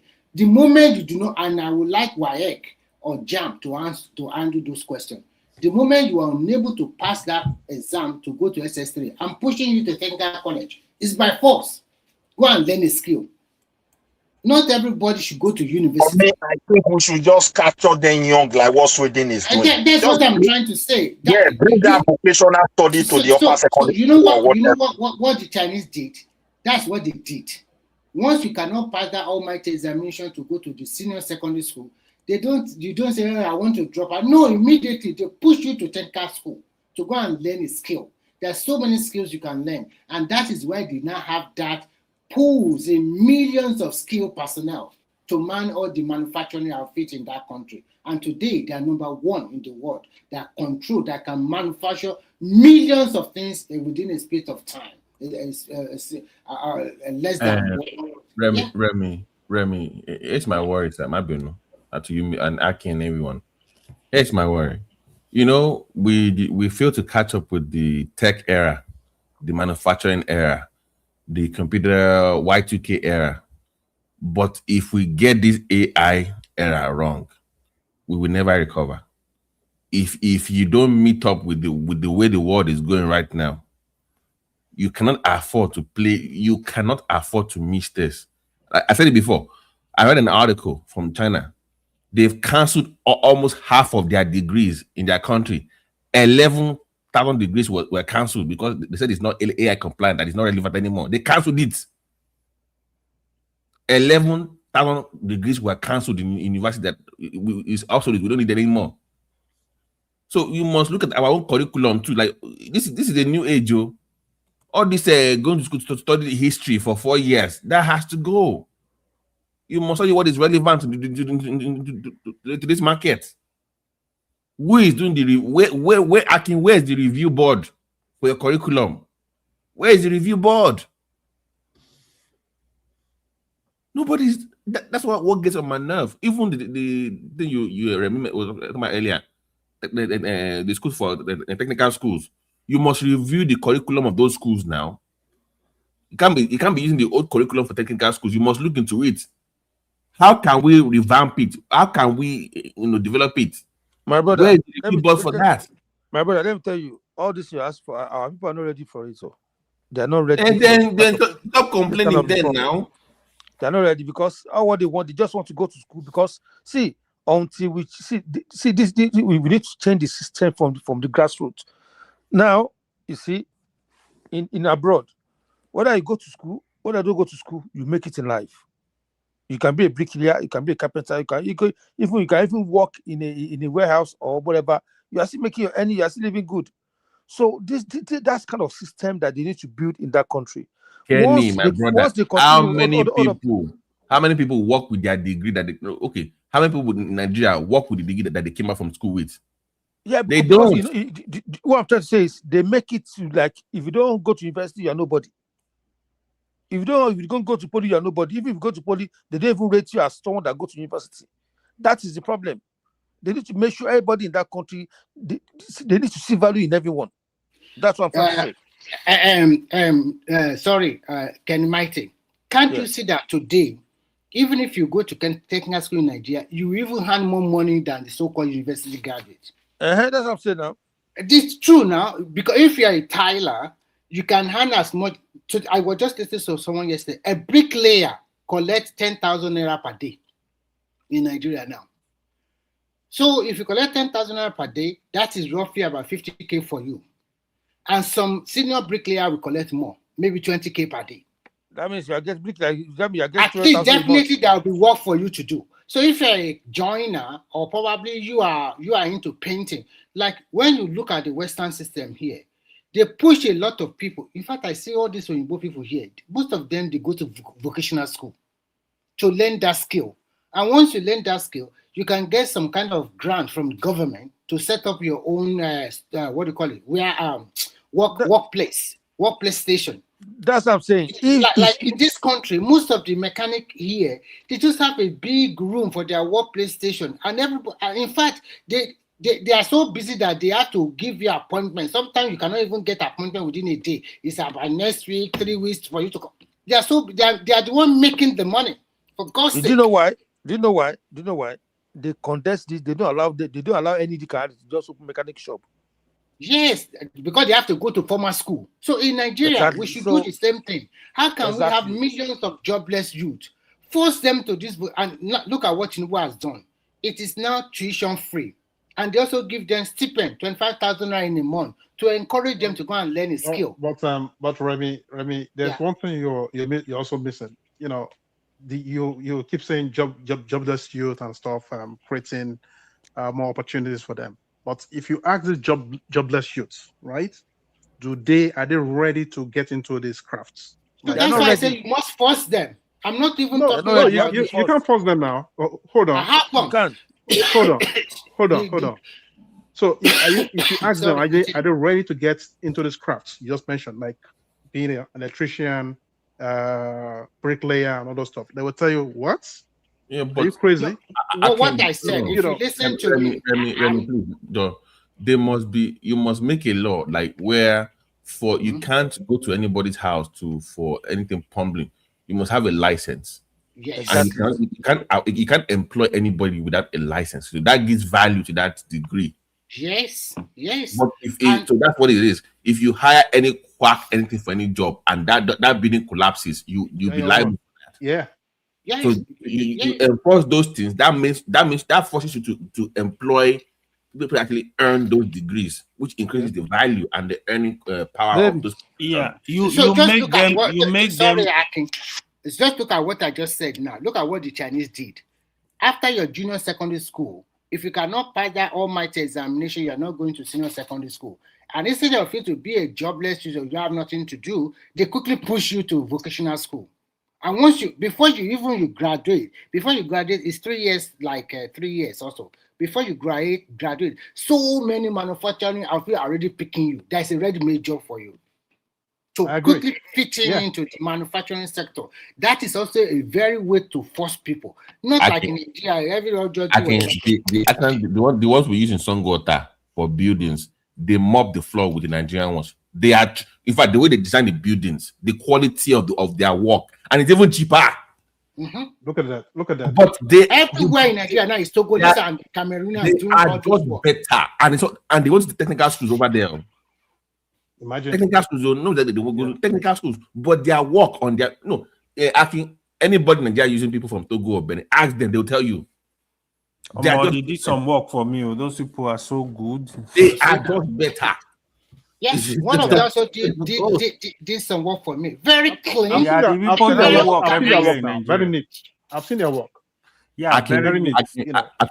Bro, the guy told me that brought them because they speak Yoruba. The ones I talk about, they were even giving me timeline. People now. Yeah, the man said by this date this will be ready, and they eat every target, and they were giving me pictures, timeline. They were honest with it.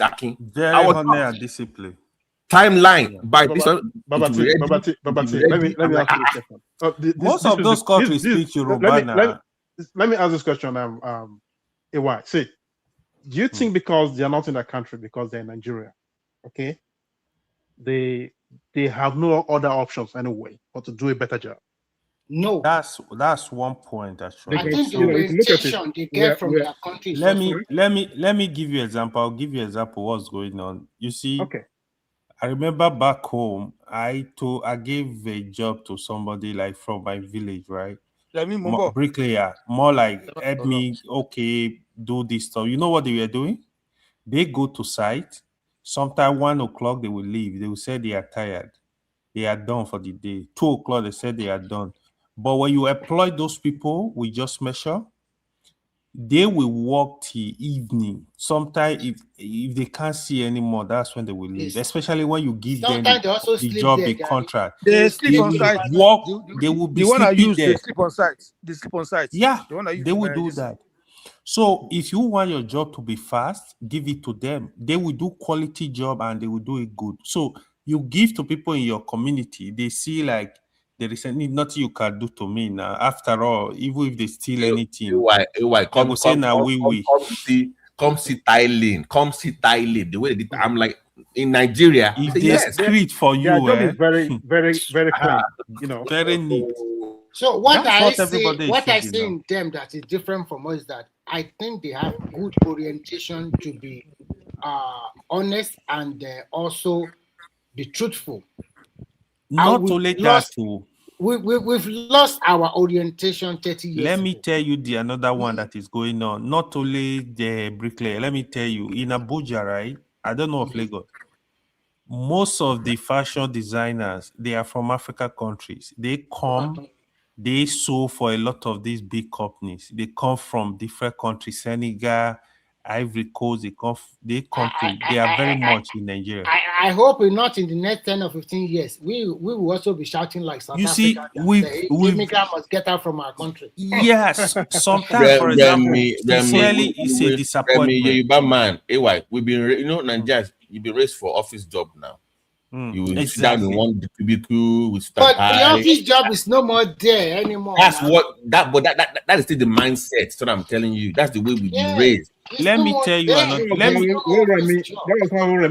even tell you the worst. Let me tell you if you notice that are going on in Nigeria, I swear you will cry for our country. The furniture now. Do you know most of the furniture you see in Nigeria, especially in the north? They bring them from Turkey. When I look at the furniture, these are stuff also from China too, as well. From China, from Turkey, yes. Not to let that. All of these stores in Abuja. China. Let me tell you, know what's going on in Abuja now? The rich guy from the north, they will prefer to have a Filipino house help than Nigeria house help. They'll pay them in dollars. Really? I'm telling you, it's a competition now. Growing up in Nigeria, we used to have daily furniture, just carpet. When they returned for the Fourth Republic, they were the one that furnished that House of Rep. They came from Adeleke. You see? Just carpet. They were the ones doing furniture. Now, it's all gone now. They disappear from the city. You don't have these are getting bad though. I think it's high time our government at the federal and state really sit down and start to force people to, because there is no way that our people are already lazy. And if you are not saying, okay, they have a choice, we can't force them, then we are going to have a big trouble, a big problem in the nearest future. Because when we don't have this skilled personnel, look, let me give you an example. I was traveling all the way from Shanghai with a stopover in Abu Dhabi, and from Abu Dhabi back to Lagos, to Etihad. So my flight from Shanghai was good. It's all of Chinese and few black people, only me or all that. When I arrived in Abu Dhabi to Lagos, do you know people that join me? Indians, Pakistans, a lot of Asian people. I was not asking, even including Chinese and some maybe Cambodia and the rest. I was then I started having a conversation with someone that sits beside me. That, what are you guys looking for in Nigeria? He said, there's a lot of opportunity in Nigeria that we are going to. Someone said they are going to Port Harcourt. Another said they are going for Abuja for one construction, something like that. So what are you doing? That one says the painter. That one says it's a joiner. When I was asking myself, but we have all of these people in Nigeria. Why are you people going like I cannot ask them this They kind don't of want to work. They don't want to work. Nigeria They don't want to work in Nigeria. And the worst part of Nigeria is that I'll give you a typical example. When they wanted to start the coastal highway, now it's over 100 kilometers away now. Some Nigerians condemn me. Oh, we don't want it. It's a waste of money. Come and see them now, showing it all over the world. Go see the way they are running on that coastal way. Some are even doing 140 kilometers per hour. Chief Remy, please, can I ask you, please, Mabino, please, how long before they start stealing the iron rod on that coastal road? They started arresting them now. When already some special already started removing them. Even the solar. You know what? Let me be frank with you. If they finish this project, that means they are going to light up Nigeria from Lagos to Calabar. Because the one at kilometer 100, the one I saw yesterday, they're already putting the solar panel light there.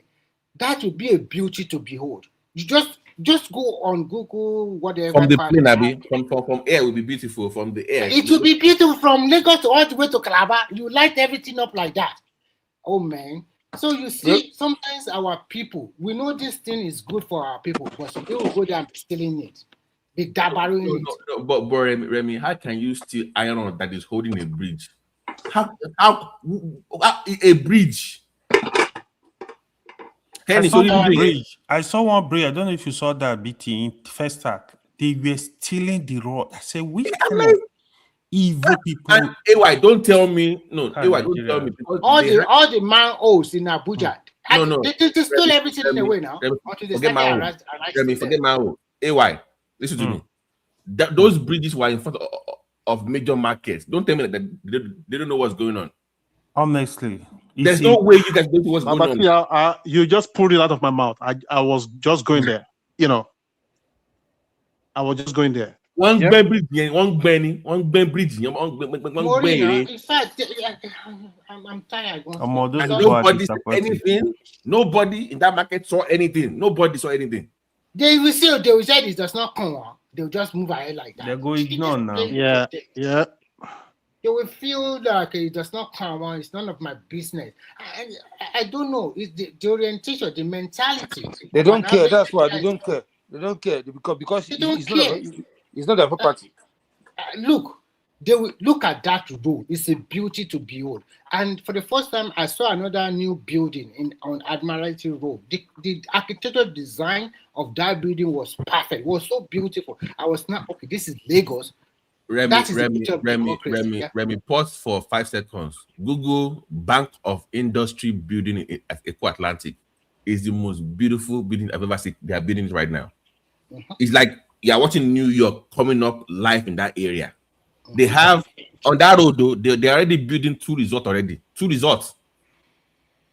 It's already coming up in that area. So that entire zone is going to be for vacationing. Another thing I also witnessed along the stretch of that coastal road is that you see when you now see it, because that guy showed it yesterday, from kilometer 1 to kilometer 100, they are moving very fast. Do you know all those land beside both sides? Already a lot of developer, Rano, Petro, continue to buy a lot of land along that stretch of land. They are buying it from the villagers. The villagers, they never think they are going to see millions in their life. Now they are buying it from them. So in the next 10 years, a plot of land in that place will be over 50 million naira. And that's just by the side of the highway. So that is the beauty of opening up a country. Remy, my land in Lusada has gone up 4 times. In fact, I even bought more.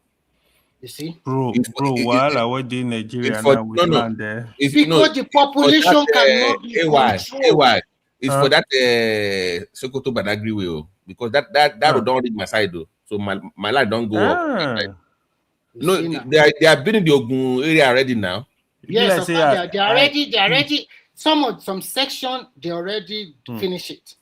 So that area was abandoned for long ago. No, I'm like, yes, okay, so, nothing there. But now the money not they go up. I'm like, let me buy more before people. The way the thing they increase, but let us see behind the camera. Maybe it's something I can afford.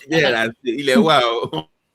Tí o bá ṣe àti kọjá agbára kẹ mọ́ mọ́ lọ sọ pé it's 15 minutes. We are behind the camera already, Abi. No, we are not. So you're also interested. Everybody's interested. Man. Because development is circular road, you know, 1 million. Because it's spreading, people are moving out of Lagos, so that is where that Ogun West is now coming up. All this, all those road is coming up now. That road is coming up that area. Babati, don't you think because we are not controlling population, and we need to start building like 6 or 8 story building now? Because the population, people are just let me ask you babies. Okay, let me ask you. I want to give you some tips. You know, if you want to build that, instead of building like 4-bedroom flat, you just build a bungalow. You understand me? And you put the whole house together. It can be 2-bedroom bungalow. At the end, you're going to make money from it. Because Akin, can you hear me? Yeah, I'm here. Go ahead, Babati. Yeah. So look at Lagos East is now developing now. People are moving towards that area. Mm-hmm. Shouldn't Lagos have learned their lesson from what happened in Central and not repeat the same mistake? But look at what is happening. The same error. Watching people just build anywhere. They're making the same mistake all over again. Because there should be proper planning. You see the problem we have in that country, the way the money circulates. Sometimes the area where people make profit from, it's also like something of a detriment to the future of the entire country. Like let me. You have so much to lose money, Abi. Let me tell you something I'm not saying somebody should lose money. Look at it from this angle. Remy, why are you building estate one mile radius around a refinery? What the hell is that? Come on now. No, Aki, come on. To live in Lekki now. Aki, seriously, where in the world do they allow people build housing around refineries 1 mile around? Have you ever seen that before? There must be. If you go to Europe, where they have a refinery, it's only a banana republic, you know, that happens, you know. So I mean, come on. It's not good for their health at all. It's not. Building houses around refinery? Yes. The refinery we are talking about is not only giving you PMS. There's a lot of plastic or sulfuric, what do you call it? Something like that. So all these things are not good for the body now. So why should people live close to that refinery? Yeah. And see, look at what I was trying to say. The situation we find ourselves, as far as we are making profit, nobody cares, because that's just the major issue. So Midwest, there's another good news coming out from Bayelsa State. There's a refinery that is going to be churning out about 300,000 barrels of PMS every day. They just brought Is that Bois? It's not Bois. No, Bois is it belongs to one Rivers son. I forgot the name of the guy. They have a single train like Dangote. They just brought it in recently, about last week or 2 weeks ago. You see, my brother, let us be honest. If we start let me finish with this one. So is it the one that was commissioned last week? I don't know whether it was commissioned, but they said sooner or later they will start discharging PMS. And apart from CMA, we're also going to do aviation fuel and so other petrochemical something. So that is for that one. Okay. So another one is coming up in the axis of Ogun and Ondo as well.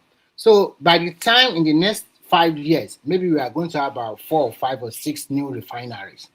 Now, if the Chinese can do their magic and work around that one of Port Harcourt and Warri, then the price of PMS will also crash. Honestly, I don't know why Tinubu want to go back to that refinery.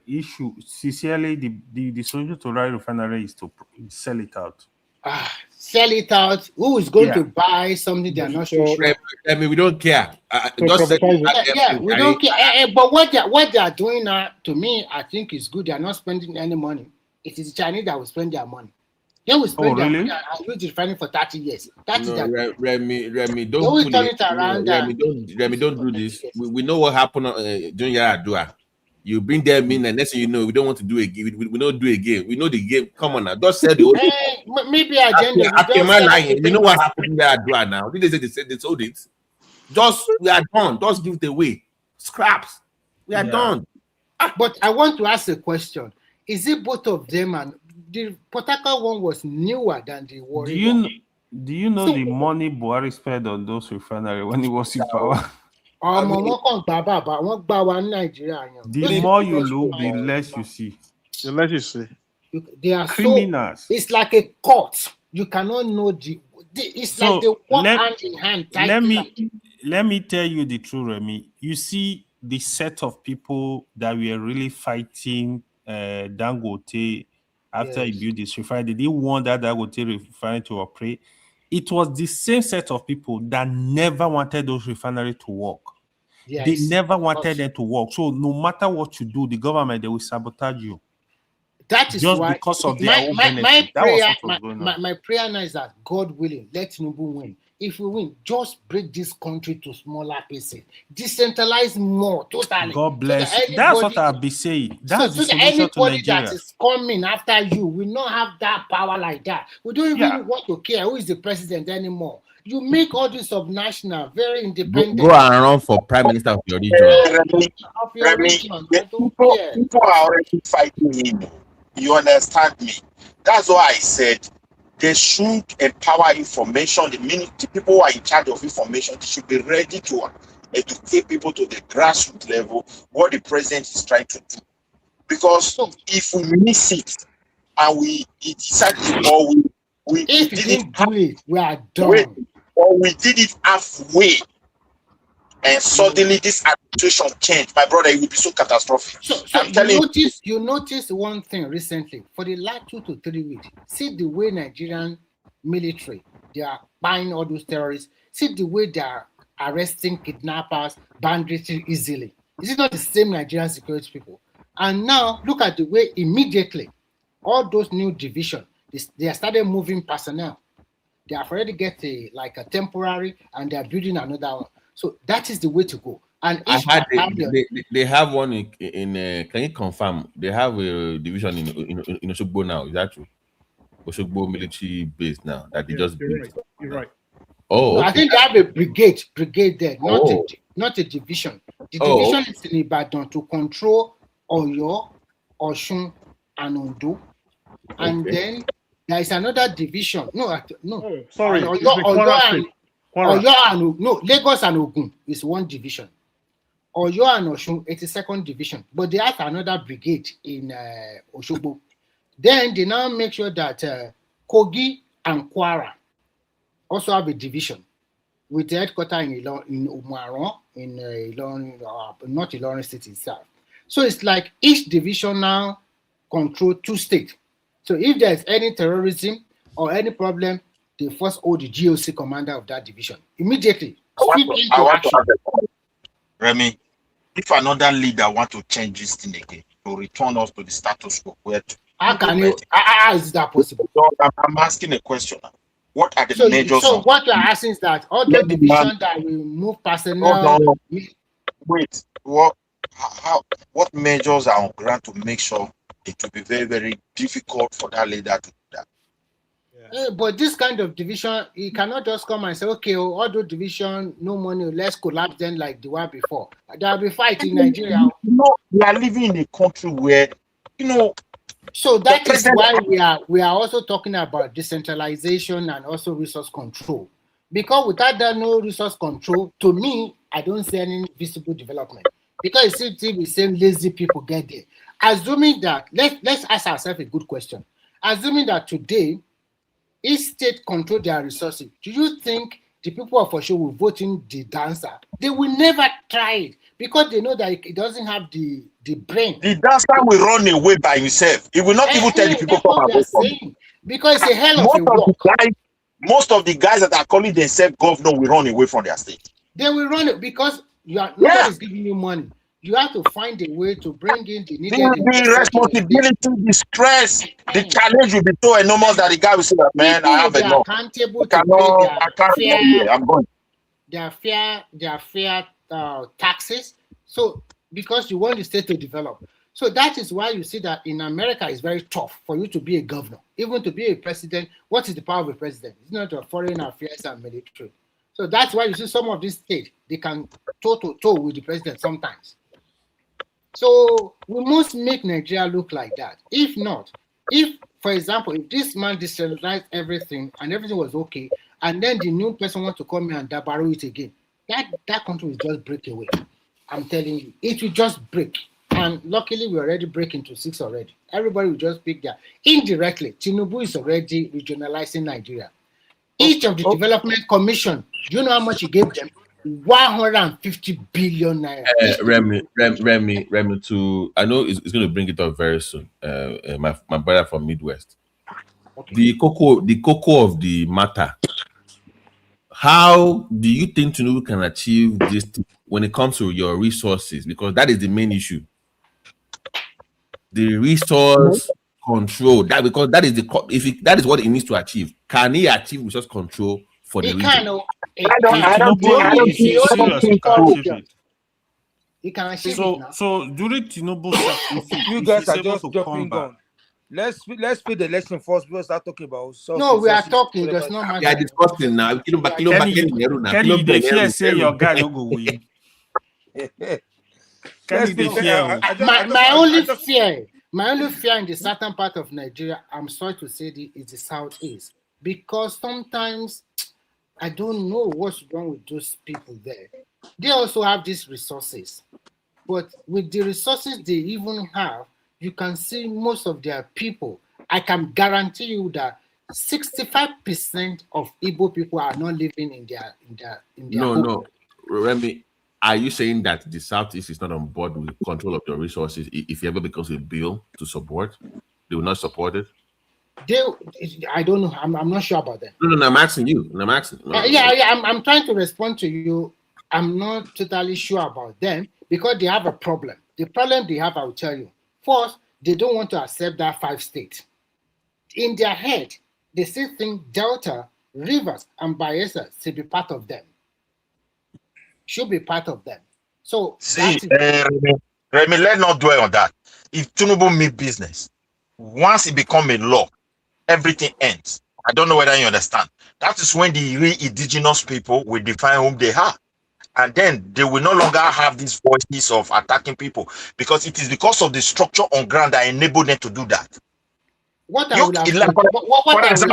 Okay, they call some group indigenous Igbo of Edo. We tell them to prove it.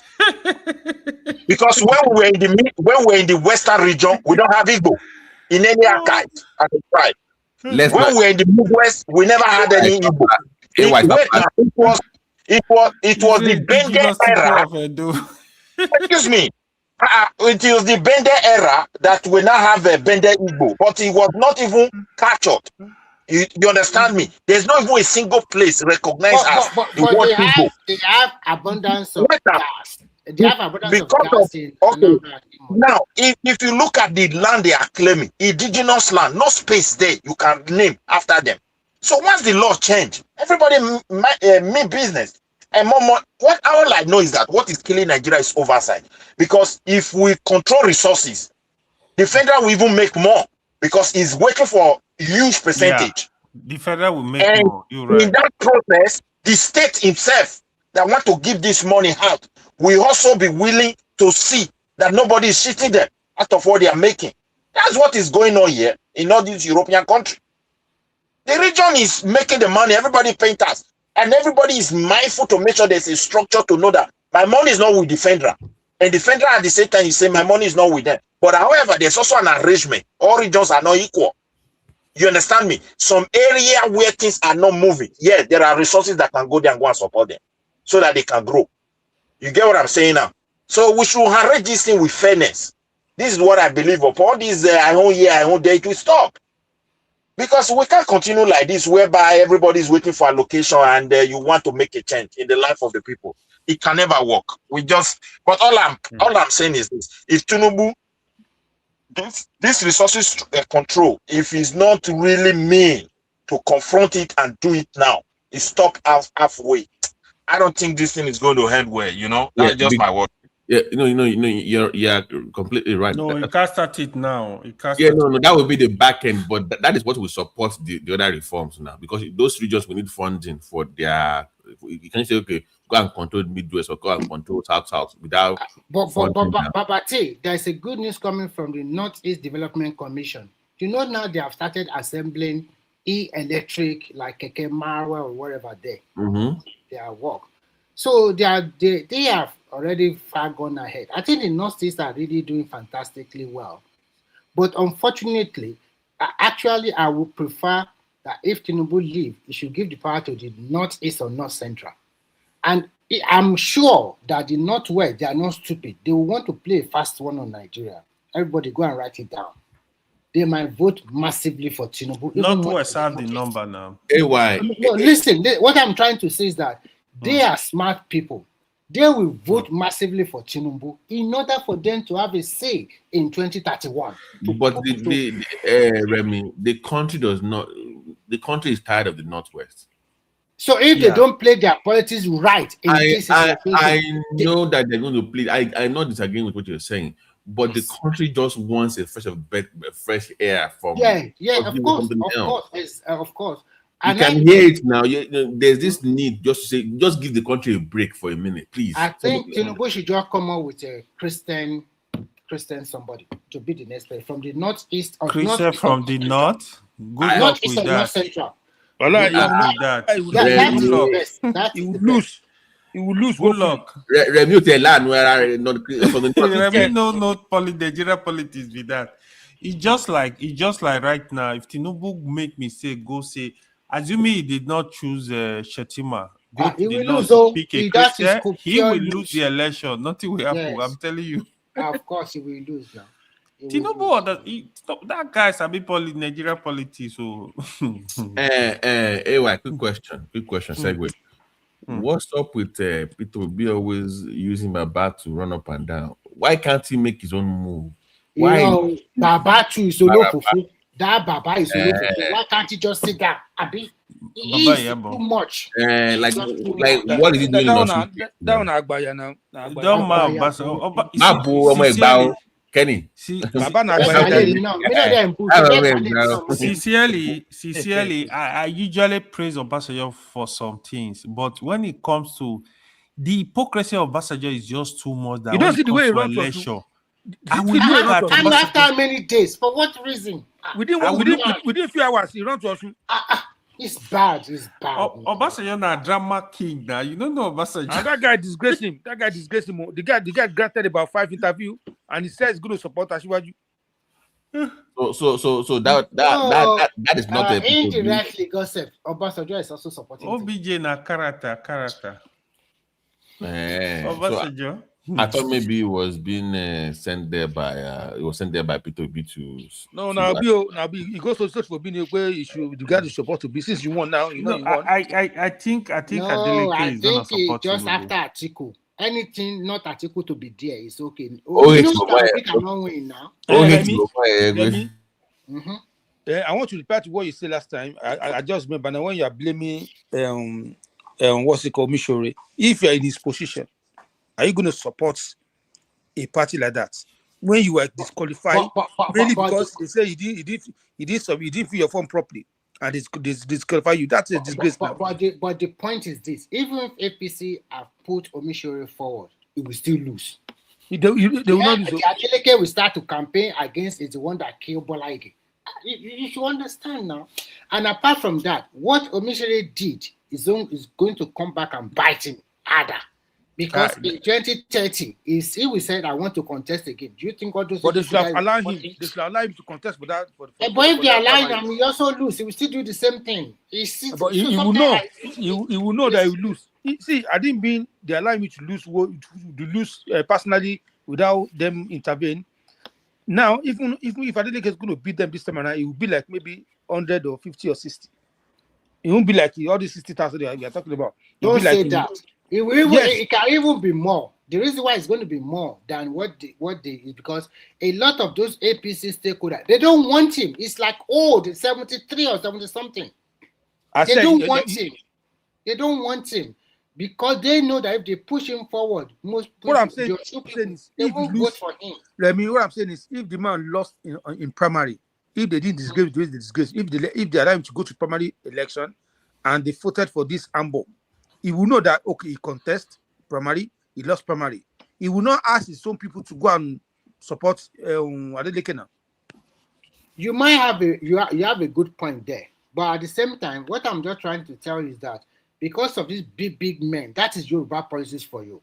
Instead for Oyetola to say okay, or Oyetola and his gang to say okay, let's accept Adeleke to APC and let's share the structure 50-50.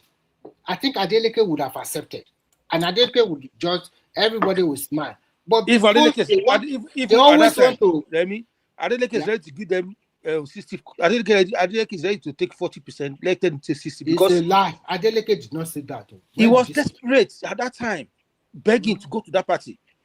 Yes, he was desperate, but the people in that party, so whatever they offer him at that time, he will accept. You are from Osun. You should know that it's two iron fighting against one another. Who is going to bend first?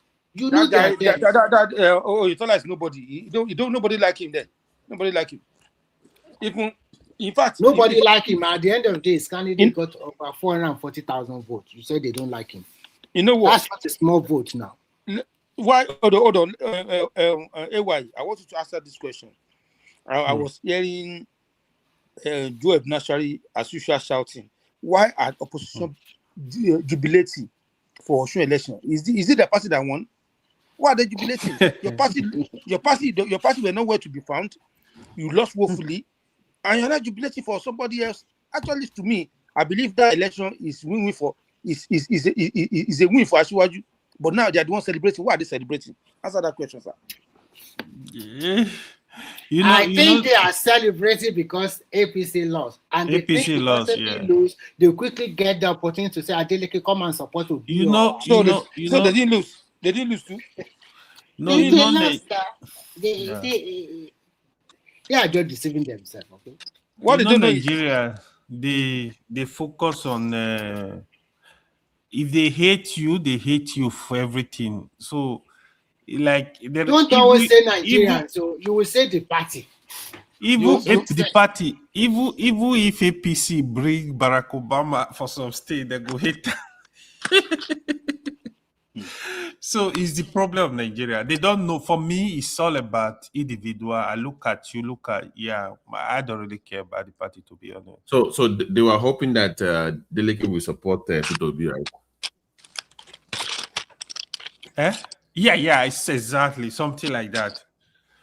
So, there was no way because Adeleke is a core politician. If he had, assuming he moved to ADC, maybe he will not say we support Tinubu, we will support Atiku, but probably he has his reason for moving to a core party. I really give him a lot of credit for him to be able to go to a core party and win an election. Yeah, because I actually thought he was going to lose the election because one, he did have that national support. He went to a court party with PDP. This thing structure. That was just PDP now. I call it PDP Junior now. You understand? He went with PDP structure. So if anybody is saying, he won with no structure, that's not true. He went with PDP structure. He knows what he was doing. But me, sincerely, I thought he will lose the election. Sincerely. No, I was actually surprised at the outcome. The guy is popular. No, the guy is popular. He's extremely popular. Because Kenny, Jogbe me wale. Okay, let me. Wale. Yeah. Okay. Yeah, go ahead. Hey, what happened?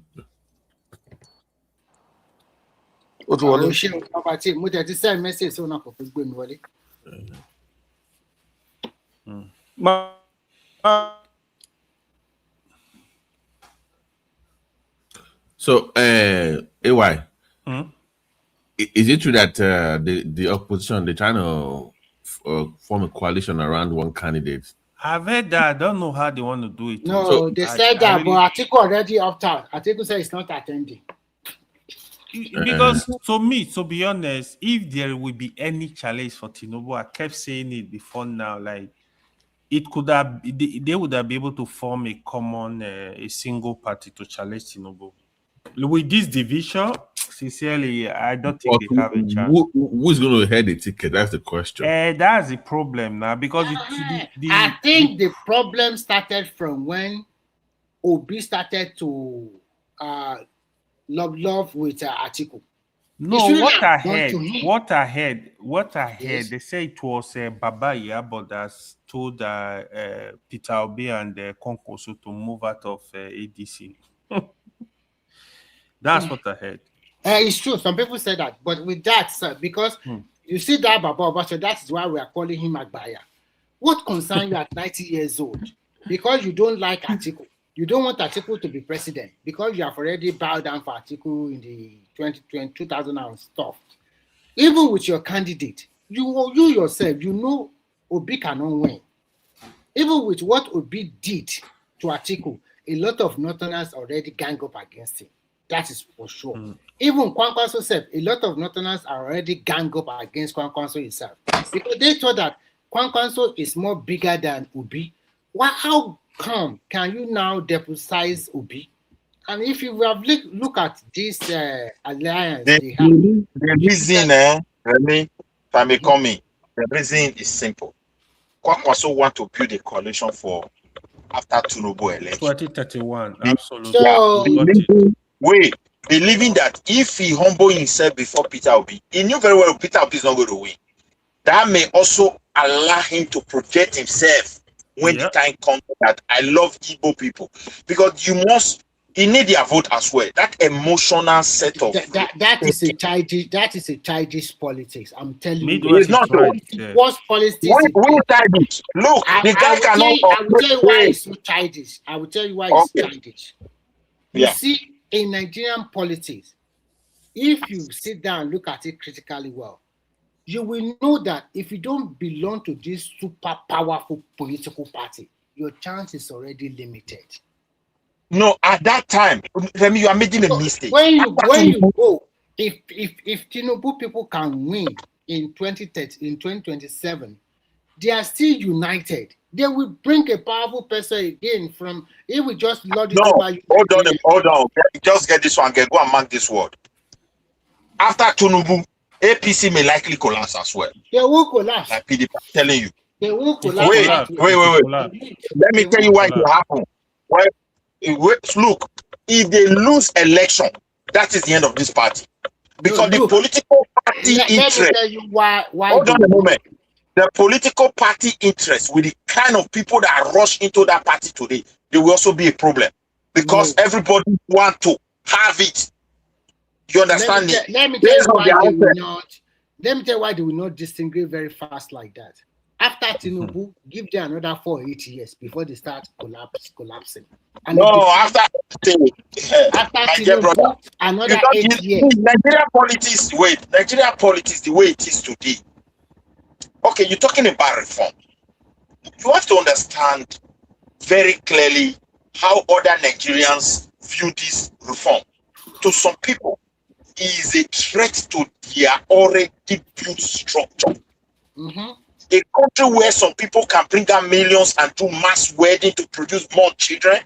The reason why they are doing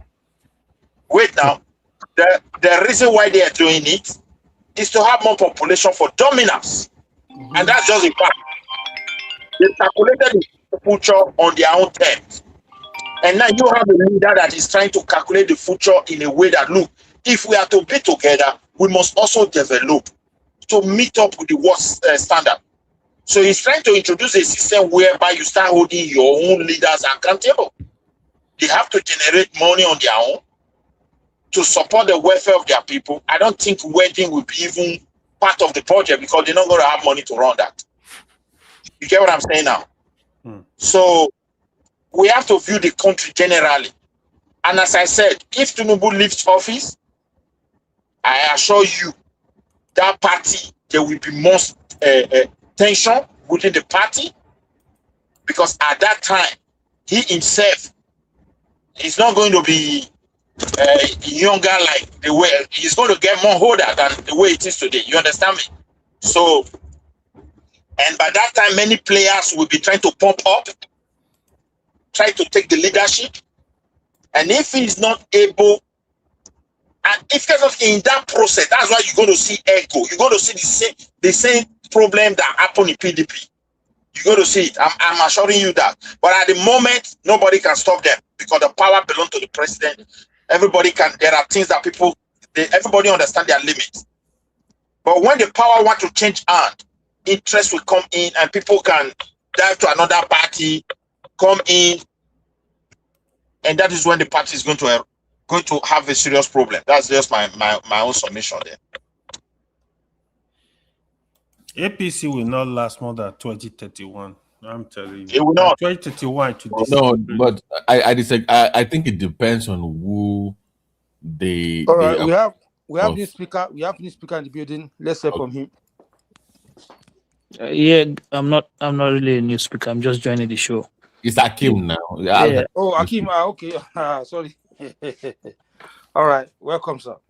Akim has come to hijack the conversation, please. Babati, one man will just disappear for 1 week. What kind of a television man is he?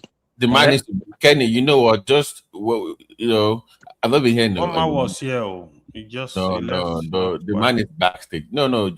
It means like the show is not like constant. It's not coming on any regular anymore.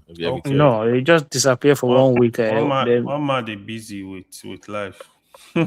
Side chicks and all these responsibilities. Side. What kind of TV? What kind of television station is that? Is it like all those old school ATA? Is that what one man is doing now? We come up when we have. So one man, you need to fix up. What is this? Is he sleeping out? Tell him to fix up. 2026 now. No. Maybe you should come up and host when he's not around. I think I've told him that. I think that would be the best way. Where when he's not around, if you should have somebody, maybe Kenny or you can host, maybe for 2 or 3 hours. It doesn't have to be a long 4 or 5 hour session. It can just be maybe morning time. Look at the morning drive. People come a lot during the morning. When you have those morning drive shows, and so you can come on and progressive host a 1 2 hour program on the platform. We'll show up. We'll support you. Yeah, exactly. I think that's what you should do. Even AY can come with his wala and host a program. I don't get power. Remy no go let me. If I do, I will ban everybody. I don't have that temperament. I don't have that. So you not. If people like this AY should run Edo State, Edo people are in trouble. Or we cannot Akim that is soft spoken will be very tough leader. Okay. Akim now Baseki guy now. I will not be tough. And if you become your governor, you're in trouble. I will not be a tough leader. I will just do. You are going to be a tough leader. I don't remember Akim. Akim welcome bash me say they support the Akim. How am I supposed to reminisce to them? Imagine me hosting a show on this platform, and this guy comes in. Passat comes in. What's his name again? Passat. What's his name? Passat. Imagine. There's no way we're going to be on the same platform. It's not going to happen. You leave him to rant and then tell him goodbye. Yeah, like no, I'm not gonna. You have to go. I'm not gonna. Yeah, so I don't have because I want to. You get to a point where you can no longer endure the ranting. You have to tell you something.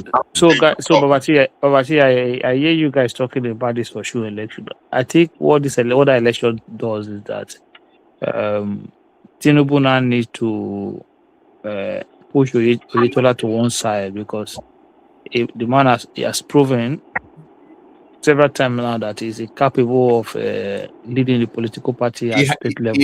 He had 4 years to prepare.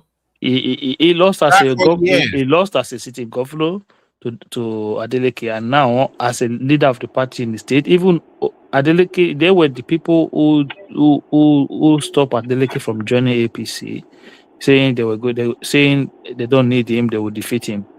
The president wanted, I think Tinubu actually wanted Adeleke to join APC, but he didn't want to go against the party structure at state level. Said, okay, if that's what you guys want.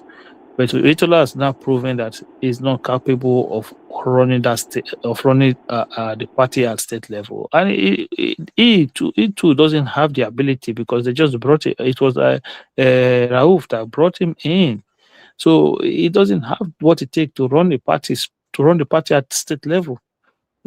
So he now need to Tinubu now need to just let him be his minister, or even kick him out altogether, and look for a way to work with Adeleke. But you know what, guys, you guys are not talking about the opposition. What is the role of ADC? Because they're the one making noise too much, and NDC. What do you think will happen to them in 2027 election? They're going to lose. That's what's going to happen to them. But they are, Kenny, they are acting like they are working on in a coalition. There's no coalition. So what is this support for Adeleke in Osun State? There's no coalition. Am I wrong? No, look. But why rejoicing for what? What people don't understand is this, right? 2027 January will come soon. Tinubu will be on the ballot. He has say 32 governors, that is APC, and then he has the backing of he has the support of Adeleke, Soludo, Alex Oti. So you're looking around 35 or 34 state governors, right? Then the presidential election comes before the governorship election, and the result in your state, they're going to look at it properly. You know, if you mess up, if you do anyhow, and Tinubu gets re-election, they'll look at he just bundle you out. Exactly, he'll just bundle you out. You see, anyhow. He will just bundle you, because the presidential election comes before the governorship election. So Kenny is now Operation Show Workings. When people. But Akim, what about your according to Wiki? According to Wiki. No, that does not. Look, if Adeleke does not support Tinubu in 2027, right? There's no way Tinubu will let him bring in his successor. It would not happen. No, Adeleke is already supporting Tinubu now. Yeah, I know. That's what I'm saying. That's when people say, why is he endorsing Tinubu? I'm like, you guys are crazy, because Tinubu will still be president when this man leaves office, and this man will want to bring in his own successor. They won't allow that to happen to him. APC will not allow that to happen. Tinubu they will not allow that to happen. Look, the man. That will be worse than this year. Kenny, who will not allow it to happen? Is it Oyetola? No. Oyetola will not be in place at that time. That time is gone. Who else? We have young guys that also take over now. We have young guys, new people that's coming up. I'm telling you. You got to be a strong opposition now to do that. So I'm looking at. I mean, if you mention people like Omishore, right? Yeah, that makes sense. Omishore,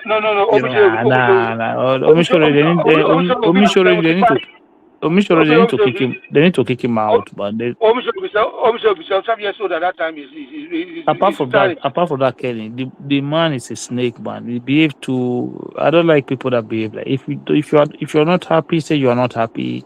Say I'm not going to support my candidate. Don't be spily that the election day you sell everything out. Like the man lost everything on his side, So I think he allow all his boys to go and support Adeleke now. He's only one standing with APC. So that's game he play. But was that wrong? Was that wrong for him to have done that? I mean, it's not wrong. It's politics. No, it was. No, what I'm saying, that was wrong. Like, you're a party man, If you're not happy, let them know that you're not going to support them. They do, all of them. They all do this. I mean, why are we surprised? I mean that Omishore did this, and we are surprised that he shouldn't have done that. I mean, they all do it. They do it. Okay, you. I don't know if you saw Dele Momodu before the election. I think 2 days before the election. Who watched the interview? Between them. He was supporting Adeleke now. Okay, so Dele Momodu is an ADC, apparently, right? But you will think, okay, he will support the ADC's gubernatorial candidates in Osun. They are good friends now. It's a very good friend with Adeleke. That one everywhere believe so. Okay. Yeah, but it's not the same now. At least Dele Momodu was open about his support for the government, right? He didn't hide it, but Omishore had made them believe that, okay, everything is fine. We don't have any issue. Okay, we've settled everything. And then he still made these people to work against his party. You cannot. For me, I'm not going to be surprised, because politics, you have to do dirty. You have to do dirty and you have to do clean. It's all about interest. Aki. Yes. Did they sabotage the APC? Is that what you guys are saying? Huh? Did Omishore sabotage the APC? Yeah, they supported Accord. Oh, really? All his boys. That is the major reason why the vote does not tight like that. Is that 60,000 vote from Ife? Is the one that sabotaged them. So when you guys are now talking about Utola, he also proved his mettle. If Omishore has been supported them, maybe it would have been so close. Maybe they go for a rerun again. Oh, Kenny, Arrow's behind. Arrow wants to come up. Okay. Okay. Káàárọ̀ gbogbo ara ilé. Arrow gidiga. No, let me say my piece. I was going to come here. I was going to come here earlier. Yes, let me ẹ jẹ́ kí n ṣàlàyé now. Ẹ jẹ́ kí n ṣàlàyé. Don't do that. Ẹ jẹ́ kí n take the APC and more fair. Yes, ẹ jẹ́ kí n sọ̀rọ̀. I was meant to come to the show earlier, but I was traveling. I went to one man's county, but actually I didn't get a chance to even call him to tell him I was around. I was over for the weekend and I had an early flight, and then before I got settled, So you're the UK. You're the UK. Yeah. I was in UK over the weekend. I was in Kent, Essex area over the weekend. Oh, yeah. No more. We're busy, so I didn't want to make a promise. Get to the point. Aro, get to the point. So now to the point. Omishore and the Ooni of Ife are traitors. You cannot accuse Omishore and exempt the Ooni of Ife. The Ooni of Ife, a few days to an election, opened the flyover bridge in Ile-Ife and publicly stood beside Adeleke, which was evidently a campaign. That was a campaign event because everything in that place was a sea of yellow. Okay, there was all the supporters there. The Ooni of Ife was there saying that Adeleke has done what has never been done before. A few days to an election. Wow.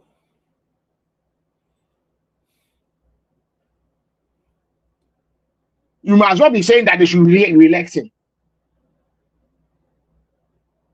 What do you expect it to do? So we should abandon APC. When the APC had their rally, this same Ooni of Ife deceived them. They held the APC rally literally in front of the Ooni's palace. Anybody that is familiar with Ife will know Enuwa and will know the century. They will know the Independence Tower. That was where the APC. Look at the videos of APC's campaign in Ife. That was where the APC did their campaign. The Ooni of Ife is I'm really trying to choose my words. He's irresponsible in his actions. As a leader, you need to distance. You need to distance yourself from a lot of activities. No, Aro, you judge it wrong. I did not judge it wrong. He went to open a bridge. No. Let me tell you. Adeleke was not. BT now. What the kind of show you? I went to open a bridge. Why didn't you come pay a few days to election? But it's part of status now. It's status support, Baba. Forget what you call campaign. You see, everything is campaign. Politics, like Tinubu said the other day, everything is fair in politics. He didn't tag it as a campaign. He tagged it as opening of the figure, inauguration of the BT now, that's it now, or political in Soyi now. BT, that's it or political in Soyi now. You don't need to call it a campaign, Babami. No, Babami. No. I can argue that with you. No. A smart king, okay, and to back now you can be a king and be absolutely and decide that you want to pick a side. Everybody's more to draw me here. You get it's not the first only that will be political. Okay. From the 1900s, all the Onis have had some political influence on one or the other. And they stood all the traditional rulers, they are all political. All of them. No. But in particular, the Oni and the Olo was from the 1900s have shown that they have a political party and they have a political position. Simple.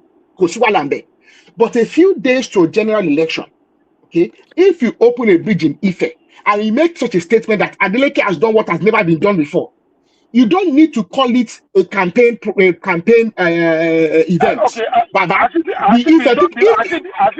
Has it been done before? It has not been done before. Kiloko, have you seen it? You know, I'm probably fair. So say Kenny, have you seen that I come from? I know your argument is wrong. So that say me for Ife, don't be say I not be just anyhow people for Ife. Okay. If you don't coverage on the Buesi, our family house is just literally less than 10 minutes away from the Sokale. My argument with you is you cannot blame money for this. That he went to that place. No, you asked the Oni was irresponsible. He should have what the Oni should have done is to dodge him. Now, what if I was an Oni in that case? You can read the intention. Okay, so Aro, there's a look. Okay, you see this thing, yeah. If you look at this is one. Let's forget. Let's take Oni out of this now. I want to bring you to Borno State, right? Borno State is one state where APC have had dominance. So like for so many, like if they give you an APC ticket in Borno State, automatic now. It's almost like you already won the lottery. It's almost like the election is done. So the most difficult part of Borno State is for you to get APC ticket, right? Yes. And they've been able to manage that state year after year, governor after governor, senator after senator. Everybody's been able to manage themselves. You've never heard in Borno State one day that this is a godfather, this is this. That's never happened. The main reason where this problem started was Adegbeshola when Adeleke's brother died. Yes, Adegbeshola. Yes. When Sheruba died. Because when Sheruba and Adegbeshola, all of them were under. They were all. You see, in APC. See the agreement. Yes, that the agreement was always that Sheruba would run. The agreement was always that Sheruba will run. Okay, that Sheruba will run as governor. Okay, and Sheruba died just short of when election campaign would start. And he died mysteriously because he had only just arrived back home from an event organized by an Adegbeshola ally. So even when he died, the first thing they were saying is that Adegbeshola's people poisoned him. Before they now said that even at that party, he did not eat any food, that he only drank maybe Fanta or water. Which doesn't exempt the idea that there was foul play there anyway. But apparently he died of cardiac arrest. I don't think he was anything to do with food poisoning. It's cardiac arrest. But his younger brother was a large man as well. He had a large. He refused this current governor the opportunity to be able to take that ticket of the Senate ticket Why would Then you? But why would they? Wait, he was a senator. He didn't refuse him. No, they didn't refuse him. They gave him the Senate ticket. Oh, no, they they gave him the didn't. They Senate did not give ticket. him. That is why he No, went to they PDP to gave him the contest. Senate ticket. He went to APC. He was a senator under APC. It was only when he wanted to take the ticket for governor. He was in APC. They refused him the APC ticket for governor. That is when he went That's to not true. PDP. Now, Aro, no, that he is was not an true. APC senator. No, He no, was an Aro, APC senator. Trust me. Aro, that is not true. Hold on. Who are you talking about? The current governor. He was an APC Adeleke. senator. No, Aro, I remember the campaign then now. I'm from Osun State now, Baba. You think I know? He was an APC senator. His brother was an APC senator. He was when he was governor. If In fact, anybody this Obishore is one of the reasons that caused that confusion. Okay, because when they broke out, it was this Obishore that lured, because Obishore too failed to get the ticket for PDP for PDP at the time. It was Obishore was the people that lured him to PDP. So Omisho was one of the people that lured Adeleke to PDP, because Omisho too was struggling at the time. Omisho too was jumping around parties trying to get a ticket for governorship at the time as well. So, Baba T, please, do you have does anybody have a laptop in front of them that can go check this for us? I remember when. Baba, you don't need to check it. I'm telling you facts over there. Just take it. I did with you. See, this is the interview he had with Kimberley yesterday. He mentioned it there as well. That he was in APC. Yeah, he was. They were in APC, right? When his brother died, and he was supposed to replace his brother. He got the ticket automatically. He got the APC ticket automatically for his brother. Automatic ticket. Who would they put against him in that constituency that were winning in that constituency? The Adeleke family. Who would they put against them in their constituency, in their federal constituency that will win them? Think about it now. They dominate that federal constituency almost absolutely. No competition. But Aro, I have a question.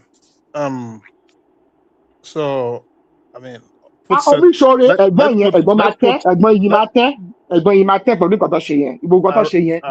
is smart. Aro, can I ask you a question? Can you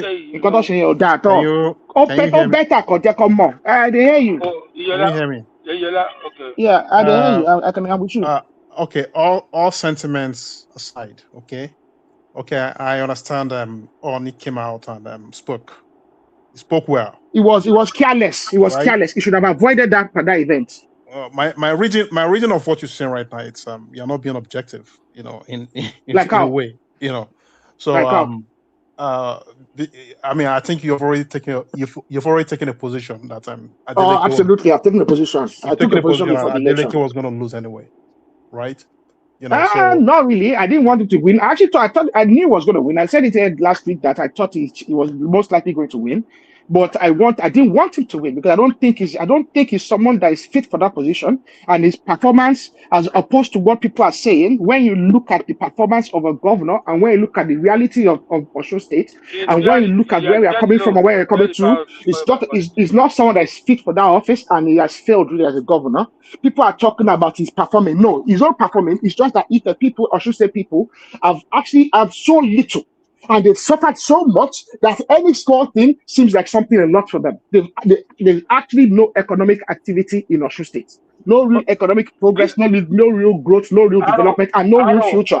But hasn't this been the same rhetoric since he entered office? The very day he entered office, all those APC naysayers, okay, they have been saying, they've been proven right. Oh, hold on. We are talking about a governor that's taking 90%.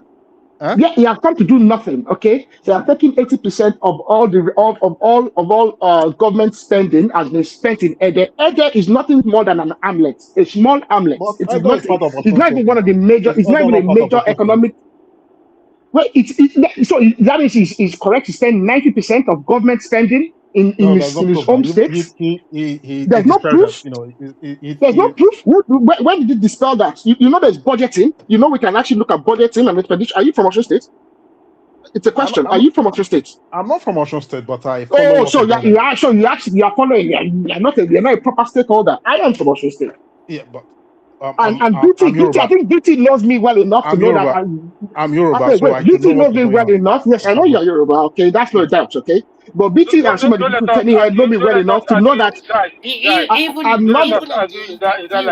Governor Adeleke confirmed that he has a lot of projects in Ede, and he said, "So be it." He said it now. So why? 80% of government expenditure and more than 60% of appointments are from Ede. Ede is an hamlet. Ede is a small place. It's one of the smallest and the most. His family members are commissioners. I don't think you're sincere with what you said. Your submission.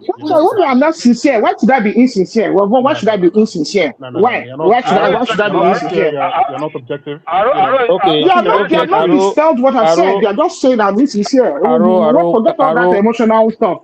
Hold on one second. Let me read you something. In June 2017, Ademola Adeleke left APC. Why? His brother, Senator Ishaka Adeleke, had just died in office, and the party wasn't willing to give him a fair shot at the senatorial ticket his brother left behind. He defected to the PDP, ran, and defeated the APC candidate. That win carried him into the 2018 governorship race, where he lost to Oyetola as they claim. I'm telling you guys that Aregbesola did not give him the ticket. I knew for sure, and I knew when Aregbesola was campaigning against them. Then, when he was saying that it's not an inheritance, that you cannot inherit a seat. I followed that campaign. In that regard, I recognize not wrong. It's not something they should. But that is how they behave in the I followed that campaign. This particular family, that is how they behave. They think everything around there is an inheritance. Yeah, but you just said to us now, everything. Sorry, maybe I don't know. I confused it. It's a long time ago. I knew there was some movement anyway around the elections. It wasn't long between. He wasn't a senator for long. It was a senator for a very short period. It was a short time before he came to run for the governorship election, which he lost to Oyetola the first time. Yeah. It was a very short time because he won. That was what made him to leave APC and went to contest in PDP, and he defeated Aregbesola in that election. And the same thing that these guys also we can defeat him. Don't worry, we don't need him in APC. He said, okay, he went to Accord. The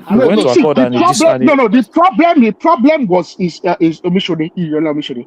I'm telling you, if Iyoda Omishore did not, if he actually showed, if he came out really, and there was actually major push out in Ife, Adeleke would not have won. Because we are talking you keep saying this, bro. When Aregbesola, Oyetola, all of them were together. Okay, what was the vote in Ife? In Ife Central, Ife North? In 2018, what was the voting pattern in Ife Central, Ife North, Modakeke? Tell me. Let's forget the voting pattern for now. First, let me explain something to you. This is the same thing they said. How did Oyetola win his election? Oh, hold on. Let me. I'm going. This is where I'm going now. Aro. This is where I'm going. I'm trying to explain to you that. I don't argue about dealing with you. You're arguing about Osun State with me. I'm from Osun State. I have family members that run elections in that. I have family members that come the result is the result. I have a family member that was contesting as a governor in this campaign, and you're telling me that I don't know what I know. But the result is the result. Okay, the result is that when all of them was under the same platform, both Aregbesola, both Oyetola, and all of them. Hold on, can I put a word out? Is it okay for me to put a word out? Yeah, go on. So, when all of them was under the same platform, they had to do a rerun, right? To be able to defeat Adeleke. I'm talking both Aregbesola was also there at the time. When he was supporting Oyetola to come and succeed him, they found it so difficult to defeat the man. And since he became candidate matter. So what are we talking about here? Hakim, can I respond? Okay, you are intelligent enough.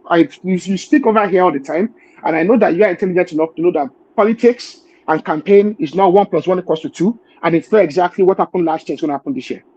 Okay? You are going to look at the current circumstances, you're going to look at the current mood, you're going to look at your current players, you're going to look at your current advantages or disadvantages. You do everything. I'm telling you that today, right now, that the actions of Iyola Omishore is one of the big things that cost them this election. You need to accept that and embrace that fact. You need to embrace it absolutely. Of course, the first thing I came here when I came here was that Omishore did not play a party-man role. I blame him for that. Say he did not. He deceived his party to make them believe that he was going to support them.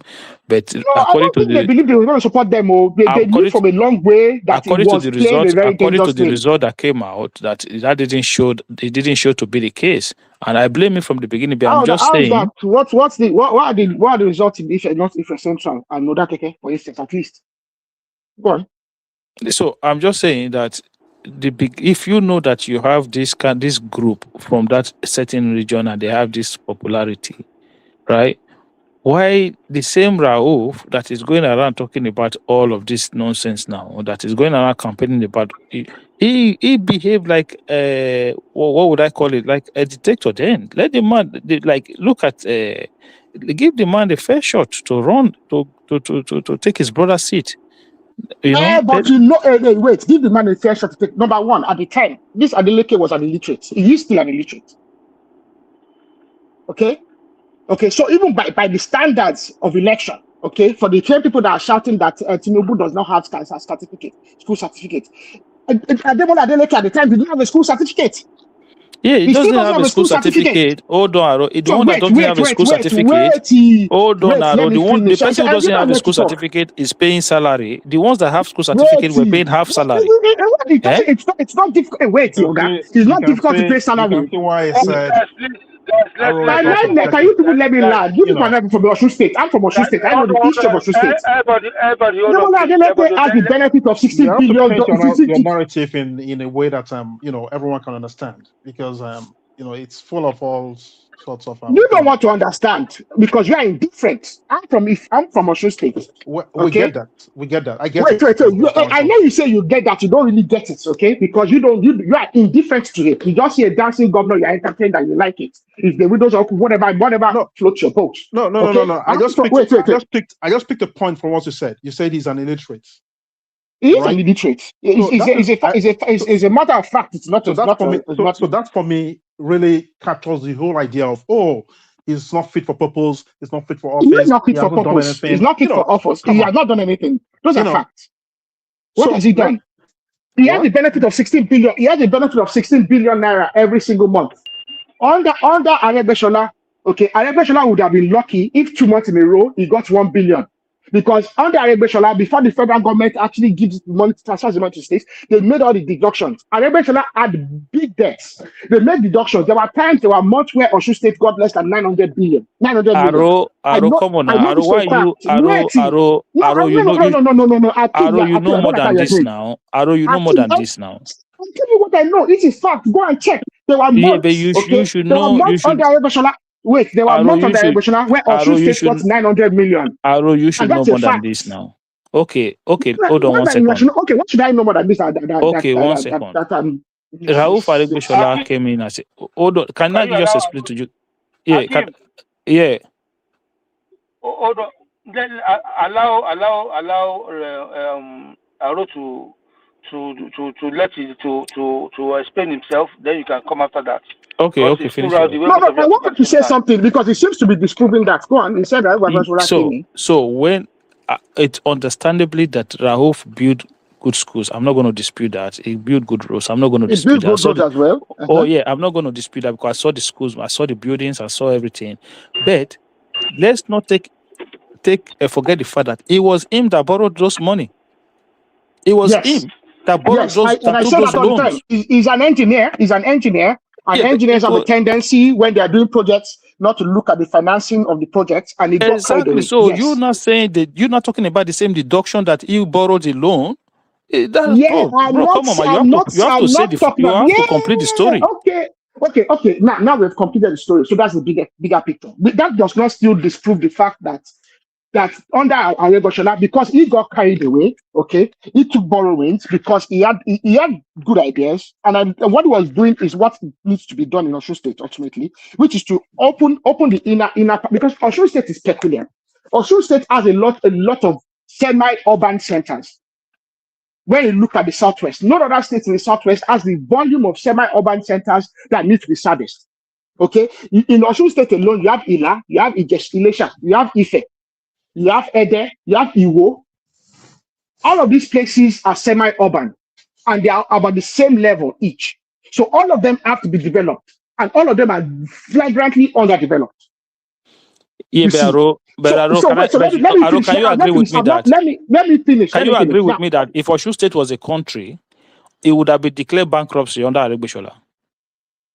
He was bankrupt under Aregbesola. In fact, it was only Oyetola that came around and rescued the state. Oyetola in his 4 years rescued the state and they rebalanced the state's accounts. Now, Aregbe had the misfortune, okay, because we have to also look at it from the perspective at the time that the Nigerian state, the money that was coming from the FAC at the time, did not support Aregbe's vision. Aregbe came from Lagos. You have to remember. He came from Lagos. He's an engineer. Okay, engineers, it's only lately that a lot of engineers have this capacity because a lot of engineers are doing business management courses as masters now. But a lot of engineers, Aregbe's type of engineers, they lack big ideas. They don't, and remember, this Aregbe had to bring Oyetola on later on to balance the books because he didn't have someone a good accountant as his commissioner for finance to help him to see that this is what can be funded and plan all this funding. Okay, you have to look at the point Aregbe was a governor. Okay, the funding and even money coming from abroad and all these funding systems were not there. So he had big ideas. He borrowed the money. He got carried away. Big projects. He was doing roads in the inner city. What Aregbe wanted to do at the time was this: Osun State has a lot of great agrarian possibilities. He wanted to open the inner cities, the inner roads and inner towns, so that you can actually transfer produce from the interior outside and bring it through onto the main road, onto Ife road, straight into Lagos and straight onwards. Okay, that was Aregbe's idea. Okay, he got carried away, borrowed money, but I'm telling you that in subsequent to that, okay, there were months where Osun State got 900 million, and that is what gave birth to half salary because they didn't even have enough money to even sustain the state. So the state was bankrupt. That is a fact. Oyetola came on, and in 4 years, they were able to do things. He's an accountant. Okay, things were picking up at the same time as well. At the time, there were some Paris club funds and all that stuff. They were able to balance the books.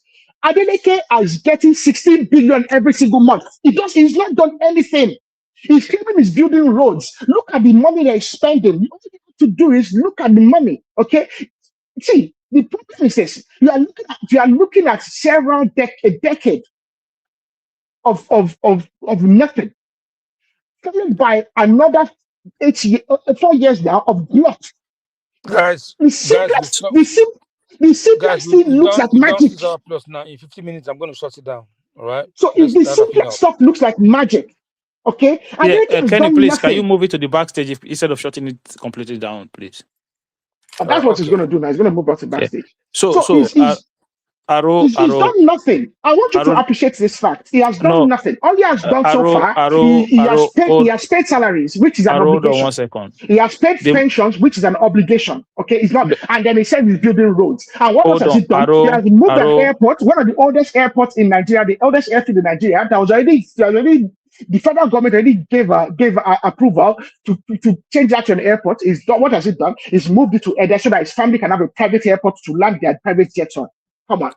Okay, hold on 1 second. Okay, let me explain. So, like all of us know here, you know Osun State, you're from Osun State, your family are from there, that Osun State has one of the biggest civil service in the country, right? I think it's the same with Benue State. These two states are very large civil service base. So, Oyetola did well in terms of the state finance, but what Oyetola did at the time was not to go and clear what Aregbesola left behind, He just started from his own time and pay full salaries, full pension and everything. But what Adegbeshola left was still there. It was Adeleke. Came in. Okay. Hold on, 1 second now. It was Adeleke that came in, and it went back to that Adegbeshola time and started to pay those half salary that Adegbeshola left behind. So part of you saying yes, the man is getting more revenue, but he had to go and clear up people's mess from behind. Those money, part of the money will have to go to that. Go there as well. Even under Etola, remember under Etola that there was no Tinubu government, there was no Tinubu administration. There wasn't this excess funds going to governors. Okay, now under Oyetola, what he did was this. Okay, he was able to at least start from zero. Starting from zero is at least the current expenditure. Let us be able to meet the current expenditure. Okay, they were current. So he was paying salaries, and progressively he was planning to progressively then pay the arrears, because there's no point paying the arrears and then let's at least pay the current ones and then go back to, because arrears have passed anyway. Otilo. Okay, so let us actually pay the current ones and then look at the arrears from when we actually have balanced paying the current recurrent. And that was his plan. Remember, he didn't get the second term. Okay, Oyetola, nobody can claim that Oyetola did not do well and did not have good intentions and did not do from a financing and accounting point of view. Okay, that he did not do the right thing. He did the right thing. He didn't get carried away. Okay, he was able to balance the books. Now, Adeleke, what I want you to understand is this. Oyetola is not the problem. Arebe, everything didn't start with Arebe. It started as far back as the time of Baba Akonde. Baba Akonde as well had good intentions. Yes, from year zero, from 1999, okay, Osun State has been struggling. The same ideas that Baba Akonde had, which was to right-size the civil service, okay, and to reform the civil service, is why the man did not win re-election, apart from Obasanjo's Mago in 2003. Because the Osun State, they wanted to punish the Baba Akonde because Baba Akonde came in with the right intention to right-size. The problem with Osun State civil service is the fact that Osun State inherited a large portion of the old Oyo State civil servants and pensioners. I have family members that served in the old Oyo State that retired and got their pension, and these were people at PAMSEC level and senior judges that their pensions are from Osun State. And look at the Ladoke Akintola University, Dabako. It took a governor, it took the likes of Oyetola and Ajimobi to come to an agreement, and I think Seyi Makinde ultimately to come to an agreement to settle the issue of Ladoke Akintola University, because that was an issue that lingered all the time. Oyo State would have their own portion of the money, Osun State would default. Ultimately, what happened? I think they transferred the ownership ultimately to Oyo State, because really Osun State couldn't afford to maintain it. So you have to look at this. So these are the realities, because sometimes I'm from Osun State. I know the history of Osun State a bit. My family members have participated in history of Osun State from history of old Western Nigeria from 1950s. This is the problem of Osun State is this. This Adeleke is only going to put us in more trouble, because a day is going to come that all this glut that these governors are seeing, things are not going to always be rosy. You have to plan for the future, and there's still no future for Osun State, and that's the reality. Everybody needs to embrace that. As it is right now, there is no future for Osun State. There's nothing in Osun State. If things turn around the way they were before, and they will, because already in the global stage, a lot of us in this place over here, we live in the Western Hemisphere. We know that there's an impending recession. A big recession is coming. When that recession comes around, a lot of things are going to happen. You already have UAE that already threatening to leave OPEC. There's going to be a destabilization of OPEC. I can guarantee you that. Nigeria is not guaranteed that would always see the kind of revenues you are seeing. And there is going to be a recession. I can guarantee you. If Tinubu does 8 years, before the end of the 8 years, he will be a president that has to deal with a recession. And when that recession comes, Osun State people are going to go back to their suffering. And that's the fact. Yeah, but they would. They don't have. They wouldn't have to go back to their suffering because. To go back to your, No, look. When Nigeria tell me was what economic. Tell me what economic. Tell me what. Tell me something. Okay, apart from that, in Osun State right now, there's flagrant illegal mining going on, which is causing it's causing a lot of insecurity to start with. So there's a lot of insecurity in the Ilesha axis. Okay, and there's also a lot of ecological damage. Yeah, Aro, what I'm trying to explain to you is that part of the government cannot claim that he's not involved. Because all indications tells me that the government is involved and there's royal people involved as well. Yeah, but Aro, what I'm going to say to you is that yes, this set of governors are getting they are getting good. Well, they're getting it good. They are this set of governors are some of the most incompetent governors because some of the other governors that we claim, some of the other governors in the past that we claim were poor. If they are getting the kind of allocations these governors are getting now, they would have done wonders. Yeah, but what I'm trying to explain to you is that yes, but you have to understand that okay, the Aribishola had this opportunity then. Don't forget, Aribishola was the governor during the boom years as well, or when the crude oil price was. Aribishola wasn't a governor during the boom years because I'm telling you that he got carried away. Hold on 1 second. There was never a time Osun State got up to more than 1.5. There was 1.2 billion, 1.5 billion. Those were the fake allocations. Go and check. Hold on 1 second, please. You know this thing we do. Let us not overflog it sometimes because I've been following Nigerian politics for a while. This is why I had to go and bring my laptop to check this Adeleke senatorial thing because I knew when the campaign was on then, and I knew when they had the issue then. So hold on, just let me put a word. Wait. No, I don't want you to confuse the listener. During your supposed boom, yes, what were the fact allocations? Why did all the states led by Lagos State go to Jonathan and tell Jonathan that they didn't want him to be saving any stupid money, that they wanted the money now? Okay, even then, the fact allocations in Osun State did not pass 2 billion. If they got 2 billion 2 months in a row, hold on. Maybe Santa Claus has come. Let me explain something to you, right? Are you aware that there was a time Aribishola was paying 13th month salary? The same Aribishola. Yes, I know. Okay, so where did he get the money from then? Well, that was before he ventured on all these big projects. No, that was the. That's what 2 years. I remember I was the governor for 8 years. That was probably he only probably did that for maybe 2 years, 2 or 3 years. So okay, the last 4 years of Arebe were half salary years. The last 4 years were half salary years. Yeah, that's because at the beginning, the revenue from crude oil was there. Okay, it was when crude oil started falling down that because Nigeria. It's not a matter of revenue from crude oil. At the beginning, it did not have the debt burden. Is what you say. It's not a matter of revenue from crude oil. He was paying 13-month salary because he didn't have the debt burden.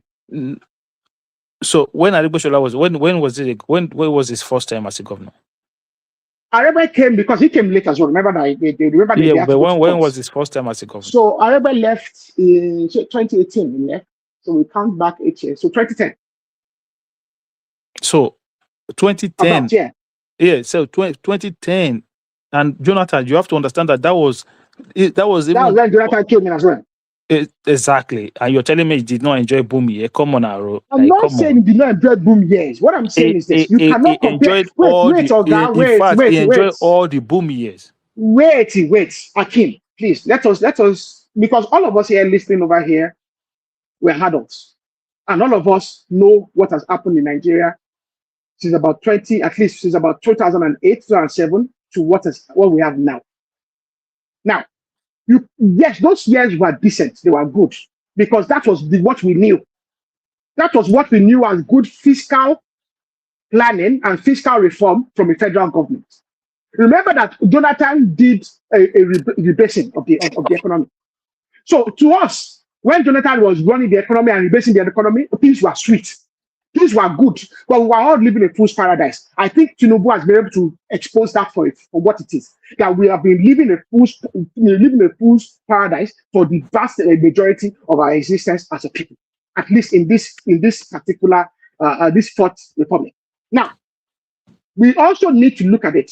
Yes, Aregbesola for the first few years, about the first 3 years, because his those first 3 years was when he was taking the loans, building the schools, doing free food, doing the school children's program, doing all these different things, doing all these different things. Okay, he got carried away. There's probably some mismanagement and some what they call that one. Now,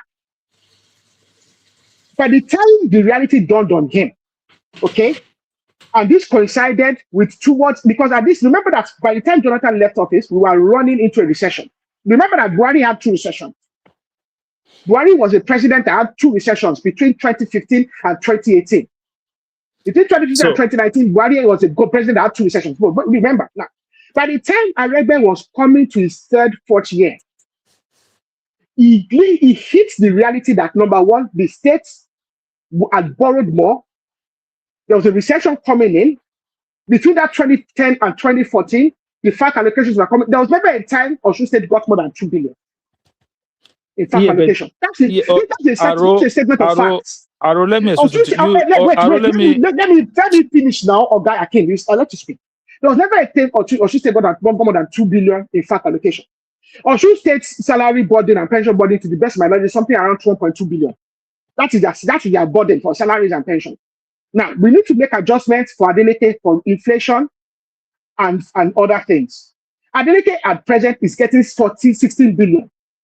Adeleke also has the benefit that someone like Oyetola had come along and actually balanced the books and sorted out a lot of the loans. So Adeleke came into a very good standing. He's not doing it because the main contention is that you people are making Adeleke look like a superstar. I'm telling you that he has been a functional failure when you look at the resources that have been available to him. Look, I'm not making Adeleke look like a superstar. That is not the whole point of conversation. I'm trying to say the point of conversation is guys, we have other people that are joining, so let's give them a chance to have their voice as well, please. Before we close down, we have Dami Eyo on the platform, and we have Olatubosun as well. So, Olatubosun, are you available to speak? Oh, go ahead. Okay, what about Dami? Are you there? Eyo. Dami? Eyo, Dami. Okay, Aro and Newa, you can continue your conversation, please. I want to hear your defense. Now, but what can we do? So basically, Aro, what I'm trying to explain to you now is that, right? You see those half salary that Aregbesola left behind, that Oyetola did not go back to clear. Yes, Oyetola did not owe half salary. He did not pay half salary. He paid full salary. He balanced the book. But those legacy debt were still there from when Aregbesola was there. And it was this man came in and paid those money. So those were like they saw that as a way of giving him support. It was almost like he was able to curry favor from those behaviors. So part of the campaign against this their current election that they did now was that they don't want to go back to that era. And don't forget, this guy, Oyebanji, this Bawo guy. Oyebanji is an accountant. Yeah, but he was a commissioner of finance. He was a commissioner of finance. Under I want to ask a question. He was a commissioner of finance under Aregbesola as well. No. He came in towards the end of Aregbesola to help Aregbesola clean house. Okay? Yeah, but he was there. They tied him to that time. This is what I've been trying to explain to you all this while. I think you're making excuses for this man. This man has the benefit of 16 billion. He has been a governor for 3 years under Tinubu. He has had the benefit of 16 billion. He's not doing anything special. You're saying it like he's paying salary and he's struggling to pay salary. No, he has 16 billion to pay. Why would he struggle? Aro, you mentioned pension. It's like they transfer some pension from Oyo to Osun State, you know? The responsibility. Yes. All Oyo State when they split the next one. How do they really structure Nigeria pension? Didn't they say something for those guys when they were working under that state that they need to transfer to Osun State? You won't pass me now. Why they ask this question, you know? But you don't know, I don't know Nigeria structure. He doesn't know. That's why he doesn't know. That's why he's asking.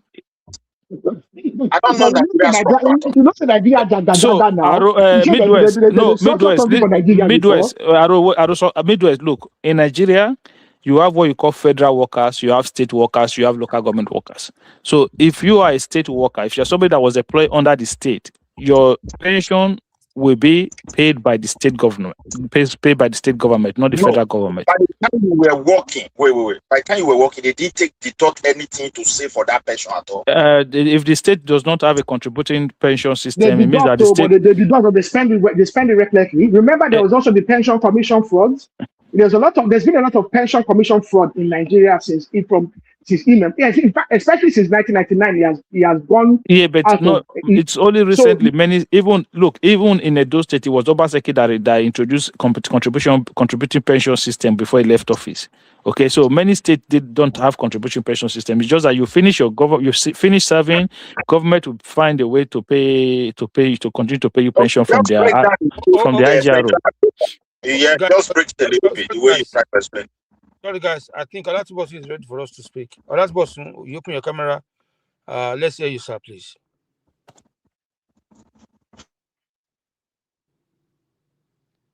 Hello.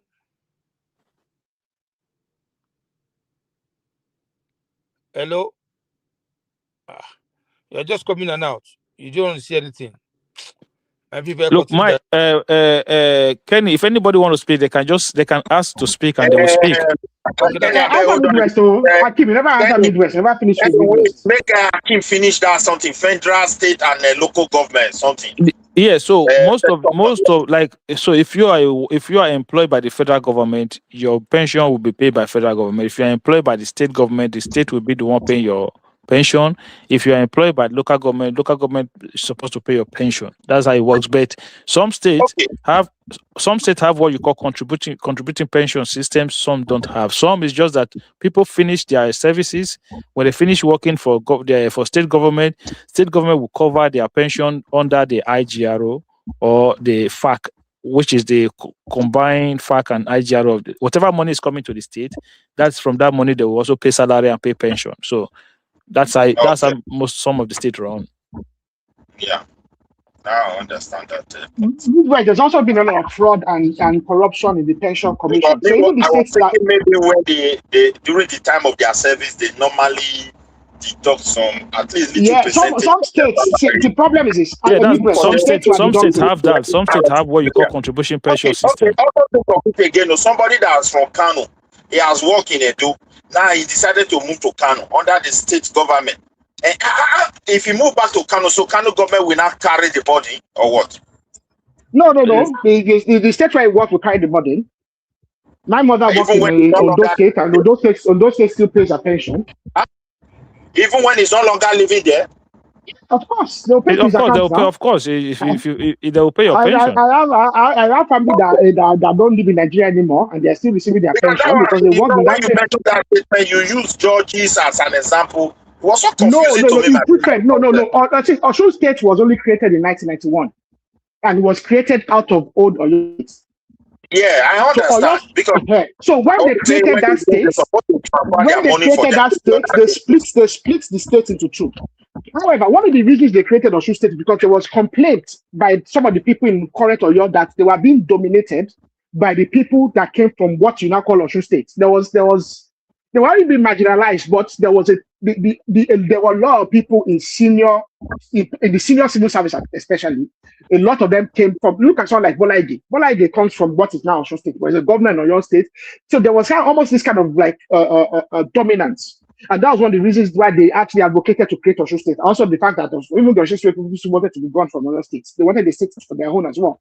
So when they created that state, a lot of those people, when they split it anyway, the was done under the military as well. So I think also the military did it, and military is just to see the singular government from the top, whereas democratic systems are a bit different, if you get what I mean. So by the time 1999 came around, that was when this pension matters and stuff like that, really, that's where the reality and the effect of what they did in 1991 under the military started to actually show its face. And this thing really, Baba Bishop, who was the first governor in 1999, really suffered for this, because one of the first things Baba tried to do was to reform the civil service, and he got punished at the elections in 2003 because of it. Apart from Obasanjo's Magomago, one of the reasons Baba Bisi Akode lost in 2003 was because of the civil servants. The civil servants were at war. There was an open warfare between the civil servants and Baba Bisi Akode, and that was one of the things that also caused his fallout with Iyolo Bishode. You get? So there's a lot of been happening in Osun State for a long time. And for me, someone like Adeleke, because this is an opportunity. I see this current few years of Tinubu as an opportunity to turn that state around, because that state is still not set up for a future. I see the opportunities that are present right now as a responsible governor who has good foresight, who has a good plan, can set up that state so that in the future that state can stand on its own 2 feet. Adeleke is not that person. The people that are following him around and saying Rakadede for him are just saying that to him because Adeleke has been dishing out money like it is water. The Oni of Ife asked the effrontery to show up a few days to election and say he's opening a bridge, knowing fully well that there's no way that Adeleke will not turn it as a campaign strategy. Because when the Oni of Ife did his 50th birthday, he got a lovely Escalade from Ademola Adeleke. That white Escalade is driving up and down the place was a gift from the governor, and God knows what that gift he's gotten from the governor. And all of them are rosy because Ademola Adeleke has promised to campaign for Tinubu. But the fact of the matter is, I don't care about Tinubu. I don't care about anybody. All I care about is the state I come from, knowing fully well that that state is not set up for a future. I think no state in Nigeria that thinks about future at all. For me, I'm not convinced anyone. I think some governors are demonstrating. Some governors are demonstrating that they have a plan. Who is speaking there?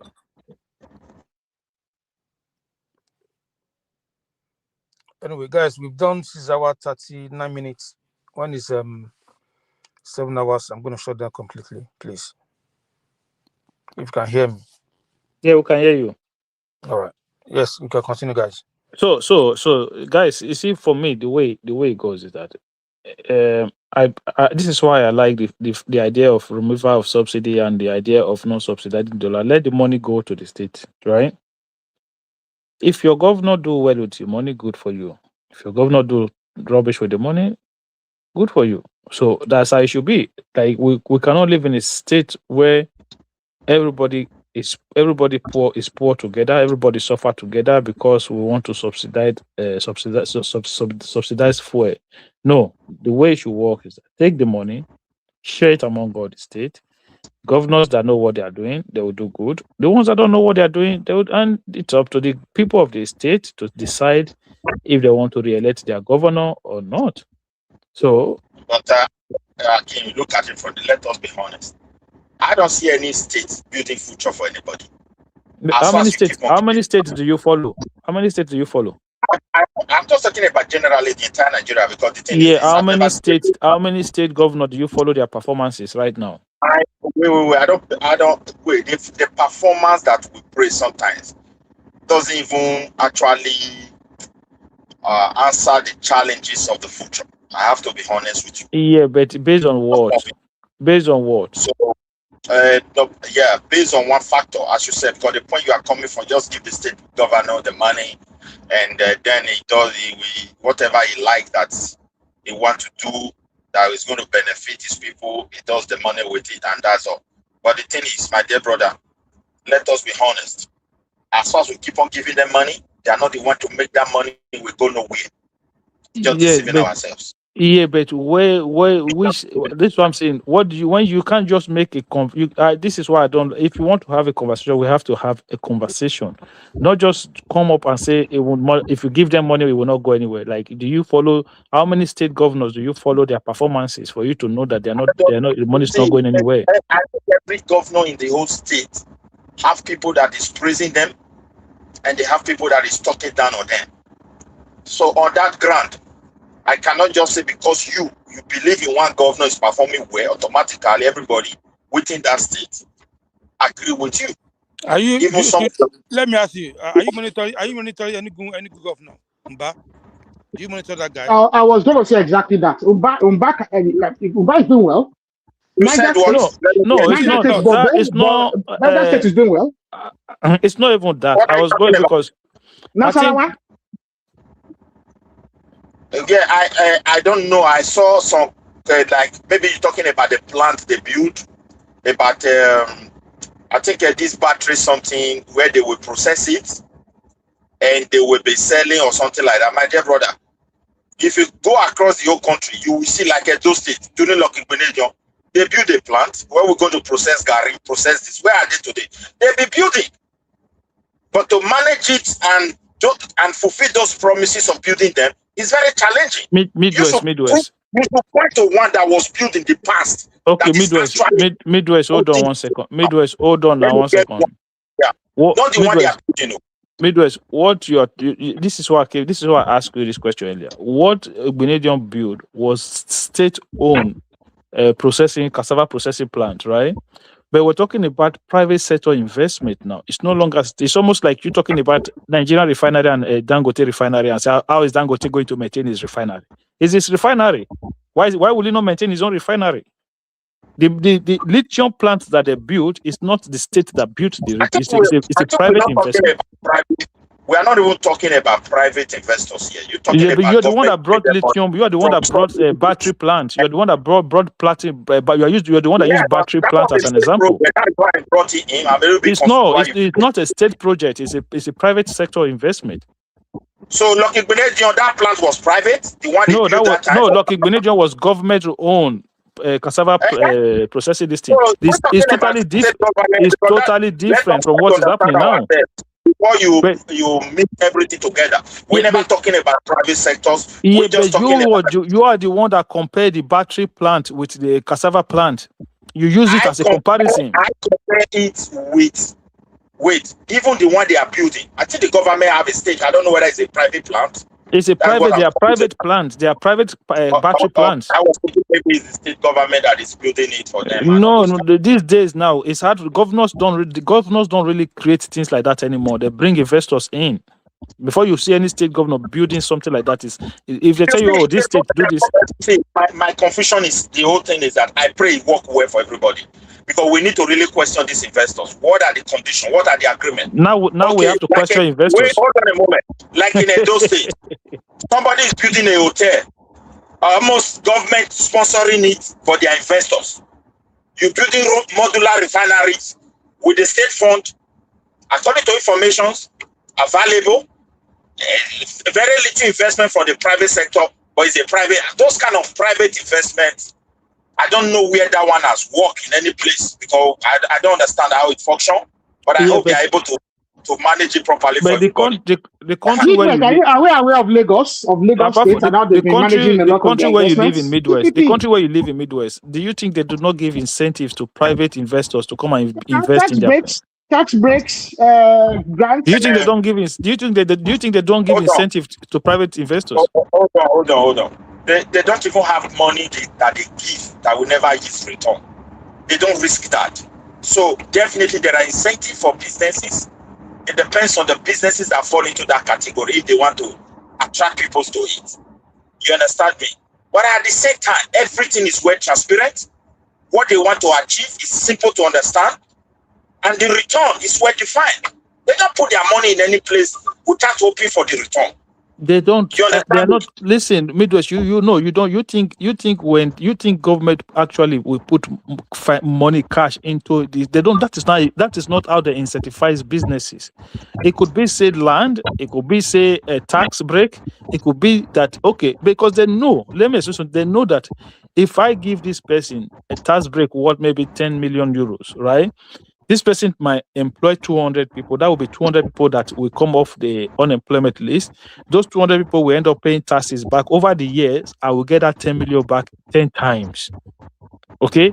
This is how they think. They think long term. And this is how government work everywhere these days. But I've never had my government giving incentive on You don't individual know. basis. It's not like you never heard. You don't know. They put it on a sector. So they don't put it because either you are big, you are large. If that sector attracts incentives for everybody, if you go in there. So I don't understand. You have to make it very all governments in the world, in fact, not only do they give, they compete. They know there's a big investor that's about to build a big factory. What it takes to bring in capital into your state? To bring that factory to your state, to your area. Do you know what it takes for you to bring capital into your state, Midwest? They build them land, they give them tax, they even guarantee loans for them. Wait. The number one thing that attracts capital to a state is for the investors to have confidence that they will get their money back. Yeah, is it only your country that they have confidence in? Do you know how many countries around the world that can give them that same confidence? I think you asked a broad question. I think I've answered it. Yeah, but do you know how many? Listen. One person have $10 billion. 50 countries want that money in their country. Do you think you are the only one who can give them that guarantee? Are you better than Britain? Are you better than the United States? Are you better than Norway? Are you better than Germany? It's a competition. Hold on a moment. The businessmen naturally, before they start thinking of any place, they are sure of their profits. If Britain is good, Germany is good, they can start splitting on how to spread. It's also a strategy for that business. You get what I'm saying now? So my own submission here, let me just round up everything. It's not a matter of saying investors, they are doing it. I'm reflecting on the past. The way the government... I'm going to ask you a question. You see Ireland, this Republic of Ireland, as small as it is, why do you think it's been able to attract all this multinational that comes here to invest? The first strategy those countries use, like Holland and Ireland, is to load the, what is it called? The tax. I don't know whether investment tax, I don't know the appropriate word they use for that kind of tax. So they low it and they make sure they make it very low, and that attracts so many investors to them. But however, those investors took their capital headquarters to that place, but they are operating outside that. We have a big market anyway. But that same companies are also large across Europe. If they survive there, I don't know. Yeah, but where are they paying their taxes? What is in Ireland? What belongs to? No. What belongs to Ireland, they pay tax to them. What belongs to Germany, they pay to Germany. They don't say because they have a quota there, they took their. No. Once you pay your taxes where you are headquarters. The people you employ in Germany will pay taxes to German government. But you as a corporation, that corporate your corporation tax, you pay it in your headquarters. That's how it works.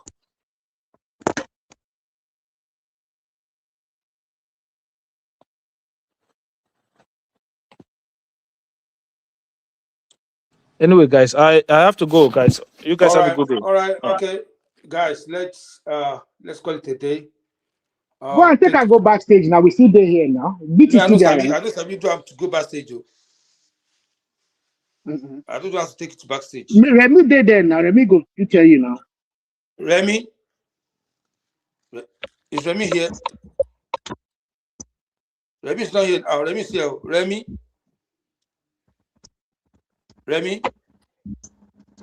Yeah, I'm here. Do you know how to take it to backstage? Yeah, take it to the backstage now. I don't know how to do it. I don't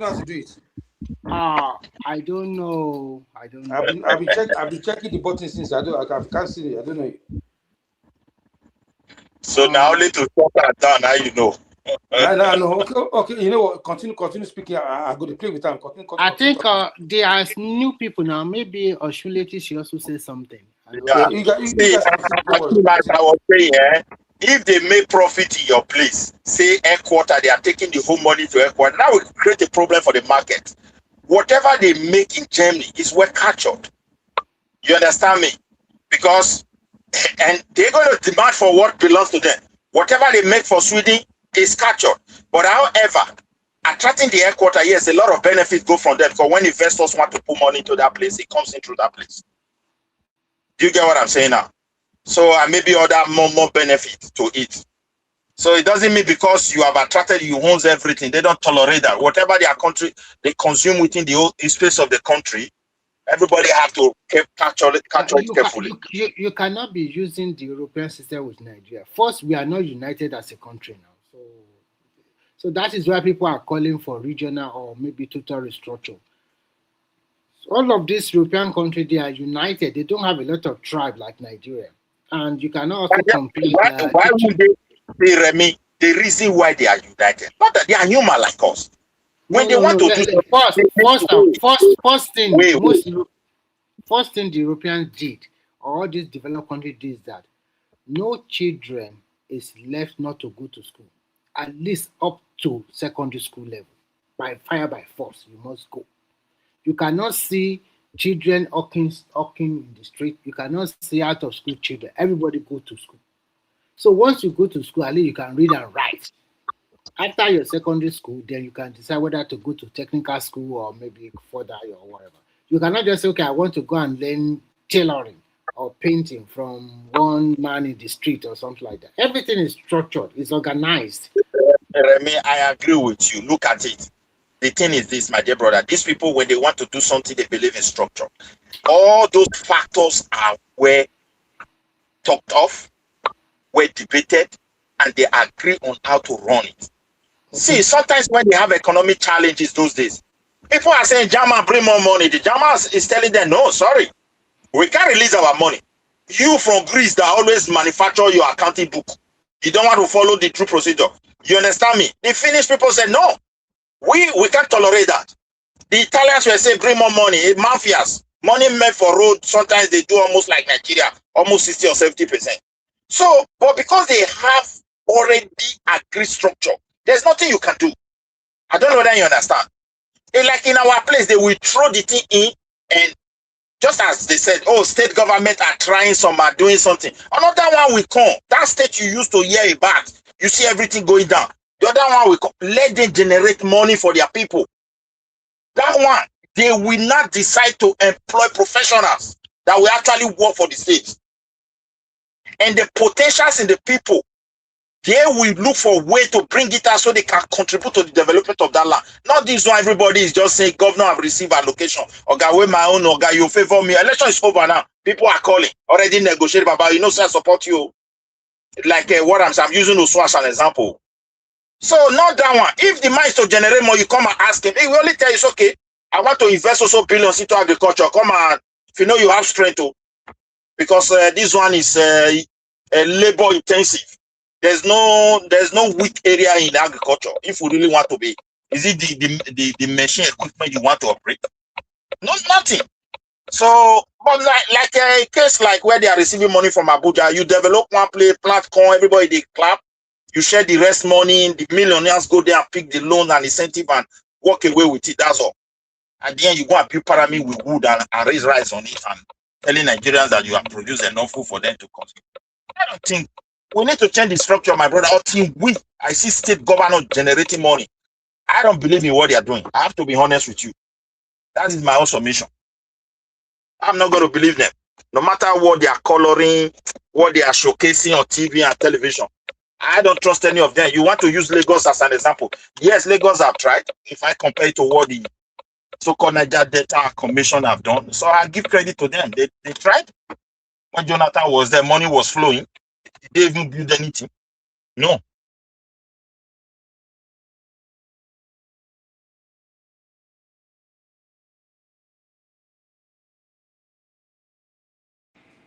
Okay, who else want to speak now? I think we should just call it a day. I think people are tired already. Yeah. Okay, I have to go. Yeah, have a nice day. All right, good night, everyone. Yeah.